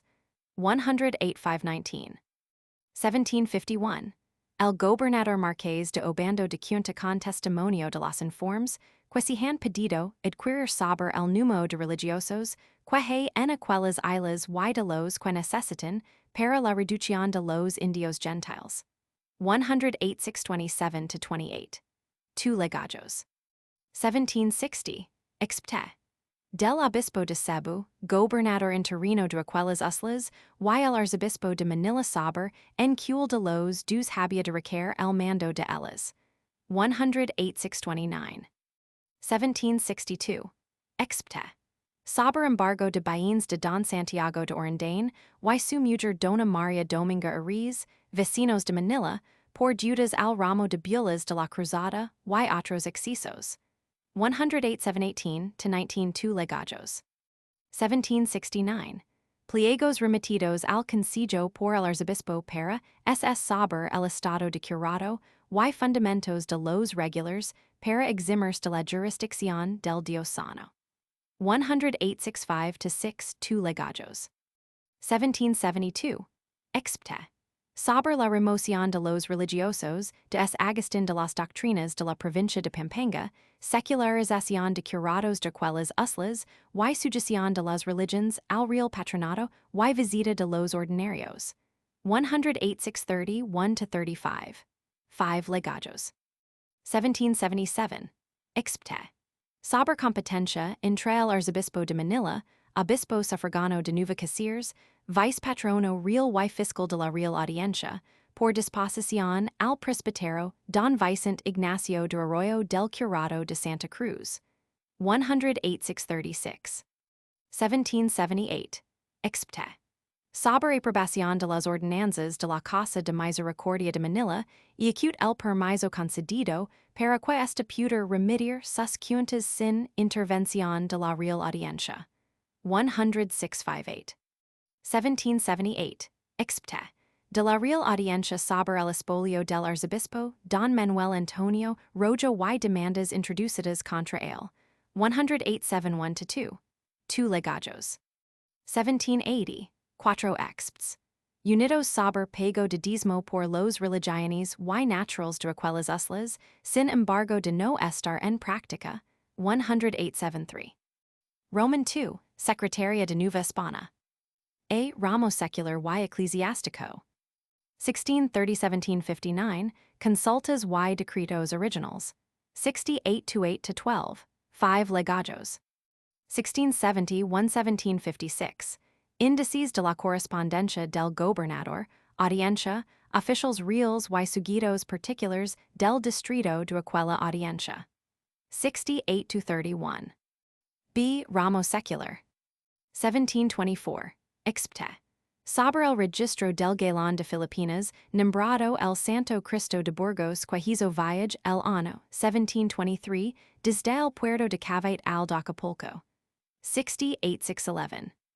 1728-1732, Expte. De la Hermandad de la Misericordia de Manila, sobre amplificación de sus facultades y privilegios. 68-616. 1735-1741, Expte. Sobre los 162,992 pesos que se sacaron del comercio.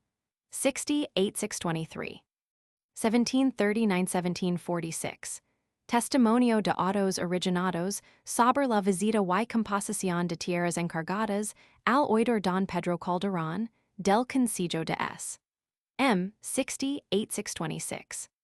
1740-1744, Expte. Sobre la presión y causa criminal seguida contra Don Cristobal Pérez de Arroyo, fiscal de la Audiencia de Manila. 68-6-28-31, 4 legajos. 1741-1751, Expts. Y autos sobre la sublevación de los pueblos tagalos, y otros por vejaciones recibidas de los religiosos de Santo Domingo y San Agustín, pacificados por el oidor Pedro Calderón. 68-640-44, 5 legajos. 1743, Testimonio de autos de la visita que hizo el oidor Don José Ignacio de Arzadón, remitidos por la Audiencia de Manila. 68-332-35, 4 legajos. 1743-1753, Expts. Sobre la presa que hicieron los ingleses del navío Covadonga y libertad de los oficiales que mandaba. 68-6-38-39, 2 legajos. 1745-1755, Expts. Del subdelegado Don Pedro Calderón de la Barca sobre Tierras. 68-645. 1750-1755, Expte. Sobre las altercaciones sufridas por el comercio de Filipinas e acute causa de las novedades introducidas por el gobernador Marqués de Obando. 68-650-51, 2 legajos. 1750-1758, Expte. Sobre los excesos cometidos por el gobernador Don Pedro Manuel de Arandia. 68-653. 1640-1760, Provisions de plazas tagados de la Audiencia de Manila. 6911. 1650-1745, Testimonios de autos que se halaron sin cartas de remisión entre los papals del Distrito de la Audiencia de Manila. 69113-17, 5 legajos. C. Ramo ecclesiastico. 1660-1761, Cartas y expedientes de personas eclesiásticas del Distrito de aquella Audiencia. 69124-29, 6 legajos. 1604-1696, Expedientes sobre la visita de los religiosos por los ordinarios. 69130-32, 3 legajos. 1691-1696, Expts. Sobre que en las vacantes del Arzobispado de Manila gobierna el Cabildo Eclesiástico. 69134. 1698-1704, Expedient sobre la resistencia hecha por las religiones e acute presentar sus títulos de las tierras y estancias. 69137. 1702-1761, Cartas y Expedientes del Arzobispo de Manila, 69-118-20, 3 legajos. 1704-1719, expte. Saber casa formada e acute Fray Bartolome Maran de la Orden de Predicadores, por un manifesto esto que imprimió y publicó saber varios puntos de real patronato. 69-138.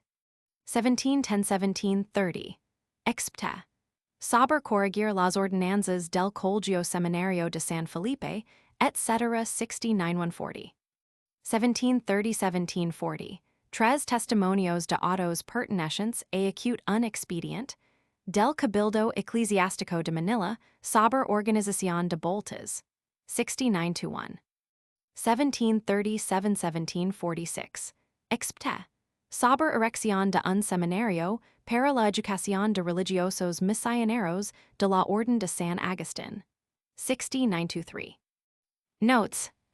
Van der Linden, in his L. Expansion Colonial de L. Espagny, p. 360, states that the Philippine Audiencia exercised fewer governmental functions than did the audiencias of New Spain and Peru.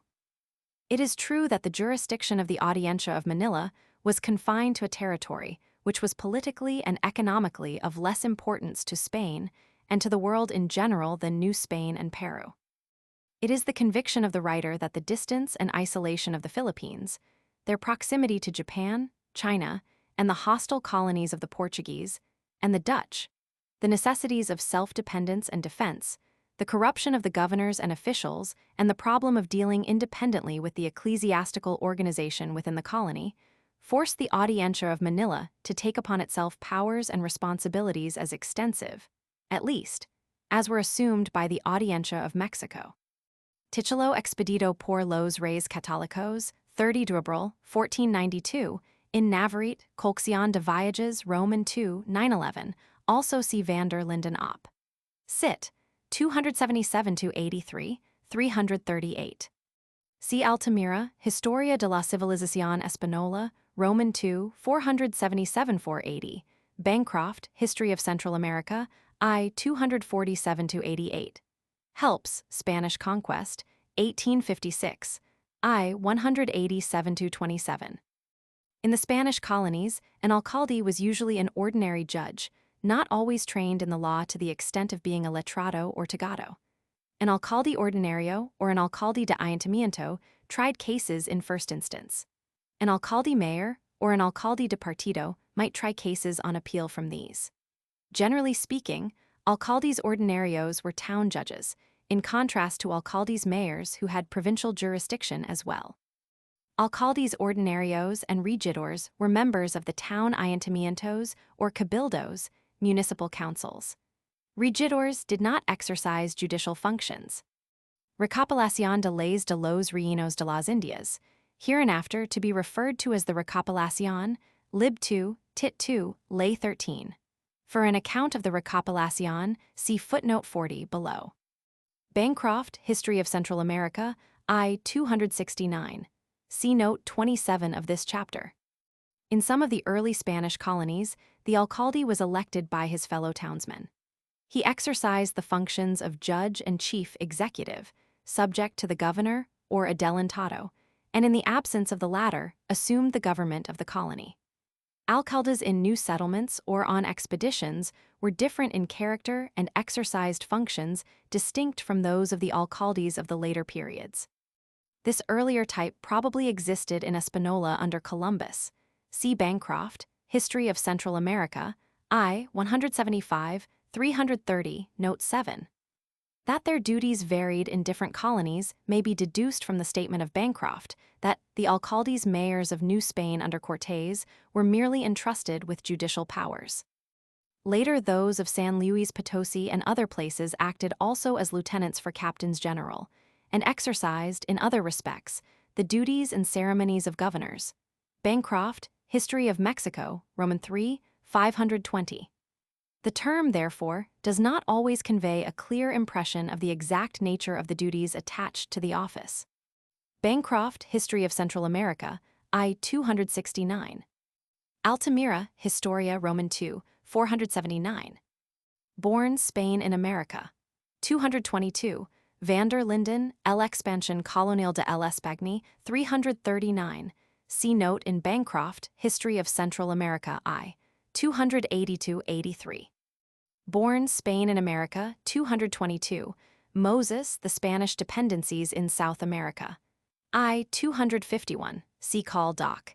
In ed. Roman 31, 130-9155. Recopilación, 9125. Ibid, 2282, Auto 36. Des devises du desert, Espagne de l'ancien régime. Les institutions. 10101, see Vatia lineage, Nort de la Contratación de las Indias Occidentales, Passim. Zamora y Coronado, Biblioteca de Legislación Ultramarina, 1450-451. Roman 2, 374 et sec. Also Recopilación, 911, Note 1, Van der Linden, Op. Cit. 344. Des devises du desert, Op. Cit. 100. Escrich Diccionario I 578. See Des devises du desert, Les institutions, 95-102. Robertson, History of America, Roman 4, Book 8, 21. Recopilación 222. By the royal decree of March 24, 1834, the Consejo de Castilla and the Consejo de Indias were amalgamated. In place of these was created the Tribunal Supremo de España y Acute Indias, with judicial functions, and a Consejo Real de España y Acute Indias for governmental and administrative affairs. On September 28, 1836, the Consejo Real de España y Acute Indias was suppressed. On July 6, 1845, the Consejo de Estado assumed charge of affairs pertaining to the Indies, with a separate Ministerio de Ultramar. This reform was reenacted on September 24, 1853. Martínez Alcubilla, Diccionario Roman 3, 313-315 Escrich, Diccionario I, 578-579. It became the practice in later years to reward successful colonial administrators, including viceroys, governors, and magistrates, with membership in this council. Among those so elevated were Juan Solorzano y Pereira, magistrate of the Audiencia of Peru, José de Galvez, visitor of New Spain, Governor Simón de Anda y Salazar, and the able fiscal Francisco Lindro de Viana of the Philippines. These men rendered very distinguished service in the colonies. Recopilación 215-14. C. Danvilla y Collado, Reanadu de Carlos Roman 3, 150-1157. No attempt is made here to indicate all subsequent changes. Oidor, a ministro togado who heard and sentenced civil suits in an audiencia escrich, Diccionario, Roman 2, 661. In this treatise, the Spanish term oidor will be retained throughout to designate a magistrate of that particular class. Oidor is sometimes incorrectly translated into auditor, which in English means a reviewer of accounts, Spanish, contador. The Spanish term auditor has a special meaning, referring to a particular kind of magistrate, as auditor de guerra, auditor de marina, or auditor de rota, escrich. Diccionario I 369-371.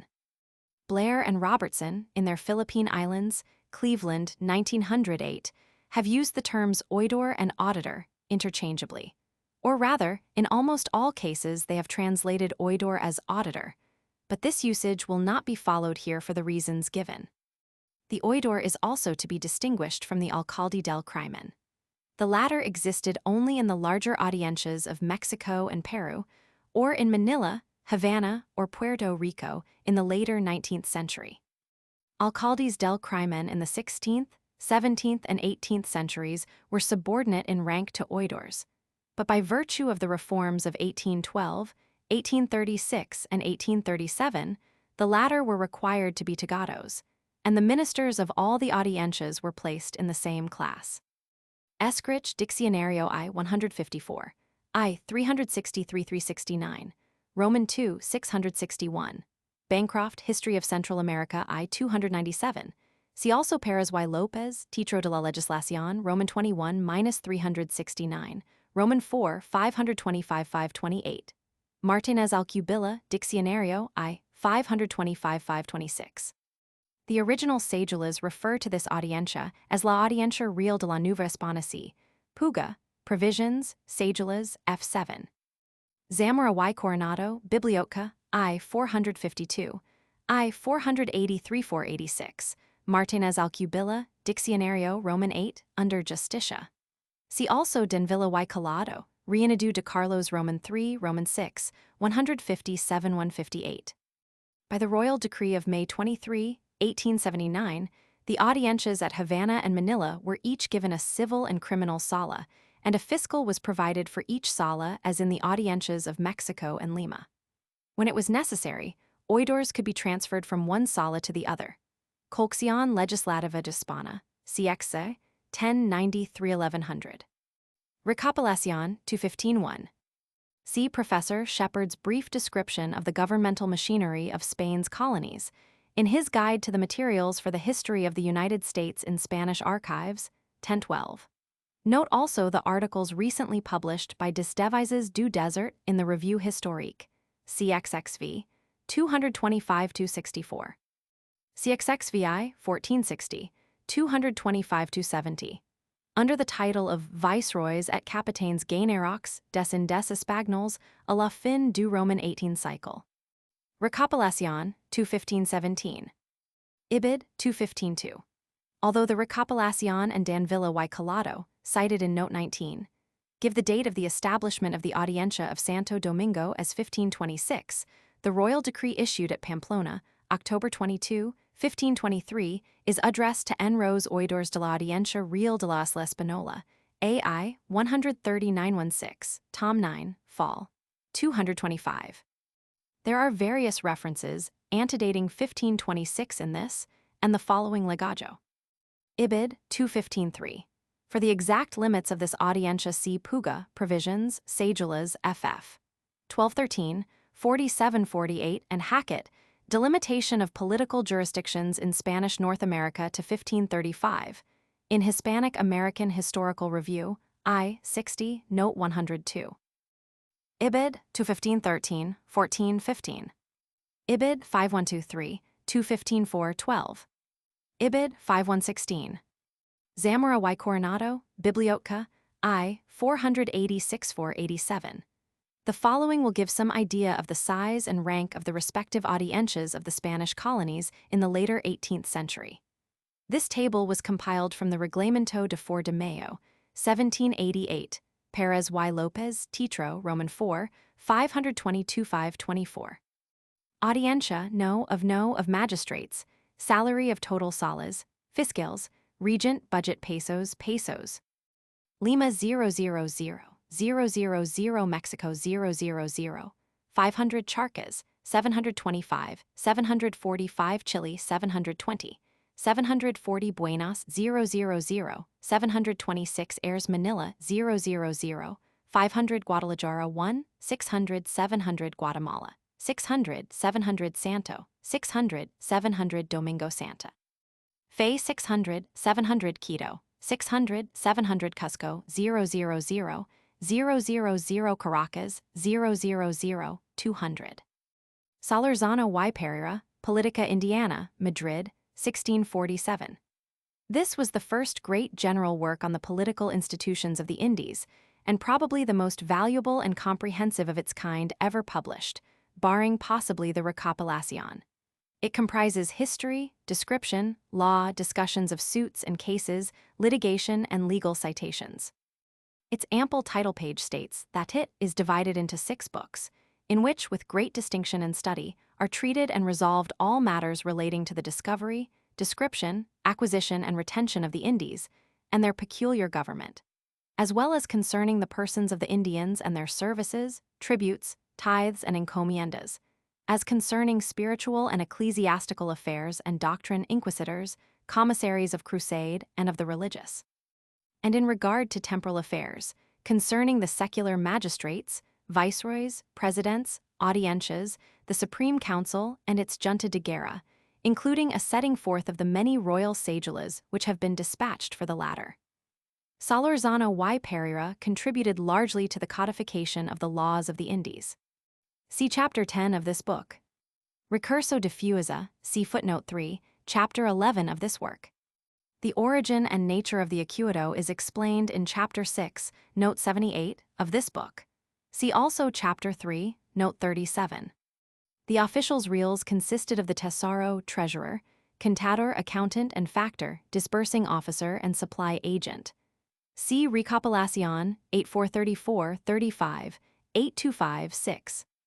The laws of March 2, 1618, and of November 17, 1626, ordered that in colonies having audiencias the acuidos de real hacienda should be attended by the president, governor, or viceroy, fiscal, senior oidor, and official real, respectively.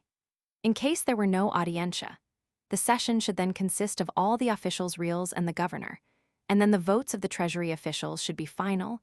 Recopilación, 838, 11, 12. Under certain circumstances, the factor was assisted by a vidor and a providor. The duties of the latter officials were largely administrative. Ibid, 8438-39.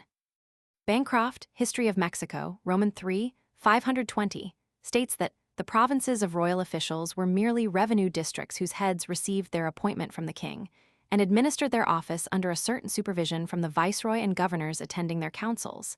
Yet they were responsible only to the Tribunal of Finance in the viceregal capital, and this again reported direct to Spain. See also Priestley, José de Galvez, 7682. Bull of the Santa Cruzada, the apostolic bull by which the popes conceded certain indulgences to those who went to the conquest of Jerusalem, and later to the Spaniards who contributed alms to aid in the war against the Africans. It was called Cruzada because the soldiers wore crosses as emblems. Escrich, Diccionario, I. 462. Funds for this purpose were raised in the Philippines, paid into the insular treasury, and deducted from the subsidy at Acapulco. Recopilación, 120-24. As noted above, an oidor acted as assessor of these funds. Ibid, 216-23.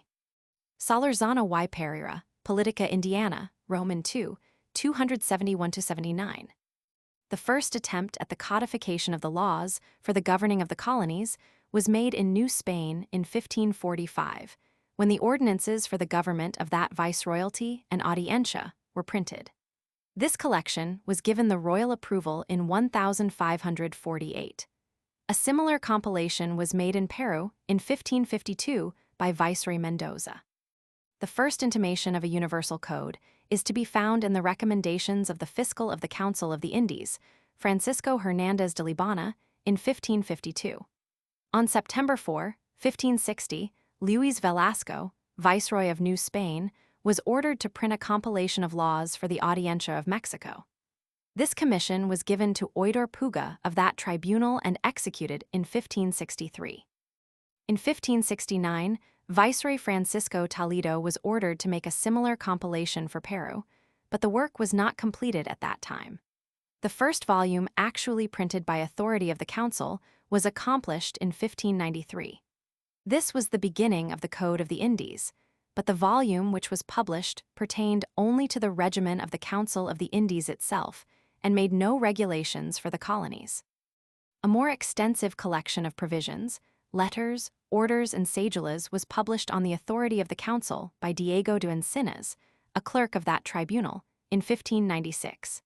In 1603, the Ordenanzas Reales para la Casa de Contratación de Sevilla y para otras cosas de las Indias were printed in the same city. Another ordinance was published for the regulation of the Contaduría Mayor. Various compilations were made by the oidors from time to time, either for their own use or in compliance with the royal commands. Among the latter, perhaps the most famous and certainly the most useful was that of Juan de Solorzano y Pereira, oidor of the Audiencia of Peru and later a member of the Council of the Indies. This collection was made at Lima in compliance with the commission of Philip Roman IV, issued in 1610. The work, consisting of 6 volumes, received the stamp of royal approval on July 3, 1627. In 1623, León Pinelo published a discurso sobre la importancia, forma, y disposición de la recopilación de leyes de Indias. On April 19 of that year, Pinelo was ordered to make an examination of all the existing laws and cedulas relative to the government of the colonies, printed or in manuscript, with a view to codification.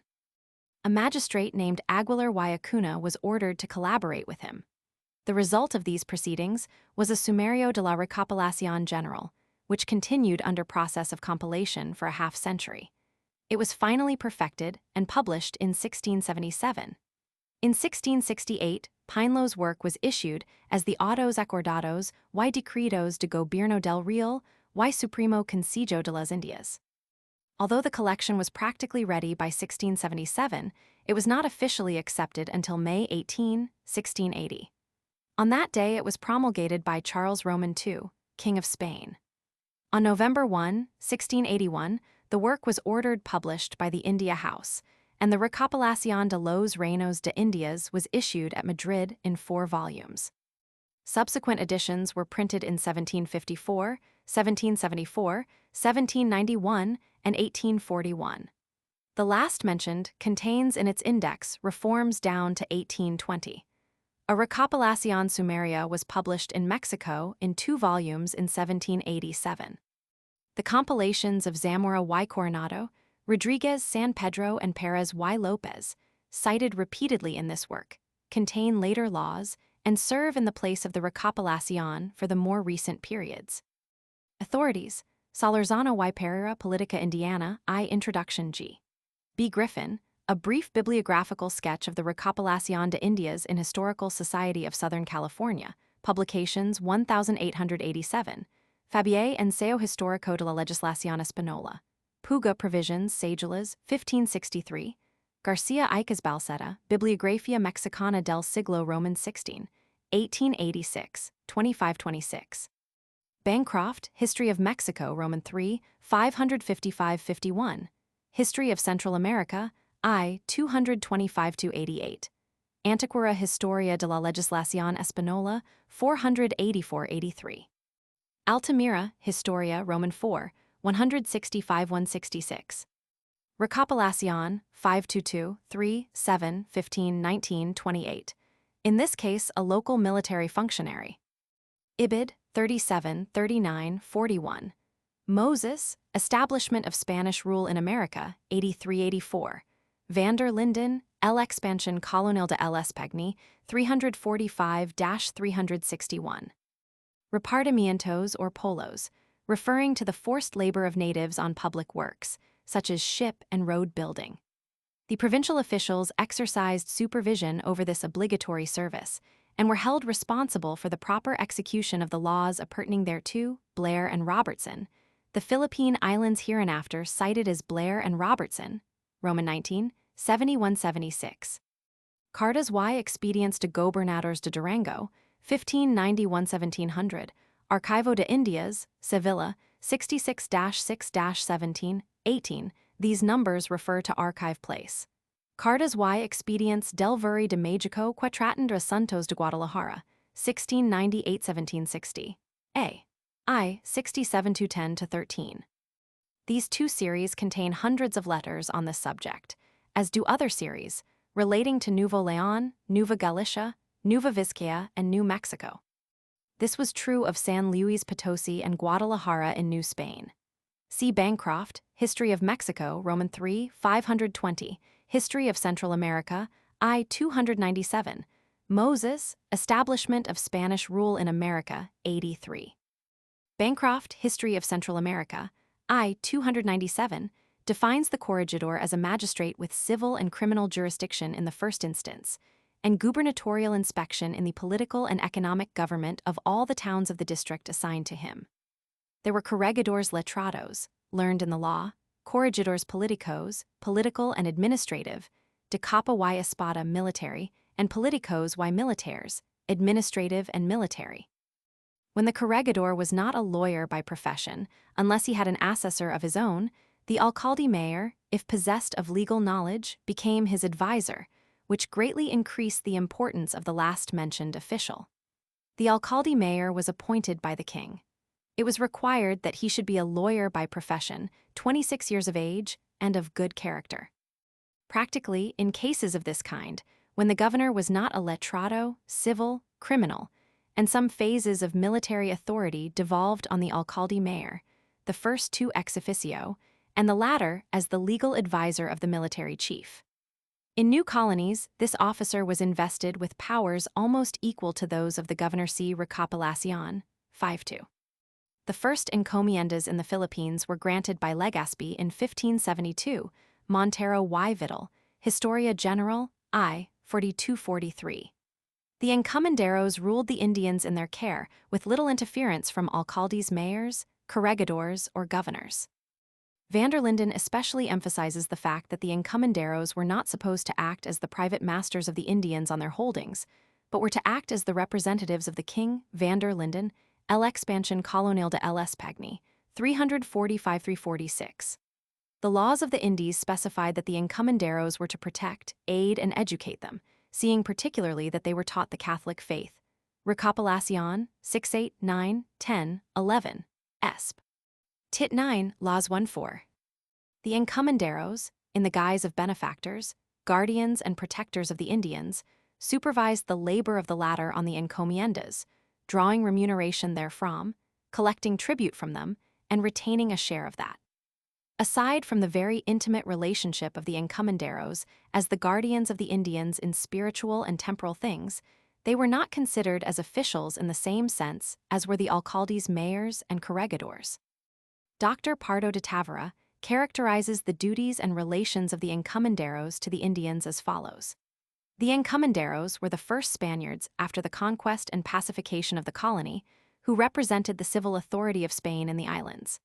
They were obliged to maintain order and secure the well-being of the Indian residents of their encomiendas or holdings, and to defend their tenants against any encroachments on their rights by the Spaniards, soldiers, alcaldes, and judges, and to endeavor to bring their tenants together in towns and furnish them with opportunities to be converted to the Christian religion, and to help them build churches and convents. Encomenderos were charged with the succor and support of the people on their holdings in case of any calamity, famine, or public disaster, and they were prohibited from charging tribute in bulk against the various barangays. That is to say, they should not make the chiefs of a family or tribe responsible for the payment of tribute by the various members, nor were the encomenderos allowed to use force to secure the payment of a tribute. When an encomendero received a tribute from his people, he thereupon was considered to have assumed the duty of acting as their protector. Pardo de Tavera, Philippines Census, I. 330. Suffice it to say that, theoretically, the encomenderos were the fatherly protectors and benefactors of the helpless, childlike natives, and their every act was to be for the good of their wards. Antiquara, Historia de la Legislación Española, 486-487. Bourne, Historical Introduction, in Blair and Robertson, I. 56. Recopilación, 6838-39, 8920-24. It seems that the officials' reals merely supervised the collection of tribute, which was really accomplished in the provinces by the alcaldes mayors and corregidors, who acted as their agents. Martinez de Zuniga, An Historical View of the Philippine Islands, I. 2. Ordinances of Good Government, Blair and Robertson, L. 191-64, Recopilación. 6564, Montero y Vidal, Historia General, I. 383-85. The Relación of Miguel de Lorca, Alcalde Mayor of Arevalo, Panay, gives us a good idea of the rapidity with which this institution spread within 10 years in the Philippines. It indicates the extent to which the encomienda was utilized as a means of opening up and settling the country. This report is dated June 12, 1582. At that time, there were 3 principal centers of administration in the islands: Manila, Cebu, and Arevalo. About 30 encomiendas were located close to Manila, 10 were near to Cebu, and 15 near to Arevalo under the jurisdiction of Lorca. The latter group consisted of about 20,000 Indians. Encomiendas varied in size from 250 to 1,500 natives, but the ideal encomienda was supposed to contain 500 souls. By cedula of August 9, 1589, royal authority was extended for the increase of the size of encomiendas in the Philippines to 800 or 1,000 persons, if necessary, in order to bear the greater expenses of instruction and defense. This was bitterly opposed by the churchmen on account of the additional missionary labors incumbent on the priests assigned to these larger encomiendas. Cedula of August 9, 1589, AI 105-11. Philip Roman II, on November 30, 1568, had ordered that no encomienda should yield more than 2,000 pesos, Recopilación, 6830. Lorca states that there were also encomiendas in the Camarines provinces in southeast Luzon and in Ilocos, in the north of the same island. These encomiendas were under the jurisdiction of the alcaldes mayores and corregidors governing those provinces. Relation by Lorca, Blair and Robertson, v. 35187. Report of Governor Dasmariñas on the encomiendas of the Philippines, May 31, 1591, in Blair and Robertson, Roman 8, 96141. Blair and Robertson, Roman 7, 269-94, Salazar to the Governor, January 25, 1591. Reply of the Governor, Ibid, 294-300, Carta del Obispo de Manila sobre la muerte Tranquilo y los excesos quest comedio, AI 68-132, Memorial de las Cosas. Dignas de remediar en la isla, Zuluta papers. Place numbers not given. These are examples of the hundreds of complaints, mostly by churchmen against the abuses of the encomenderos.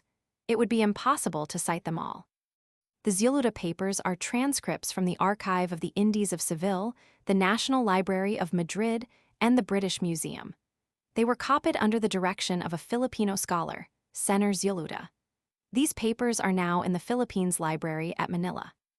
On June 4, 1620, the Governor of the Philippines was authorized to bestow encomiendas, with the provision that if he neglected to do so, for a period of 60 days, the vacant holdings should be bestowed by the Audiencia. On October 24, 1655, Philip Roman IV ordered that acting viceroys and acting governors should be limited to the faculty of providing encomiendas ad interim, subject to the subsequent ratification of the Council of the Indies, Recopilación, 688, 1458, 11, 22. Blair and Robertson, Roman 3, 304-306. In this connection may be noted the distinction between the two classes of encomiendas, which was made for purposes of administration. Private encomiendas were those which had been granted to private persons, conquerors, discoverers, soldiers, or persons who paid a regular rent, usually a third of the gross tribute collected. These were originally granted for life, and might be held for 2 subsequent generations. Later, after 1655, the usual period of confirmation was 10 years, for persons who rented encomiendas as a business proposition. The royal encomiendas were situated near cities or ports, and the income from them was reserved for the expenses and necessities of the royal estate, the payment of salaries, and other governmental expenses. Private encomiendas became royal on the death of an incumbent if he had no heirs, or on the expiration of the contract. The tribute from royal encomiendas was collected by the royal treasury. Morgas Sucesos, Blair and Robertson, Roman 16, 157, also Ibid, Roman 8, 27, Seaborn, Historical Introduction, Ibid, I 3940. On June 7, 1597, the king, as a suggestion for the increase of funds for the maintenance of the government, wrote to the Audiencia that a greater number of royal encomiendas should be established, and that the governor should not be permitted to assign so many to private persons. King to the Audiencia, June 7, 1597, AI 105-1.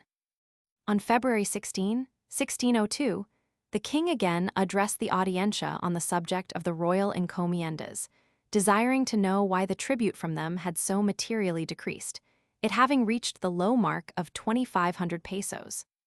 In answer, the same reason for this falling off was suggested as in the letter above quoted, namely, that the governor had assigned many encomiendas to his friends.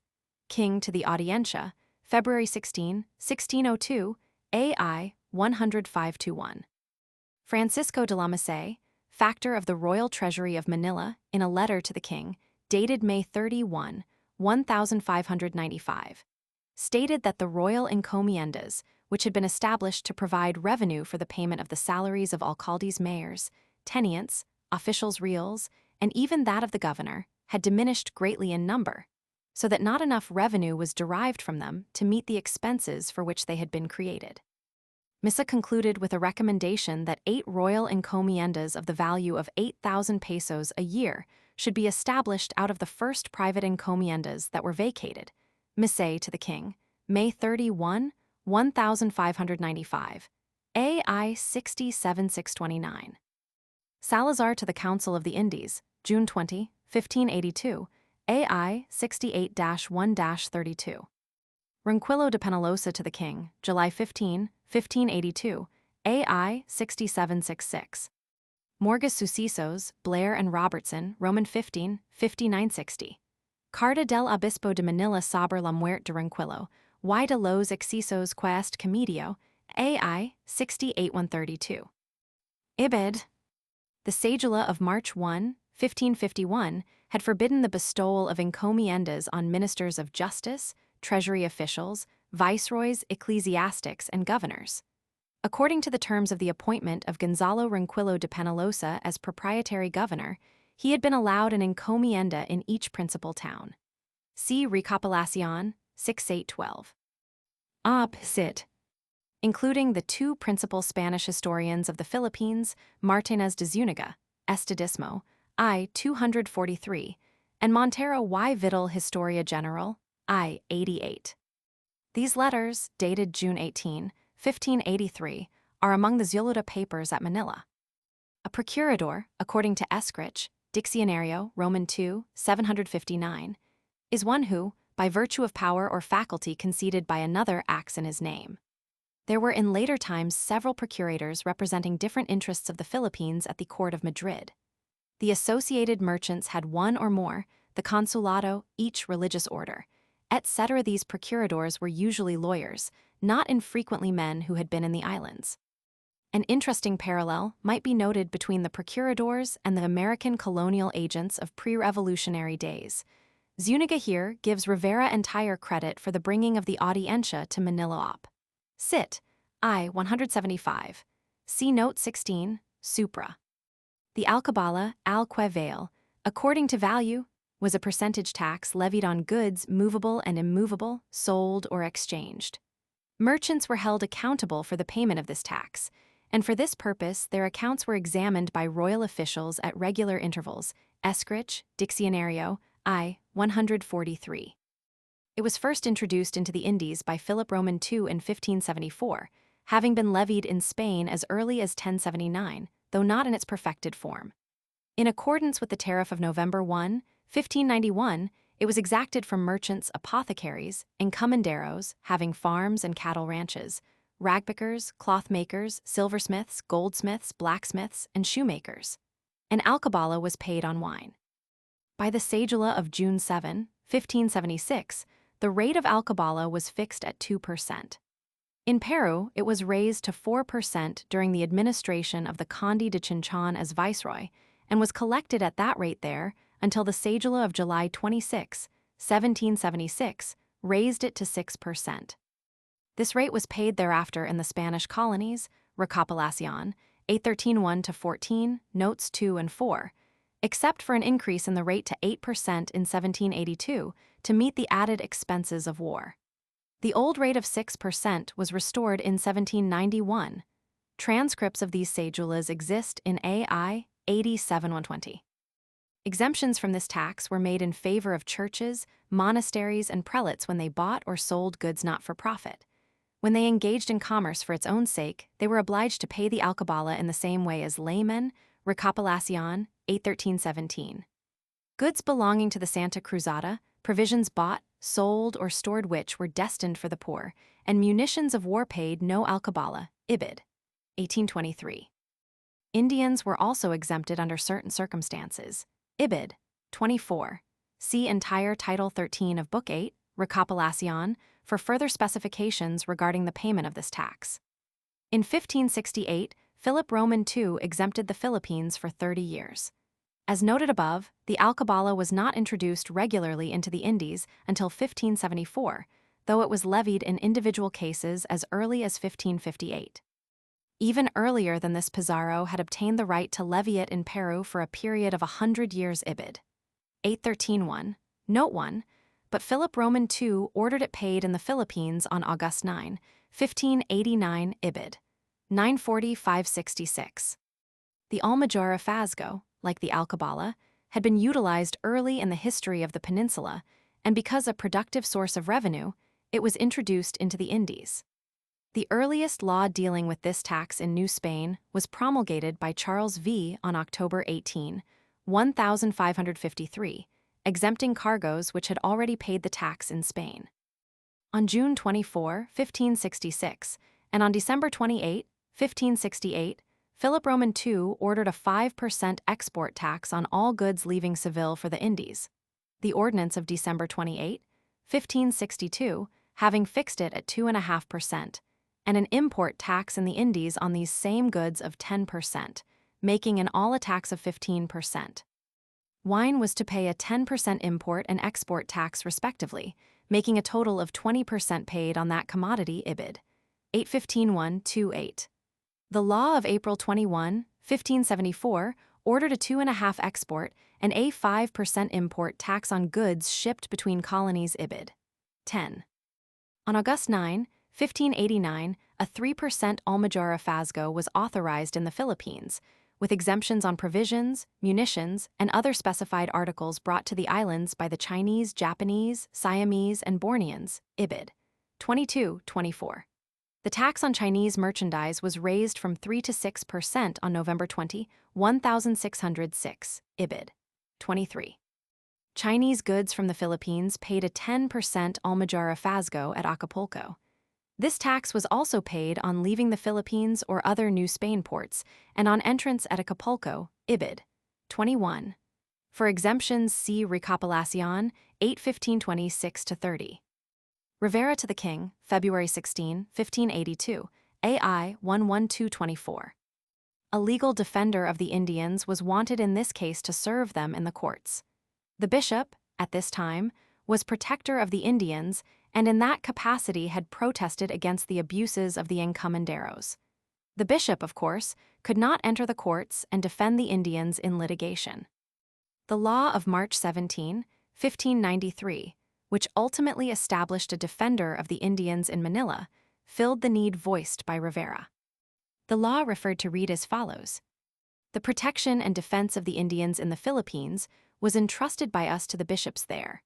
But having recognized that the latter cannot conform to the demands, autos, and judicial summons which require their personal presence, we order that our president-governor shall name a protector and defender of the Indians, assigning to him a sufficient salary from the taxes levied pro rata upon the Indians who are under the royal jurisdiction and on private encomiendas, without touching the revenues of our royal hacienda, which are for other purposes.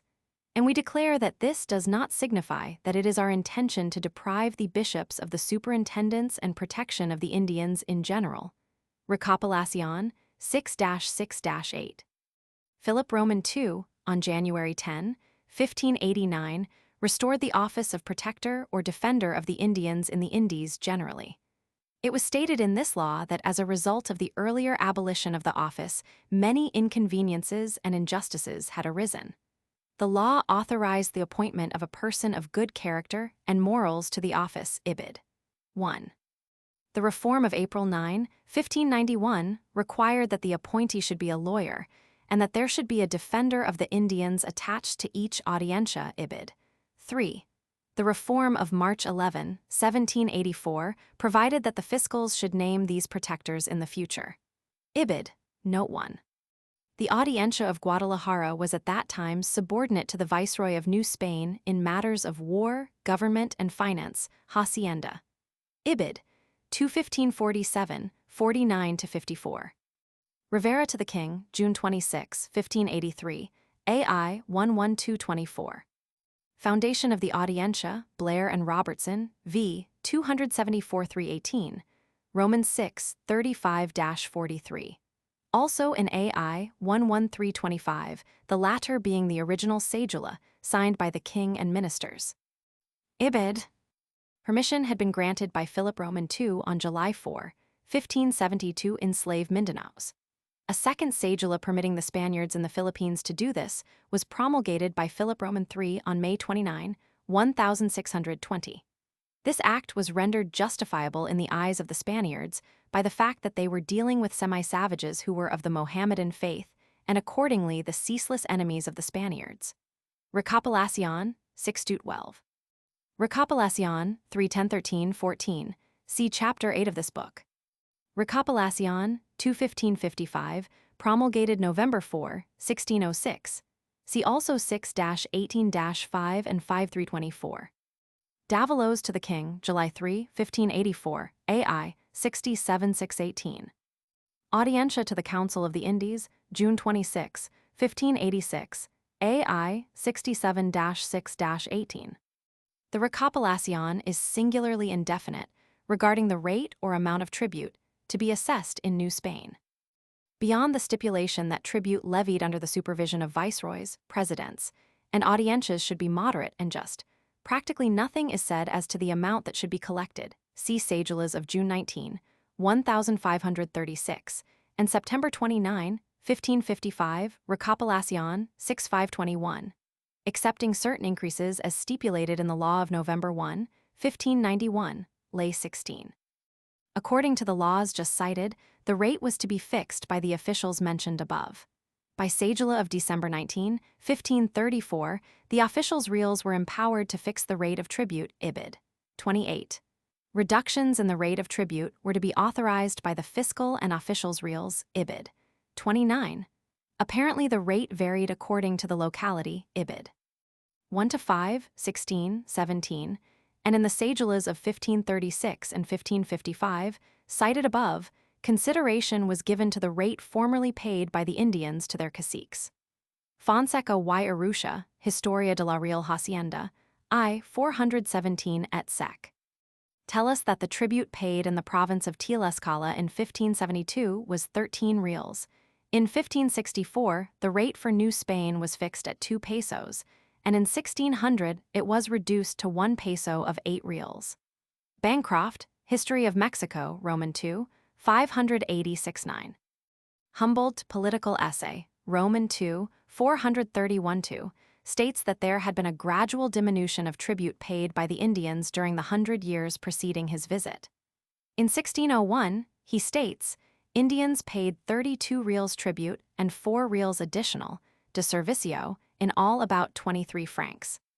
It had been reduced, little by little, till the amount actually paid was from 5 to 15 francs, and, in the greater part of Mexico, he states, the head tax amounts to 11 francs. Archbishop Benavides, of Manila, writing in 1600, Zuluta Papers, date and place number not given, pleaded for the abolition of the tribute in the Philippines, stating that while the collection of tribute in New Spain was justifiable because the natives had been accustomed to paying tribute before the Spaniards came, the custom was entirely new in the Philippines, since the native princes had never levied tribute. On the other hand, various persons writing from the Philippines at different times urged that the tribute there should be increased to the rate imposed in New Spain. The money value of the tribute in the Philippines was fixed at 8 reals by Legazpi. It could be paid either in gold or in kind. De Morga tells us that the encomenderos made great profit by receiving the payment in rice, cotton, cloth, fowls, and other commodities, at a cheap rate, selling those same articles later to the improvident natives at greatly increased prices, Morga's Sucesos, Blair and Robertson, Roman 16, 159. When Dasmariñas arrived as governor in 1590, the tribute was raised from 8 to 10 reals, Cédula of August 9, 1589, Recopilación, 6565, also AI, 105-11. While the 8 reals were to be appropriated by the encomenderos, the additional 2 reals were to be distributed between the religious and military governments in proportions of 1/2 to 1.5, Blair and Robertson, Roman 16, 160. In the instructions of May 23, 1593, to Governor Dasmariñas, reference was made to a current rate of 8 reals, Ibid. Roman 9, 249, so it would seem that the local rate had been reduced from 10 to 8 reals at some date between 1589 and 1593. On February 16, 1602, the rate was restored at 10 reals, Recopilación, 6565, and was so continued until a subsequent regulation made optional on the part of the natives the payment of the 10 reals or 4 reals and a fowl. On August 19, 1623, Fray Juan de Baumesta complained that the encomenderos were making the natives pay 10 reals in addition to the fowl, and that the above law was thus resulting in the payment of 16 reals tribute, AI 60-8163. Accordingly, on November 21, 1625, a cedula was issued which eliminated the substitution of the fowl, and the rate was restored at 10 reals, payable in gold or silver, AI 105-1. The king, in response to complaints against the collection of tributes in the provinces of Camarines and Albay, issued a cedula on September 25, 1697, ordering the observance in the Philippines of Book 6, Title 5, of the Recopilación de Indias, which meant the correction of the abuse above referred to AI 68-4-12. It would seem that the rate of 10 reals was levied throughout the 17th century. Audiencia to the Council of the Indies, June 26, 1586, AI 67-6-18. Davalos to the King, June 20, 1585, AI 67-6-18. Parrás to Santiago de Vera, July 10, 1597, AI 68-133. This involves the real patronato, which will be dealt with in Chapter 10 of this book. Davalos to the King, June 20, 1585, AI 67-6-18. Memorial of Salazar, June 24, 1590, AI 67-6-67. Ibid. Memorials of the Organization and Officials of Manila for the removal of the Royal Audiencia, June 26, 1586, AI 60-8133. Davalos to the King, June 20, 1585, AI 67-6-18. Santiago de Vera to Contreras, June 20, 1585, Blair and Robertson Roman 6, 67-68. See Recopilación, 945, for regulations of the galleon trade between Acapulco and Manila. By these laws, promulgated from 1583 to 1636, the governor of the Philippines was given authority in Manila over the dispatching, manning, lading, and control of the galleon. See Recopilación, 945-3, 4, 20, 24, 29, 40, 41, 42, 44, 45, 59. He retained these powers until the latter part of the 18th century, when the abuses resulting from his control were eliminated. Martinez de Zuniga, Estadismo, I. 268. Montero y Vidal, Historia General, I. 9495. Martinez de Zuniga, An Historical View, I. 183-186. See Ortega's Memorials to the King, Blair and Robertson, Roman 9, 95-119. Memoria y Consultas de Fr. Alonso Sanchez, no date given, A. I. 67-627. See also Juan de la Concepcion, Historia General de Filipinas, Roman 2, 103-184. These agreements are interesting because they show how intensely nationalistic were the respective sentiments of the Spaniards and Portuguese with regard to their Asiatic colonies, notwithstanding the fact that since 1580 the home governments of the two nations had been united. This correspondence illustrates the fact that the Portuguese regarded their former colonies as still distinctively their own. Royal Cedula for the Restoration of the Audiencia of Manila, November 25, 1595, AI 106-419. Morga Sucesos, Blair and Robertson, Roman 15, 65-66. Suppressed Audiencia to the King, June 20, 1590, Blair and Robertson, Roman 7, 208-11. Also Recopilación, 215-181. Salazar to Felipe, Roman 2, June 24, 1590, Blair and Robertson, Roman 7, 252. Morga Sucesos, Blair and Robertson, Roman 15, 75. Dasmarinas to Felipe, Roman 2, June 20, 1591, Blair and Robertson, Roman 8, 140-168, Passim. Salazar, on reaching the Spanish court, was made first Archbishop of the Philippines. He died on December 4, 1594, before he could assume his new post. Cedula of January 17, 1593, Blair and Robertson, Roman 8, 315. Ibid, see also Cedula of same date in Recopilación, 668.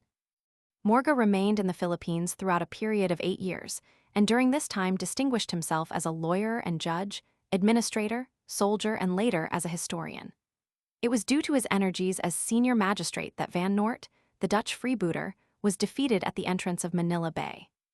Morga, in his Sucesos, already quoted several times, has left us a scholarly view of conditions as they existed at the time of his residence in the islands. Morga left the Philippines on July 10, 1603, with a promotion to the Audiencia of Mexico.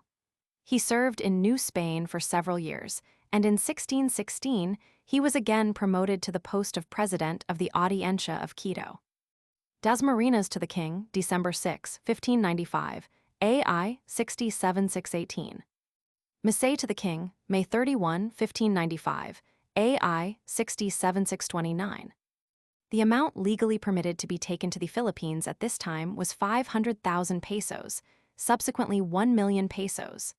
The galleon, on the voyage from Manila to Acapulco, could carry merchandise to the registered value of 250,000 pesos, later 500,000 pesos. This regulation was first enacted January 11, 1593, Recopilación 940-56-9.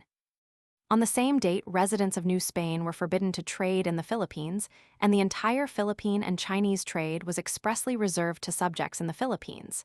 The latter were given the exclusive privilege of sending goods to New Spain Ibid. 1. They were permitted to buy only from the Chinese merchants who came to Manila Ibid. 34. C. Martinez de Zuniga, Estadismo, I. 266-70. Cedula of January 11, 1593, Recopilación 940-544. Morga to Philip Roman II, July 6, 1596, Blair and Robertson, Roman 9, 271. Ordinance for the re-establishment of the Audiencia of Manila, November 26, 1595, AI 106-419. Also in Blair and Robertson, Roman 9, 180-9191. The Archbishop of Manila, in a letter to the king, on August 15, 1624, stated that the principal motive which influenced Philip Roman II to re-establish the Audiencia at the time of Governor Tello was that in a district so remote and distant from his royal presence, the governors might not be so absolute, but that there might be a superior arm to check them, and to prevent their extortions from innocent people. Blair and Robertson, Roman 21. 95. It is certain, too, that the Audiencia was also destined to champion the royal prerogative in the face of the encroachments of the higher officials of the Church. This need was especially urged by Morga. Grau y Monfalcon, the procurator of the merchants of Manila at the court in 1636, wrote on June 13 of that year. In the year 590, the royal Audiencia of Manila was suppressed, and its suppression must also be reckoned among the hardships of that city, because of those which it suffered until the year 597, when the Audiencia was re-established, sic. Blair and Robertson, Roman 27, 189. Pancata, the wholesale purchase of the goods brought to Manila by the Chinese.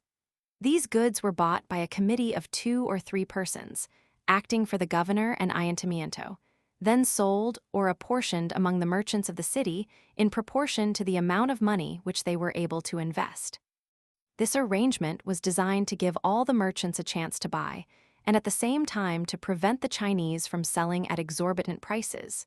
Cedula of January 11, 1593, Recopilación 940-534.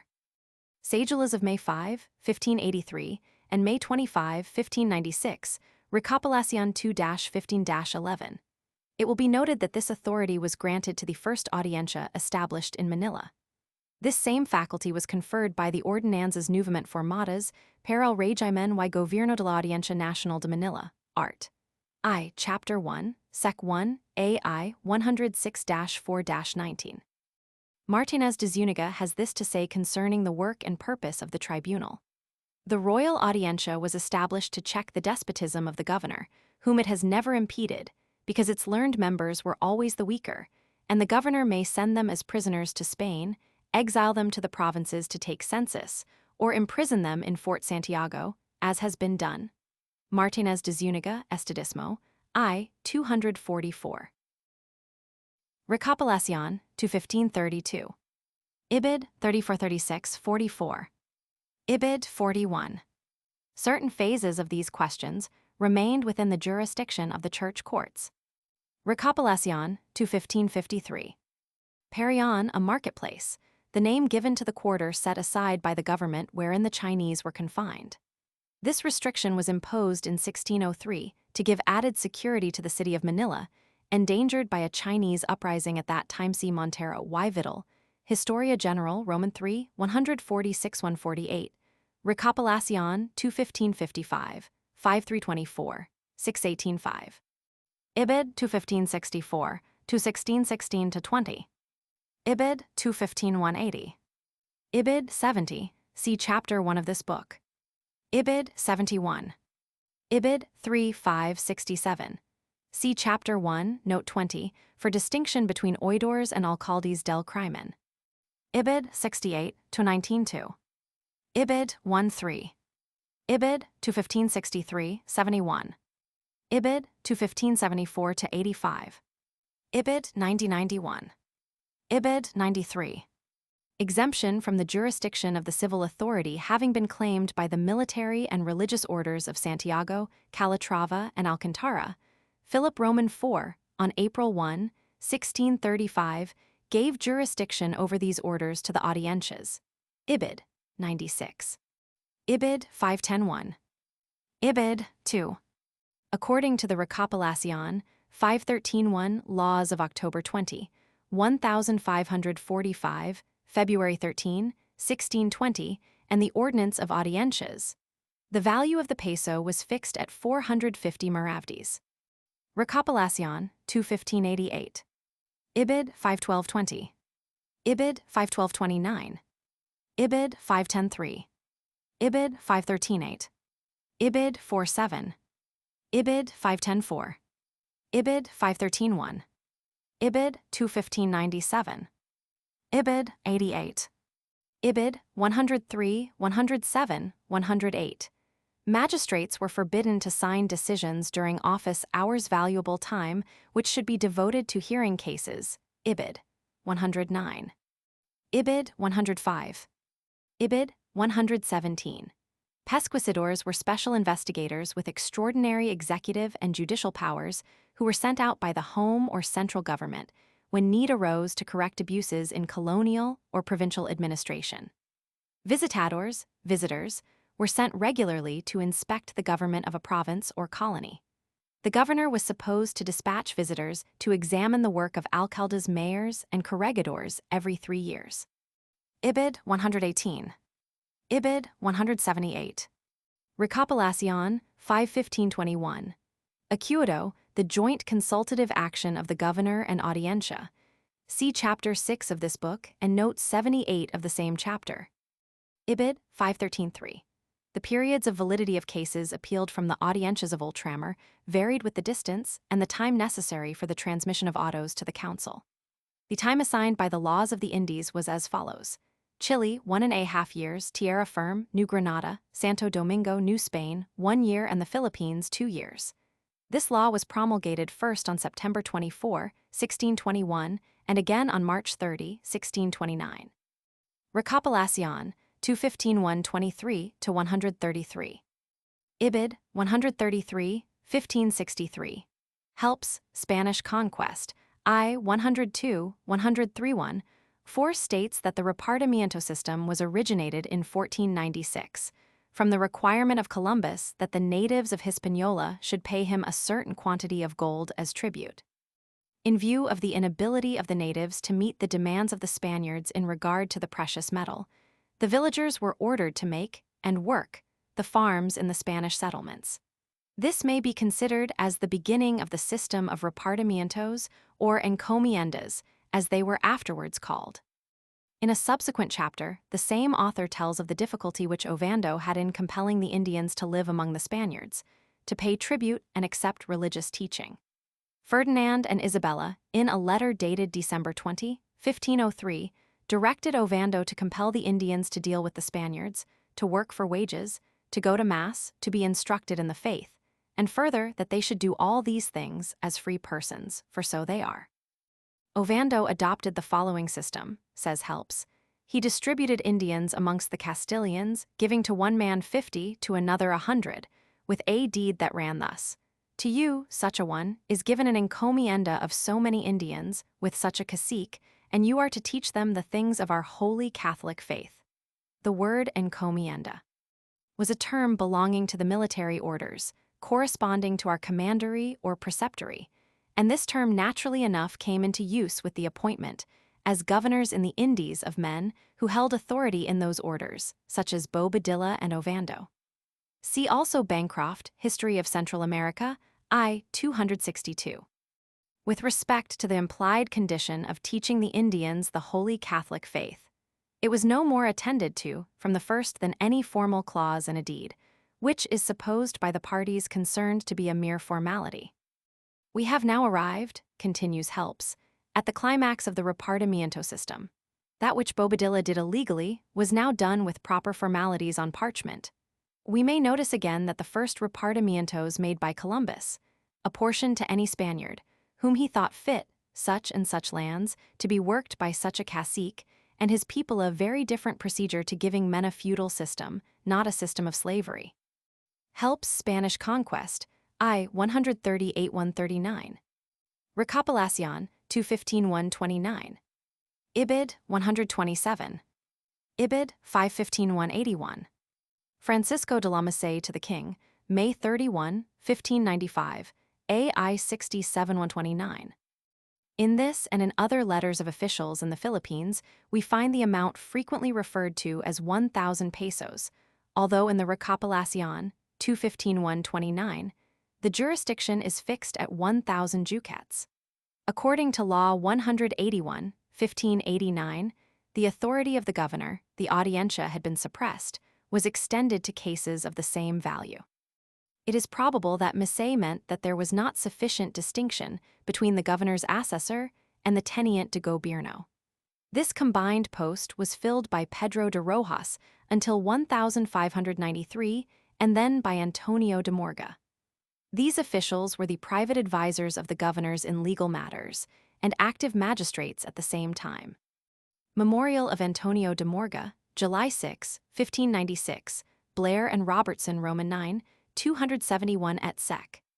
Sagilla of May 26, 1596, AI 106-419. Pardo de Tavera, in Census of the Philippine Islands, I 335. Recopilación 1123-51. King to the President and Oidors, February 16, 1602, AI 105-2-1. Sagilla of October 25, 1870. Collection Legislativa de España CV 449-463. Sagilla of April 12, 1875, Ibid. Ciziv 516-524. Recopilación to 1581-83. Tondo is now a district or ward of the city of Manila.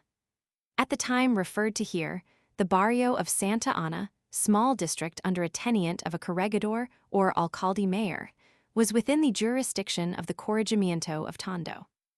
Recopilación 215-71, which forbade the trial of alcaldes and provincial officials before the Audiencia. Council of the Indies to the Fiscal, AI 105-10. Recopilación 5-3, to 1581-83. This decision conforms with the Recopilación 523, 4, and 2-15-68, 117. These laws give to the Audiencia and the governor jurisdiction over excesses of the provincial judges and executives and over cases appealed from them. Ibid. 216-44 gave jurisdiction to the viceroy over criminal charges against oidores and alcaldes.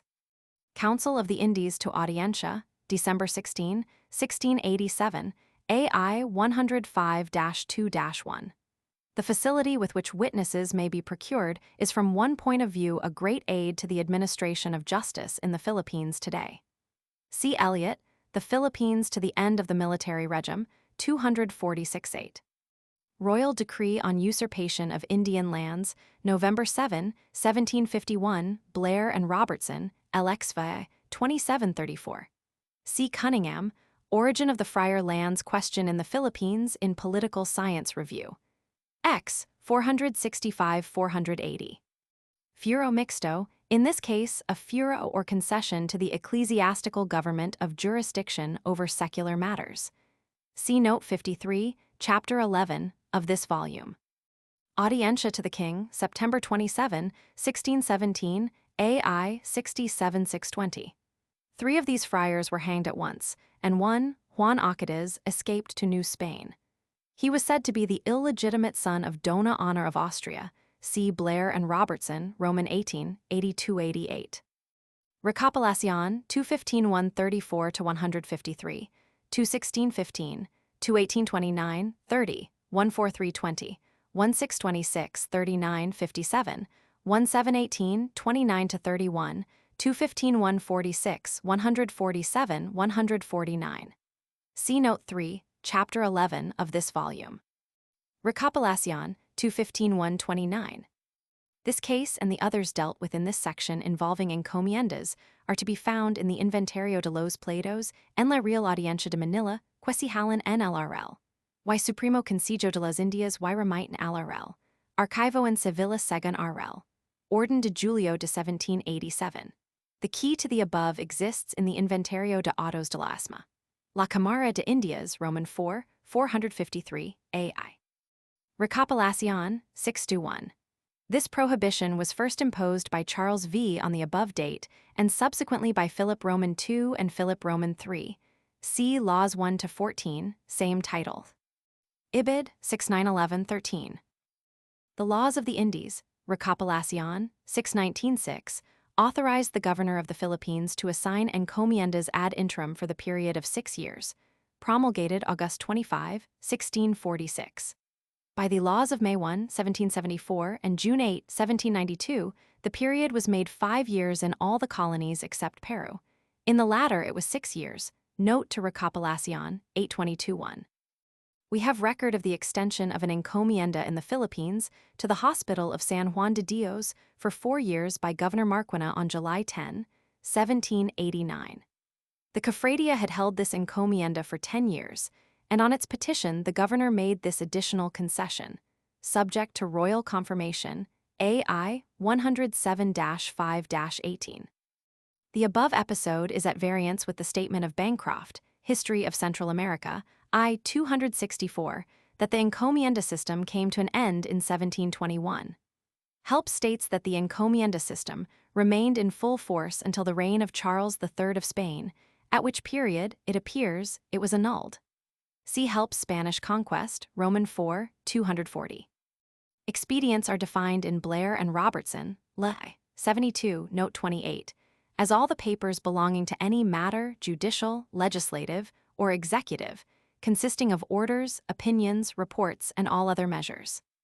A testimonio is a duly attested and certified statement or number of statements submitted as proof or evidence concerning a given matter. Testimonios include transcripts of letters, cedulas, autos, and expedients on a particular subject, usually bound together. They may extend over a period of 100 years or more, showing step-by-step the factors leading up to the formulation of any auto or cedula, or given as reasons for a particular action taken by an official or tribunal. Testimonios form a large part of the material in the Archive of the Indies. They are of the same value as originals, and they are certainly more available and legible because frequently more recently written. Inventario op. Cit. Note the appeal of a case involving less than 6,000 pesos, which was contrary to the laws of the Indies. Recopilación, 513-1. Martínez de Zúñiga, Estadismo, I 245. Decree for establishment of the Consulado in Manila, December 13, 1769. AI 108-317. The Consulado was an organization of the merchants of certain authorized cities of the Spanish Empire. A consulado had to be established by royal authorization. The tribunal of the Consulado was composed of 2 consuls and a prior, who were chosen for terms of 2 years and 1 year respectively. They were chosen by 12 electors who, in turn, were designated by the members of the Consulado. The Tribunal de Alzadas was composed of an oidor and 2 merchants. The latter constituted the final court of appeal in the colony in commercial cases, and exception to their decisions could be taken only in the Council of the Indies. Martínez de Zúñiga, Estadismo, 245-46. Council of the Indies to the Audiencia, January 21, 1808 A. I. 105-18. Recopilación, 946-40. Ibid, 946. This section of the Laws of the Indies establishes the consulados of Lima and Mexico and lays down regulations for them. This was before the time of the Consulado of Manila. Inventario op. Cit. The Junta de Guerra was the committee of the Council of the Indies with jurisdiction over military and naval affairs. When questions of this nature came to the council, they were referred to the junta, where decision was made and referred back to the council. See notes 17 and 36, chapter 7 of this book. Inventario op. Cit. Ibid. Recopilación, 2114. See also 927-35, 37, 2239, also 927-3, 5, 13, 28, 29, 40, 47. These laws forbid the entrance of foreign ships and individuals to the ports of the Indies. Real Acuerdo de 17 de Julio, 1656, AI 67622. The final action of the Council is indicated without date on the margin of the auto of the Audiencia. Recopilación, 946-28, 945-13. Ibid, 215-111. Ibid, 71. Foreman, Philippine Islands, 241. The laws regulating the trial of cases on appeal may be noted in Recopilación 59, 10, 11, 12, 13. The following figures have been taken from various reports of the Audiencia to the Council of the Indies, and they show the number of criminal cases tried in the tribunal in the years designated. 1710 cases. Report dated December 11, 1711, AI 105-9, 1,774 34 cases. Report dated December 25, 1776, Ibid 1,776 48 cases. Report dated March 1778, Ibid 1,779 53 cases. Report dated July 30, 1780, Ibid 1,786 99 cases. Report dated May 1, 1778, I 105-10, 1,789 cases. Report dated June 4, 1790, I 105-10, 1,795 38 cases. Report dated April 4, 1798, I 105-10, 1,822 641 cases. Report dated July 3, 1823, I 106-21. According to Desdevises du Desert, Viceroys at Capitaines Gainarox Descendes Espagnols, in Review Historique CXXVI, 59, 60, the Audiencia of Lima decided 89 civil cases on appeal from February 11, 1788 to January 5, 1789. At the end of this period, there were 122 cases waiting on the docket. In the chamber of first instance of the same Audiencia, 72 cases were tried, and 124 remained to be tried at the end of approximately the same period. In the criminal sala during the year 1788, there were 7 death sentences rendered, 16 sentences for robbery, 14 cases tried involving personal injury, 15 for carrying arms in face of the prohibition of the law, and 6 cases of adultery. The magistrates excused themselves for this rather contemptible showing by alleging that the membership of the tribunal had not been complete, to which the king made answer that there would have been sufficient judges had not the latter continually absented themselves on the smallest pretexts. The charge of indolence was also frequently brought against the magistrates of the Audiencia of Manila. See Collection Legislativa de España, Elziv, 105-147, Royal Decree of January 30, 1855. Cedula of December 6, 1858, in Rodriguez San Pedro, Diccionario de Legislación Ultramarina, Roman 7, 69. Cedula of March 10, 1857, Ibid, Roman 8, 39. Royal Decree of July 4, 1861, Collection Legislativa de España.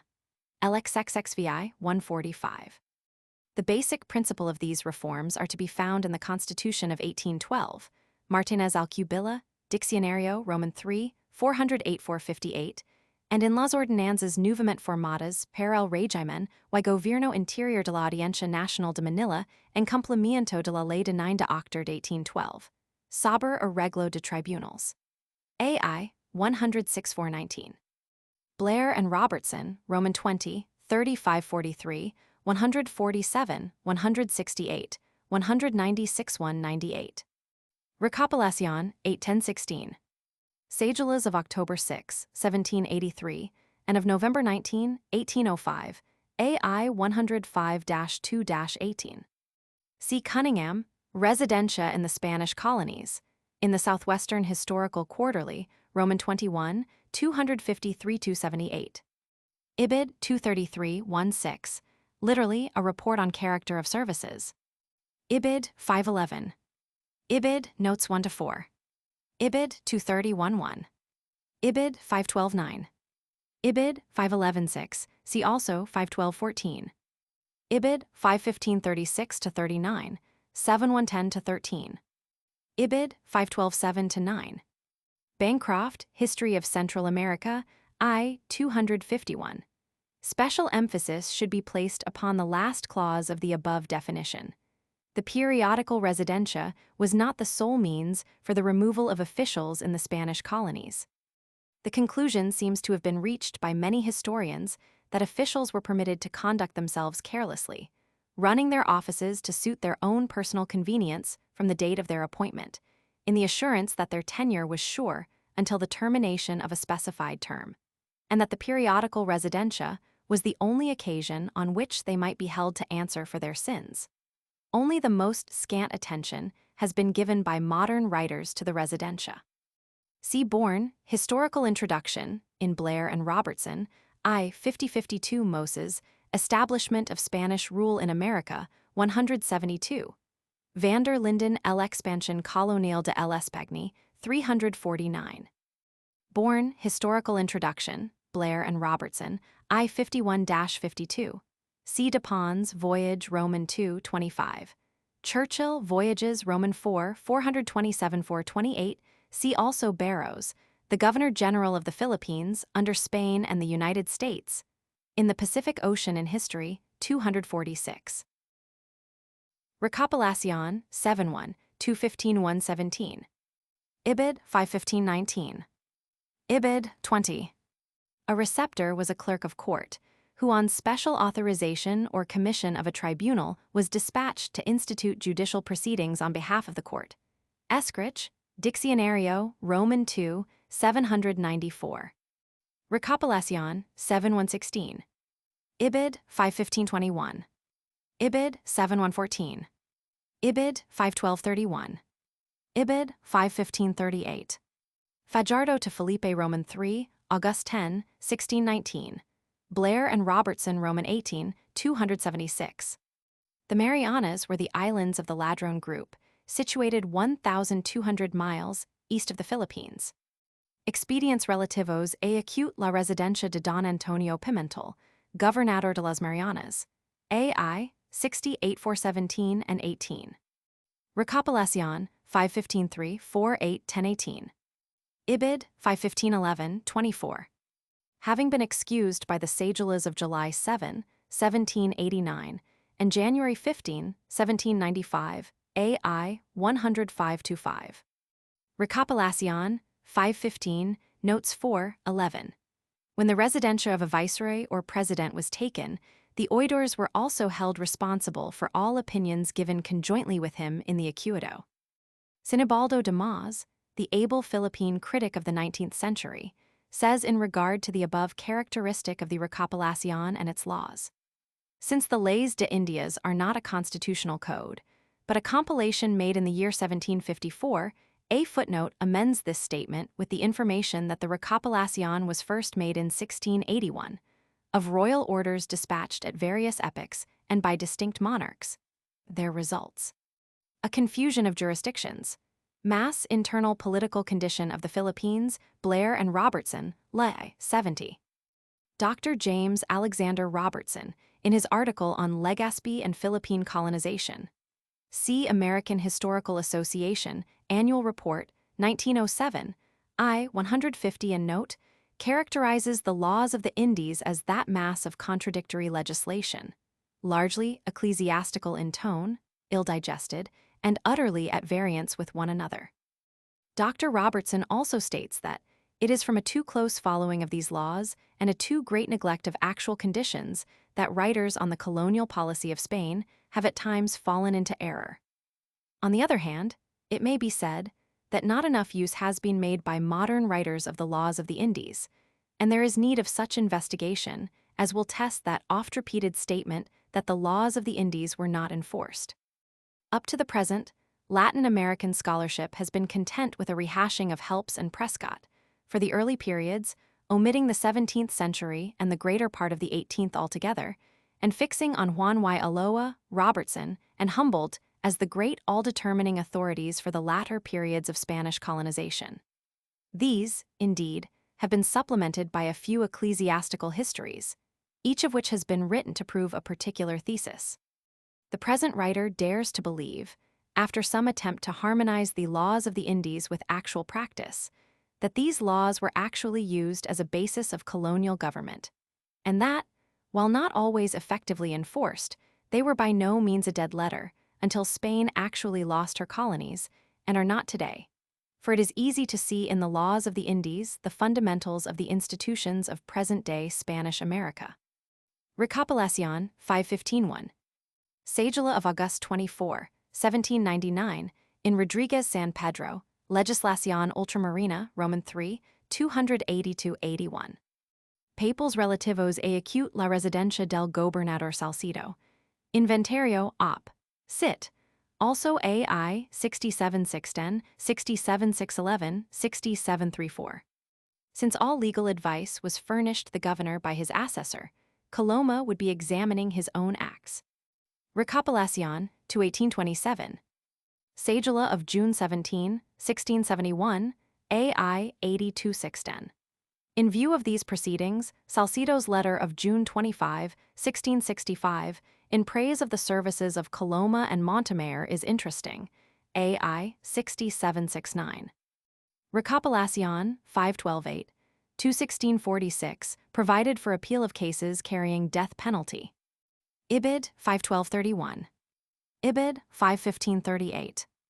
Ibid, 39. Ibid, 2258. Ibid, 64. Ibid, 515-3. There were two kinds of bonds, those posted at the beginning of a term of office, and special bonds of residencia, given at the time of that investigation. The last mentioned were not required if the office were not a responsible one or if the charges were not sufficiently serious. Recopilación, 515-3. This cédula was annulled by that of May 21, 1787. See note to Law 3 of the same title. King Tabasco y Vargas, December 30, 1776, AI 107-5-20. These annual deductions of 1/5 were first authorized on August 26, 1757, on the recommendation of the Council of the Indies. They were discontinued by the Consulta of March 2, 1773, it being ordered that governors should only post the customary bonds with the President of the Council of the Indies. We see here that the practice was restored on December 30, 1776. This requirement seems to have been confined to governors of the Philippines, AI 105-21. Recopilación, 819. See notes 11 and 13, chapter 5 of this book. Recopilación, 826-17. Ibid, 515-42. Ibid, note 12. Royal Decree of November 20, 1841, in Rodriguez San Pedro, Legislación Ultramarina, I 282.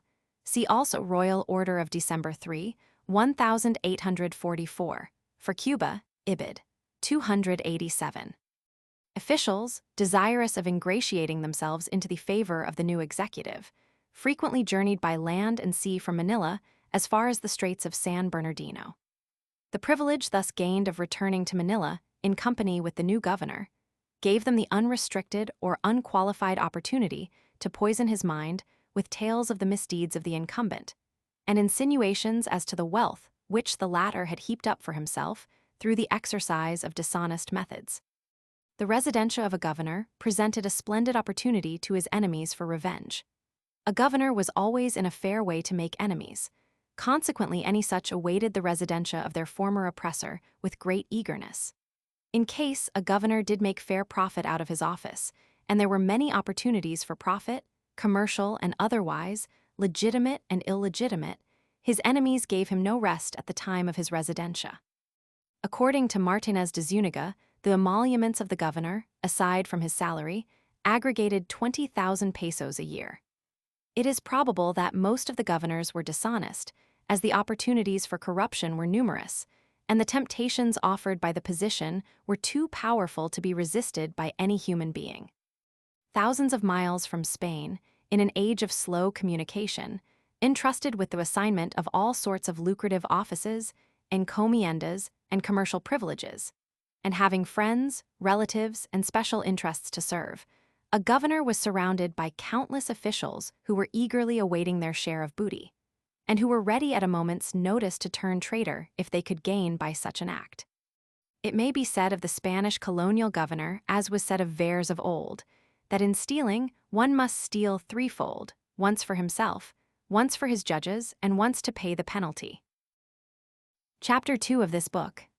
Montero y Vidal, Historia General, Roman II, 253-58. Anda, as it will be noted later, spent an earlier term of service in the Philippines. He first came to the Philippines during the administration of Governor Arandia as oidor of the Audiencia. He had therefore been obliged to submit to residencia on a previous occasion. In 1764, a review was made of his official conduct as oidor, and especially of his acts in defiance of Archbishop Rojo, in setting up claims to the governorship of the islands and resisting the British. His conduct was approved, and he received high honor and promotion at the court, being advanced to membership in the Council of Castile.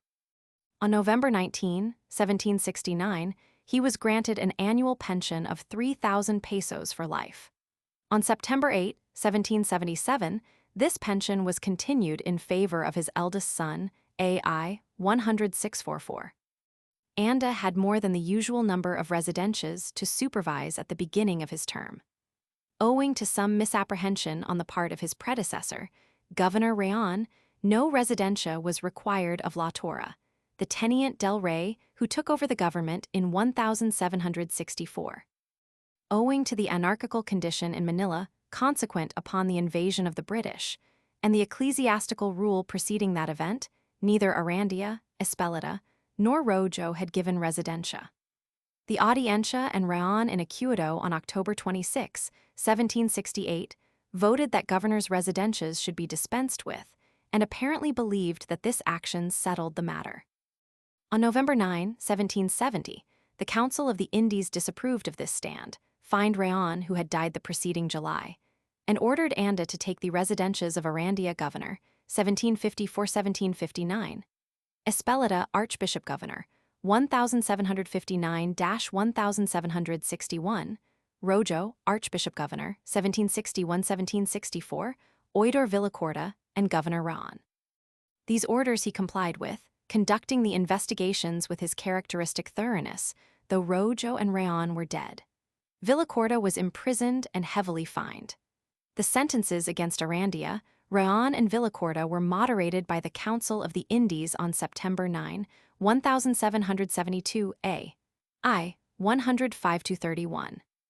As we shall note in another chapter, José Basco y Vargas inaugurated the reforms of the intendancy in the Philippines, retaining the post of governor, while Ciriaco González Carvajal was first intendant de Guerra y Real Hacienda. I. 105-35 and 107-5-19. See Chapter 5, Note 20 of this work. This residencia was held under the same laws that had prevailed throughout the 17th and 18th centuries. A feature common to them all, particularly, was the fact that the regent or some other colonial magistrate conducted the investigation and gave sentence, which might be appealed to the Council of the Indies. This gave an opportunity for great injustice to be done to the governor by his enemies, and it did not give him an impartial hearing. The laws of 1799 still permitted a local magistrate to collect the evidence, but the decision was rendered by the Council of the Indies. Audiencia to the King, June 28, 1791, AI 108-418. Instructions to Emparan, February 19, 1792, AI 105-10. Instructions were also given at the same time for investigations of the official conduct of numerous persons who had been identified with the government of Marquina. Among these were Hilarion Pastor, Fiscal de la Real Hacienda, Manuel de Soda, Contador de Cuentas, Francisco Munoz, Tenient del Rey, Rufino Suarez Rivera Assessor, and Miguel Formento, Clerk of the Treasury. A separate commission was made for the residencia of each of these.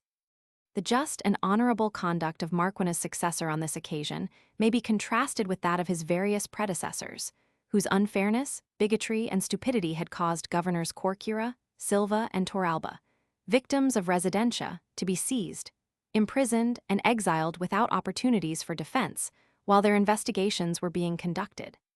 This case serves well to illustrate the fact that by the close of the 18th century, the residencia had grown more humane. He was charged with having entered into a conspiracy with an Armenian merchant to secure trade, which should have gone to Spanish merchants.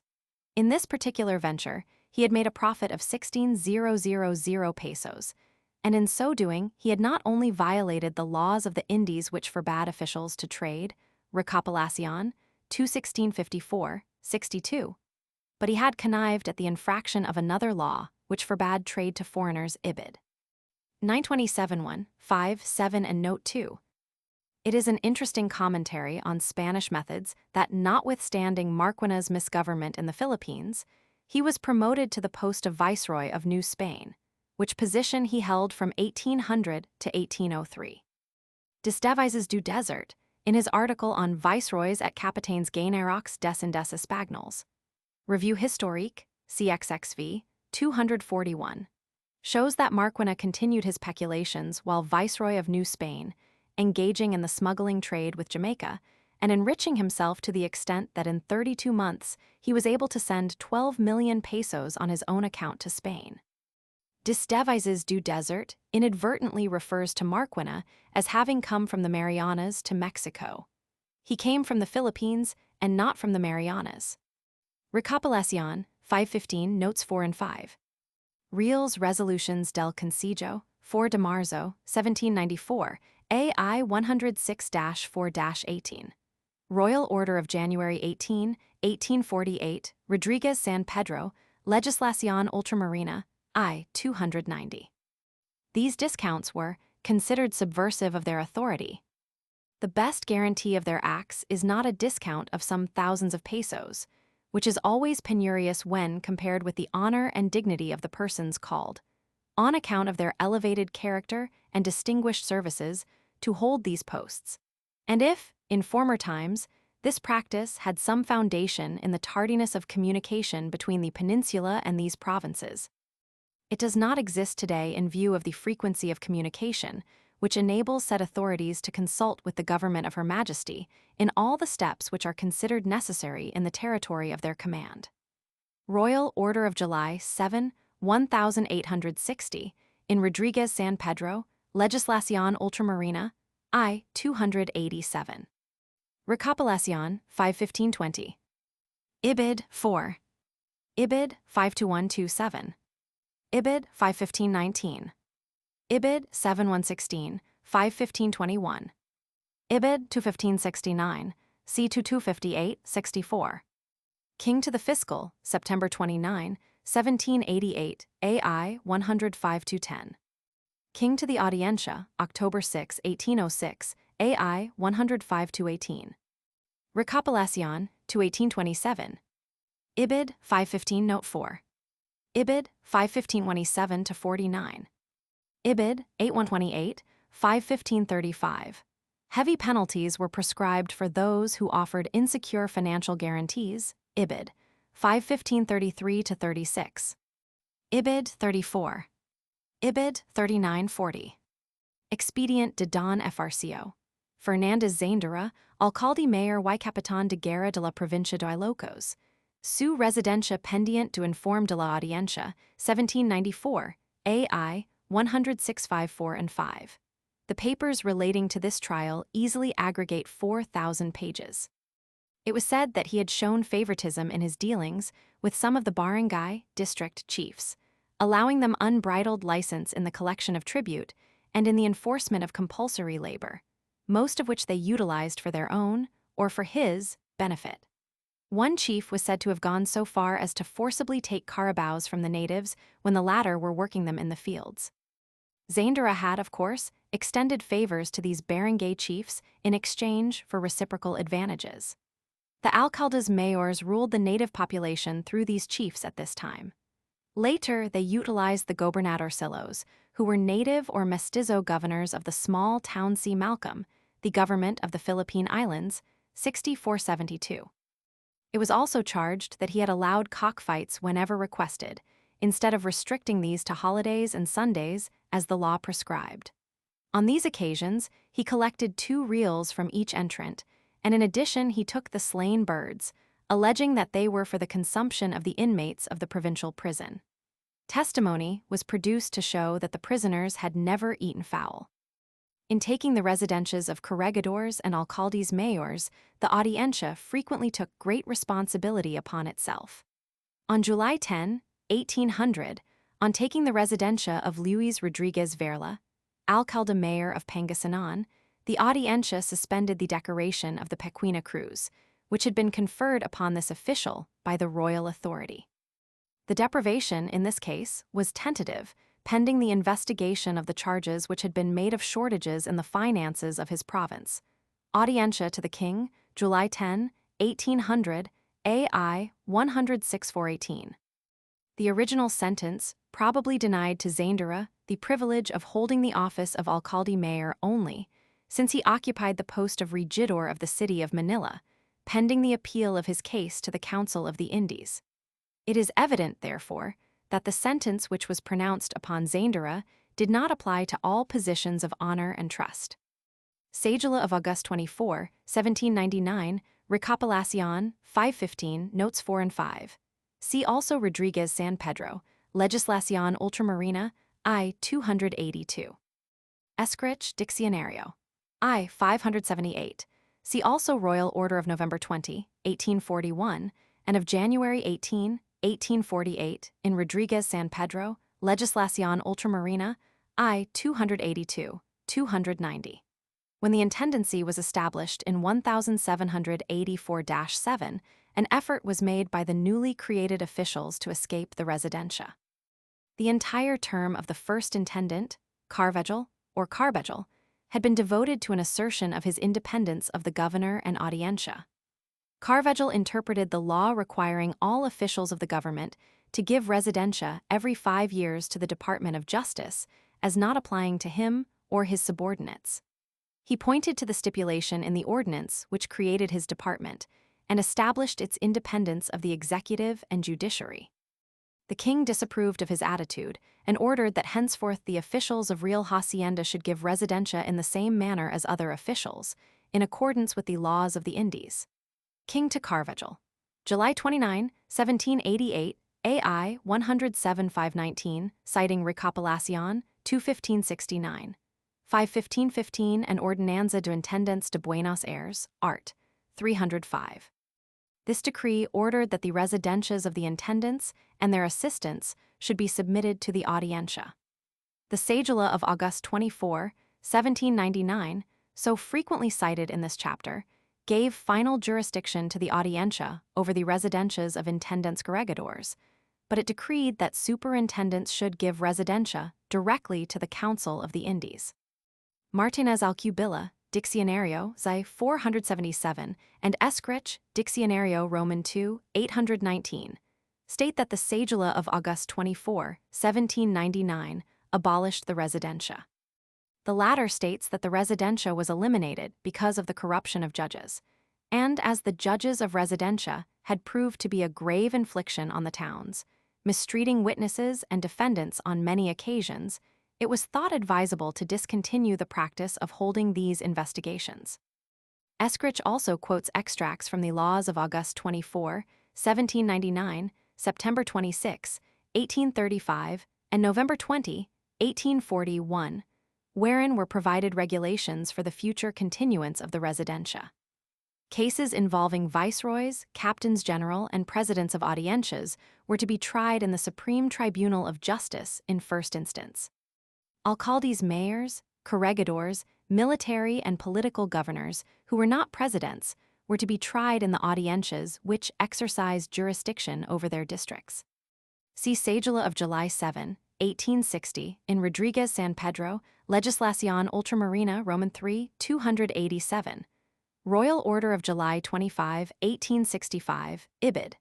X 99, Royal Order of October 25, 1870, Collection Legislativa, CV 442-465.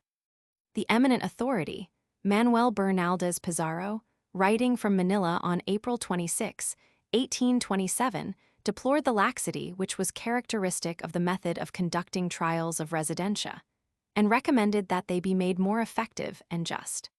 He criticized especially the prevailing system of holding the alcaldes mayors to a strict accountability, who, he wrote, as they have permission to trade, are more tempted to evade or infringe the laws, and many persons are appointed to that office, who lack all the qualifications necessary for any public office whatever.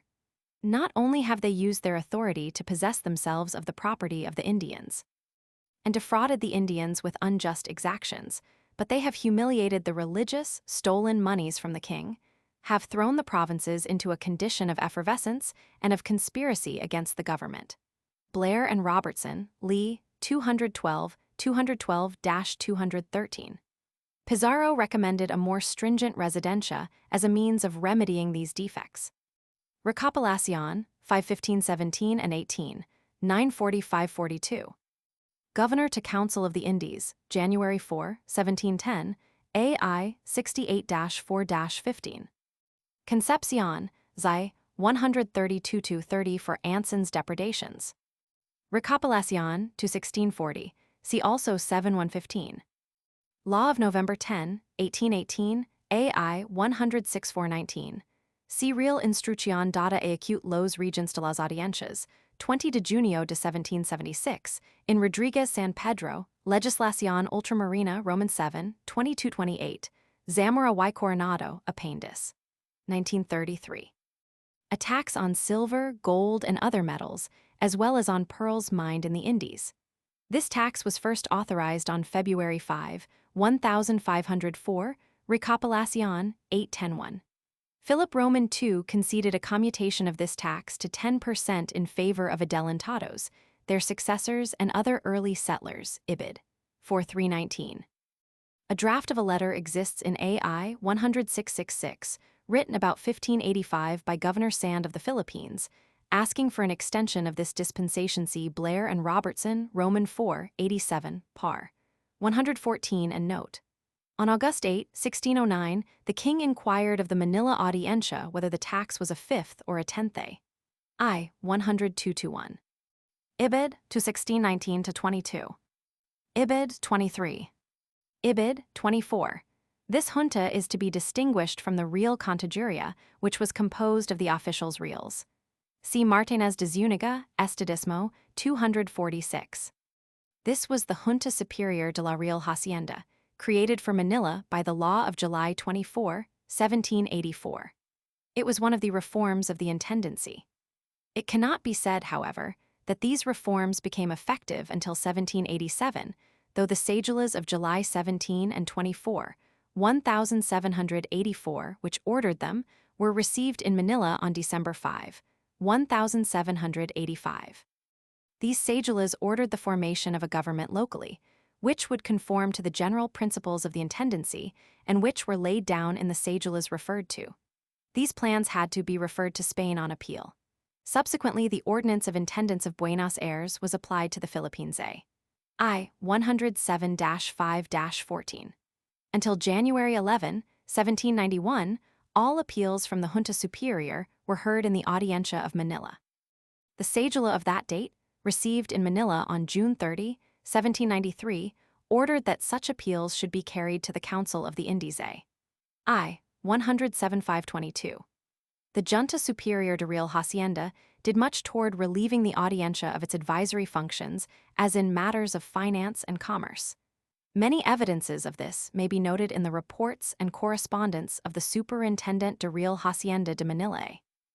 I. 107-5-14, 107-5-15-31, 107.61-31, 107.71-21. Priestley, José de Galvez, 338-9, shows that even after the establishment of the Intendancy in New Spain, the Audiencia retained the administration of crown lands, notwithstanding the provisions of the new laws which ordered that they should be controlled by the Junta Superior. See also Ibid. 302.3. Recopilación, 21634. Ibid, 215.169. Ibid, 230.1-3. Ibid, 819, General Subject of Medias Annatas. Holders of ecclesiastical benefices were subsequently obliged to pay the media annata, although they were especially exempted by the cedula of June 2, 1632.